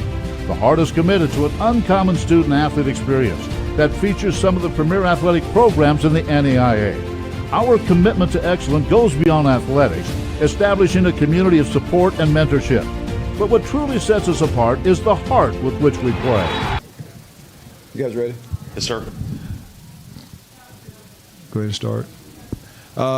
First, let me say that it was a disappointing end to a historic season. I'm really proud of the way my players played and how we fought to the end.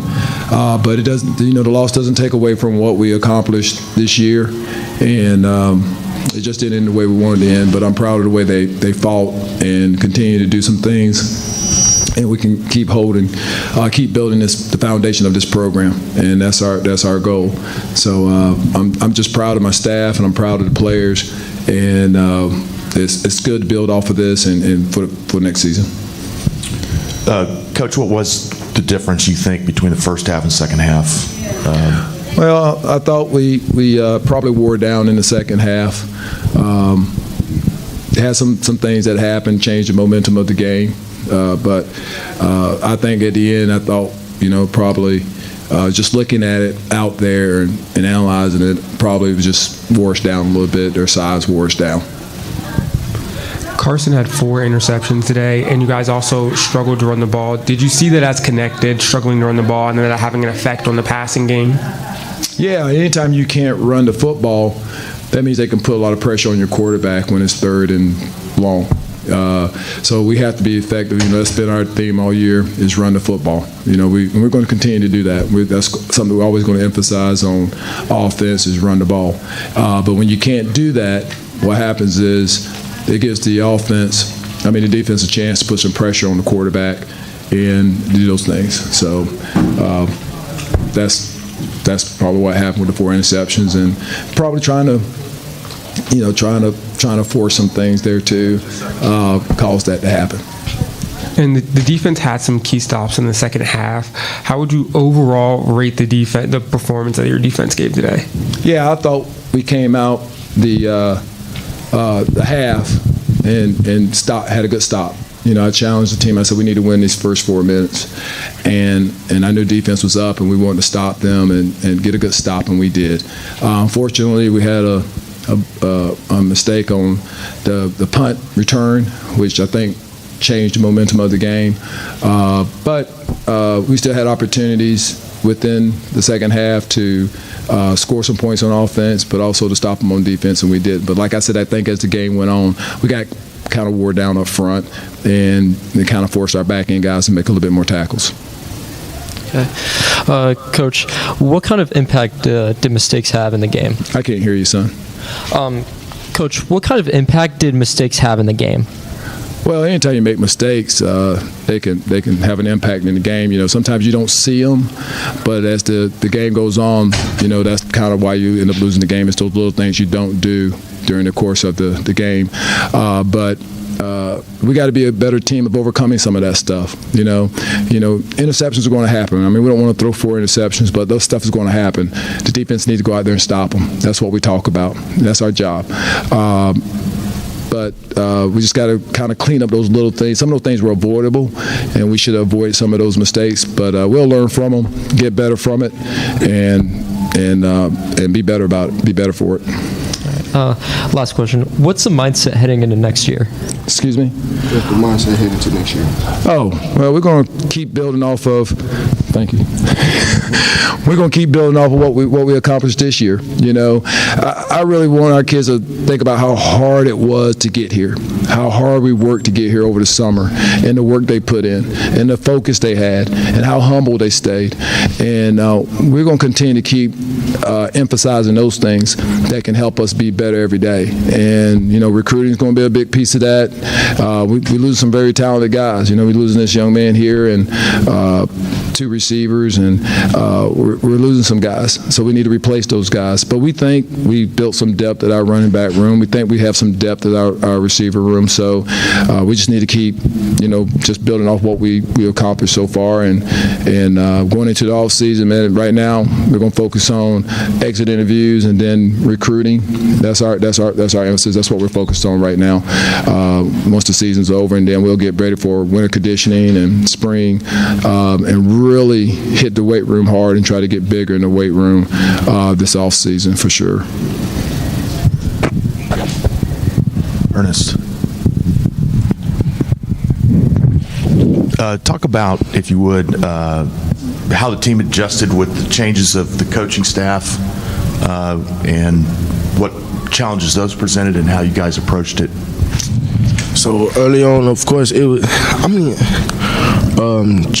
We all had to.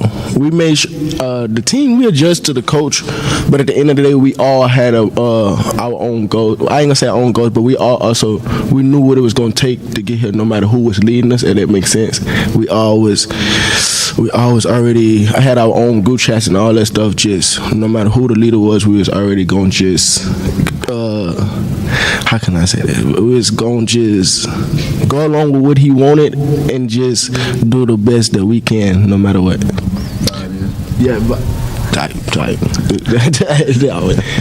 And talk about today, the challenges that you guys saw as an offense against a pretty good defense. As offense, yeah, they had a pretty good defense. They had a pretty good D-line, of course, that stopped the running game. I only had 18 catches for 33 yards, which is way unnormal. But Yeah, they just had a good defense. I'm gonna just leave it at that. They had a good defense, and they had a good defense.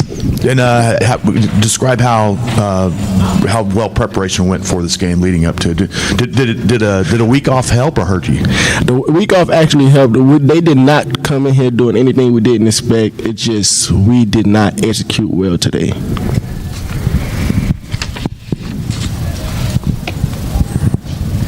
So for the guys on offense, what were some things that went well regardless of the outcome? Some things that I could say that went well is just us not giving up. Us not giving up even at the end when we had a few seconds left going to the 2-minute offense down by still 14. We just never gave up. And then also some other things that went well is we had flashes of our passing game. Our passing game that could be explosive. I mean, everything on it. We had some stuff going well in the passing game. Yeah, in the passing game. This is for both of you guys. How proud are you guys of what you were able to accomplish this season? Oh, I'm very proud of these guys. Because like we all know, we never once made it to the playoffs. Before the seniors this year, dudes, they never really even won. So just once we all fall back and relax and just take time to decompress, we're gonna understand that we also had a great season. We had a great season, and it was just a great season, honestly.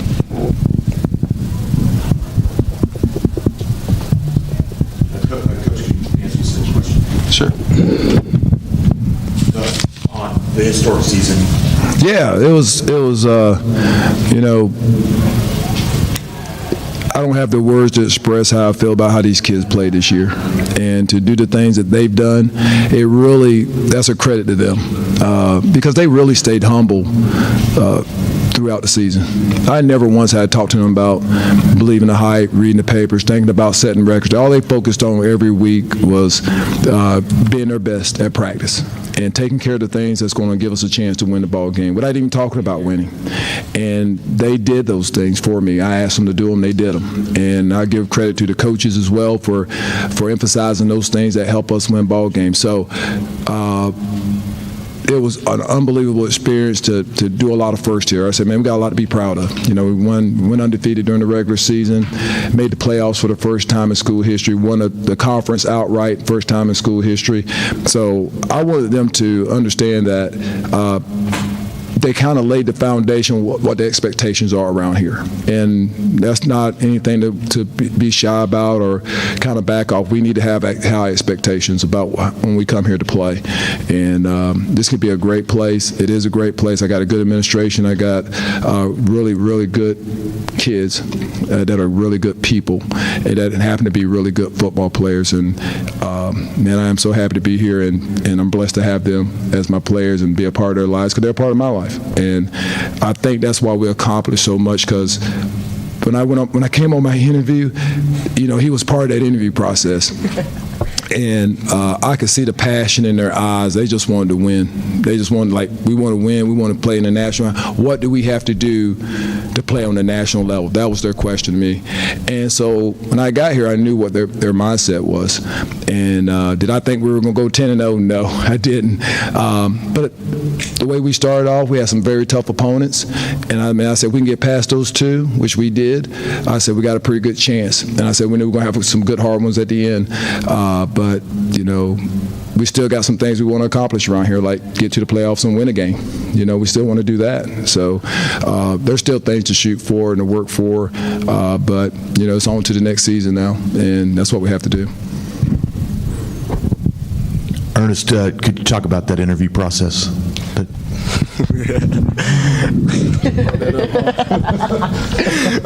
The interview process, it was wonderful. He came in with all his experience. He had he been a Duke. He been y'all know all the places he been. I'm not gonna. So the interview was well because we knew that we were gonna have a coach that had experience. Of course, we wanted to test him just to see like what his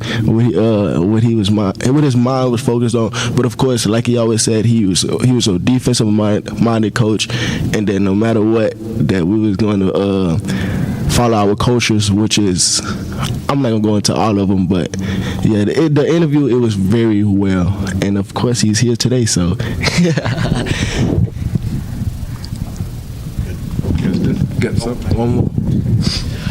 One more question. For you, Ernie, how will you look back on the season that you personally had?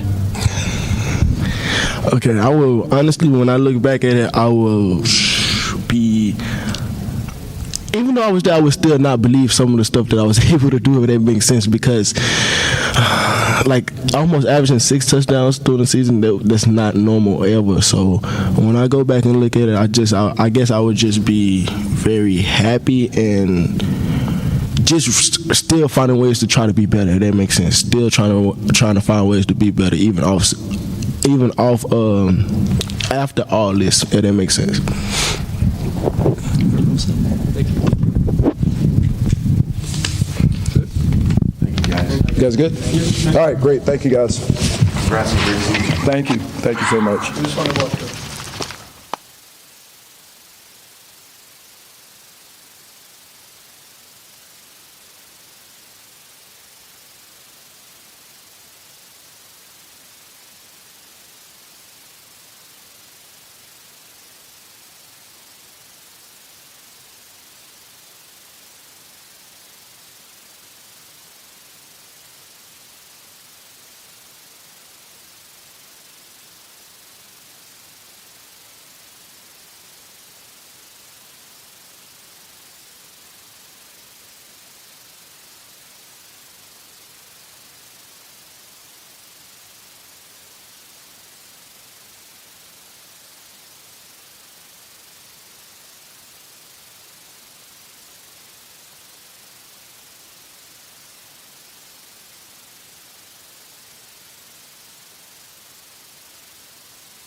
each other. And 28 unanswered points, created some turnovers. They were key, and I thought just, hit some explosive plays, and our running game was really key. I think we rushed for close to 180 yards, and to find a way to run on a team that knows we're going to run at times, that was tough, but I thought our guys did a good job, so I'm really proud of them. Jacob broke our career receiving yards record, all-time at Benedictine today, man. Congratulations, Jake. He's getting close to the single-season record, too, and then Jack has done a great job. And a huge play in the end zone there on that pick, and corner out versus what probably looked like man coverage, but turned out we had a guy sitting there, so that was a big play in the game. And then that was a huge momentum for us because we had the interception, and then next play Jay Sean goes the distance on a big play up the seam. So just really proud of our guys, and our goal coming in here was to go from 16 to 8, and we got that done. Jackson, take us through that play, that interception. Yeah, well, we've been working it all week, the fin corner. We were ready for it. Coach Cook made a great call, our defensive coordinator, and I just did my job and stayed in the right place. You guys, in the run game, you guys were getting a lot of yards after contact. You guys were breaking a lot of tackles. Talk about how important that was and how that helped set up the pass game as the game would go on. Yeah, for sure. It starts up front with our offensive line and then our tight ends. Our receivers do a great job as well, too, when we're not running RPOs. But, our two running backs are pretty solid. And Dalton Witherspoon ran behind his pass today, and so did Xavier Gorgie. At different times throughout the year, they were both dinged up a little bit, but they're not right now. So we've got them back to full health. And, I thought what they looked like was what we looked like running the ball week 1 versus Morningside. And so that was really big key for us. So it was great to see those guys step up for us. And talk about how big a play it was getting that muff punt, which led to the touchdown, and after that you go with a 28-0 run.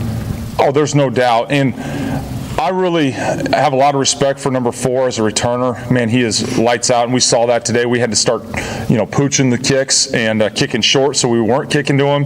And, we did know he was aggressive at times and that he was going to try to take chances, and that showed up on tape, and it happened. And our guys did a really good job of getting to him and getting to the ball, and that was a huge play for us to start the second half.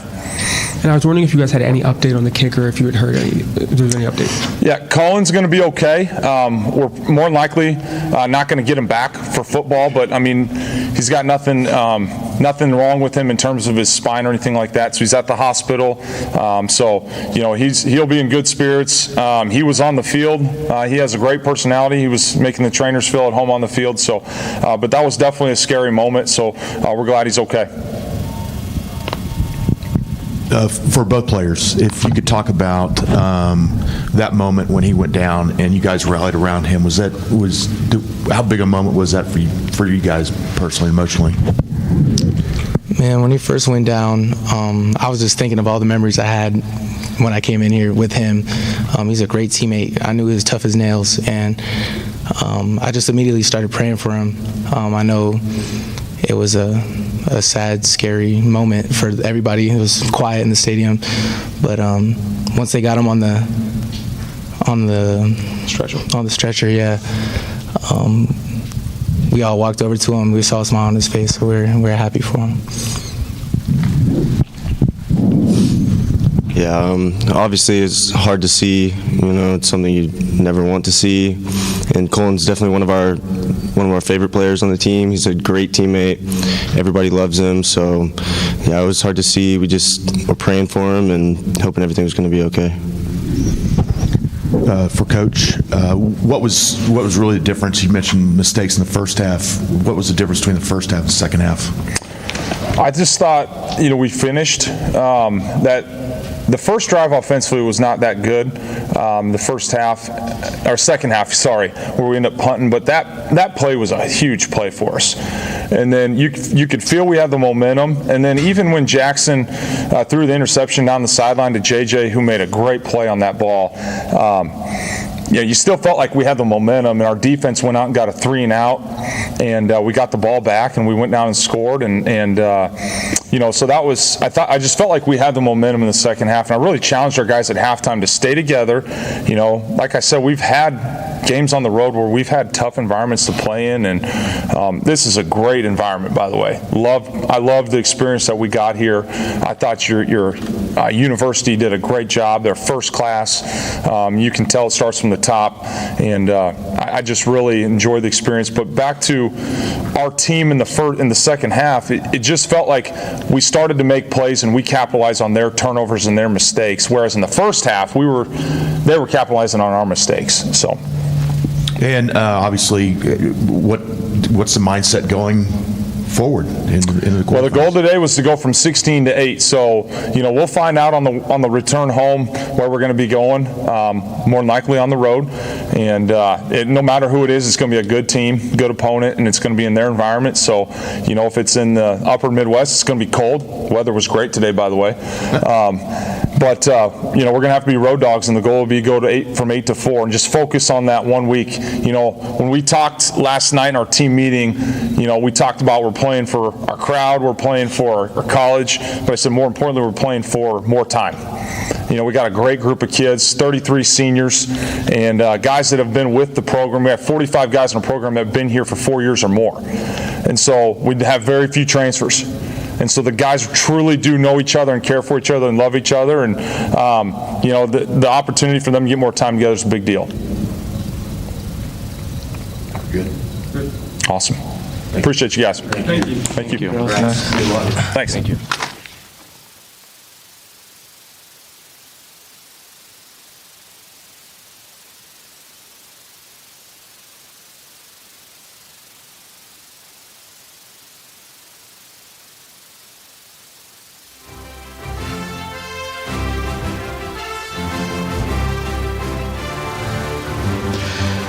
Jimmy in the St. Christopher next to Jared. Moose Jones, Antler Sports Network, wrapping up our post-game show. Rams go down 42-33. Their undefeated season. No mas as they're beaten soundly. Hats off to Coach Joel Osborne and his Benedictine Ravens. Fantastic.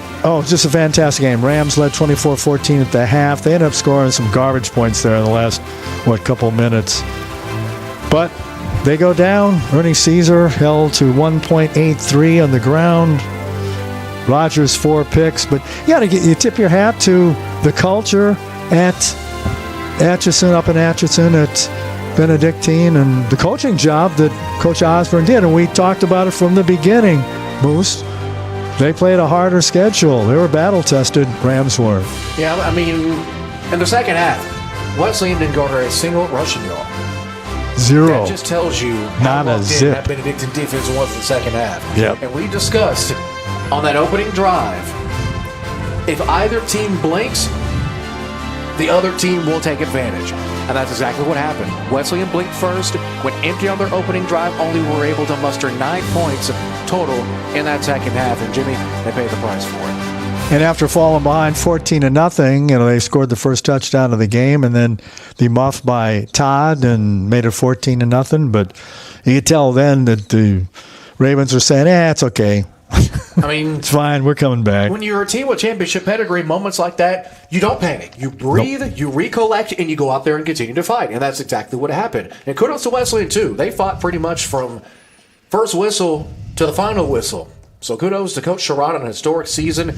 Now it's back to the drawing board. And Jimmy, a lot of seniors leaving this Texas Wesleyan team, and a lot of folks coming back for that Benedictine team as well. Yes, Michael Banks leaving. He's a senior. Josh Morris, former Raven, leaving. Ernie Caesar is a senior. Jason Price is a senior, as is Jay Reed and Zeno Marcaselli and Arian Bott. And, there's some young guys that they recruited late, but we'll see how they recruit and fill all those big holes for the guys we just mentioned. Definitely some holes to fill, and what a journey for this Wesleyan team. Mm-hmm. I mean, last season, finishing off against LCU in the regular season, at least this go around, something to hang your hat on. You didn't fall in the regular season because you didn't do what you were supposed to do.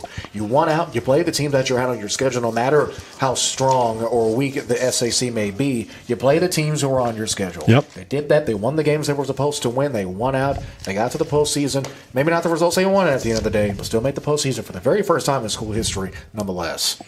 Now, with the remaining teams, Kaiser won today, correct? Grandview won? I believe so, yes. And Indiana Wesleyan, or they beat Southwestern, I guess. Montana Western won. Yes. So basically all the higher seeds pretty much won, except for St. Thomas. They went down to Georgetown 27-21. Morningside won. Montana Tech won. Wesleyan, who was a lower seed, lost 42-33. But having said that, who do you like now going into the quarterfinals? Well, I liked St. Thomas as a kind of a dark horse at the 5 spot just because of their speed and the fact that they're big uglies up front on the offensive and defensive line. You may vaguely remember played against Texas Wesleyan last season, kept most of that line, and I liked that veteran caliber team was not only one of the best in the Sun Conference, a very tight Sun Conference, but a very competitive Sun Conference. We returning, but there goes my dark horse, eliminated by the Tigers of Georgetown College earlier today. Who's won 3 titles. They have the most titles along with Morningside and Northwestern, 2 from my home state of Iowa. So those are the title holders in all the NAIA, 69 seasons. They've won the most titles, those 3 schools at 3. But so we'll see. We'll see how it pans out. We know that the Rams aren't in the quarterfinals. And quoth the Raven, "Nevermore, Rams, nevermore," and he wins as they win 42-33. I got that Edgar Poe in for you. Good job, Jimmy. For Jared Moose Jones, Antler Sports Network, for Ricky Dotson, Athletic Director at Texas Wesleyan, for James McBride, his assistant Aaron. Jared, it's been great. Let's do it again next year. 2 years down, 2 years in the books. Maybe we can get the Rams a playoff victory next season. Well, I want to find out, my friend. All right, sounds good. Thank you, Jared. There he goes, Jared Jones, Jimmy the St. Christopher saying adios from Crowley ISD Multipurpose Stadium. Rams lose to the 9th seed Benedictine Rams 42-33. Adios, amigos. Happy Thanksgiving weekend, what's left of it.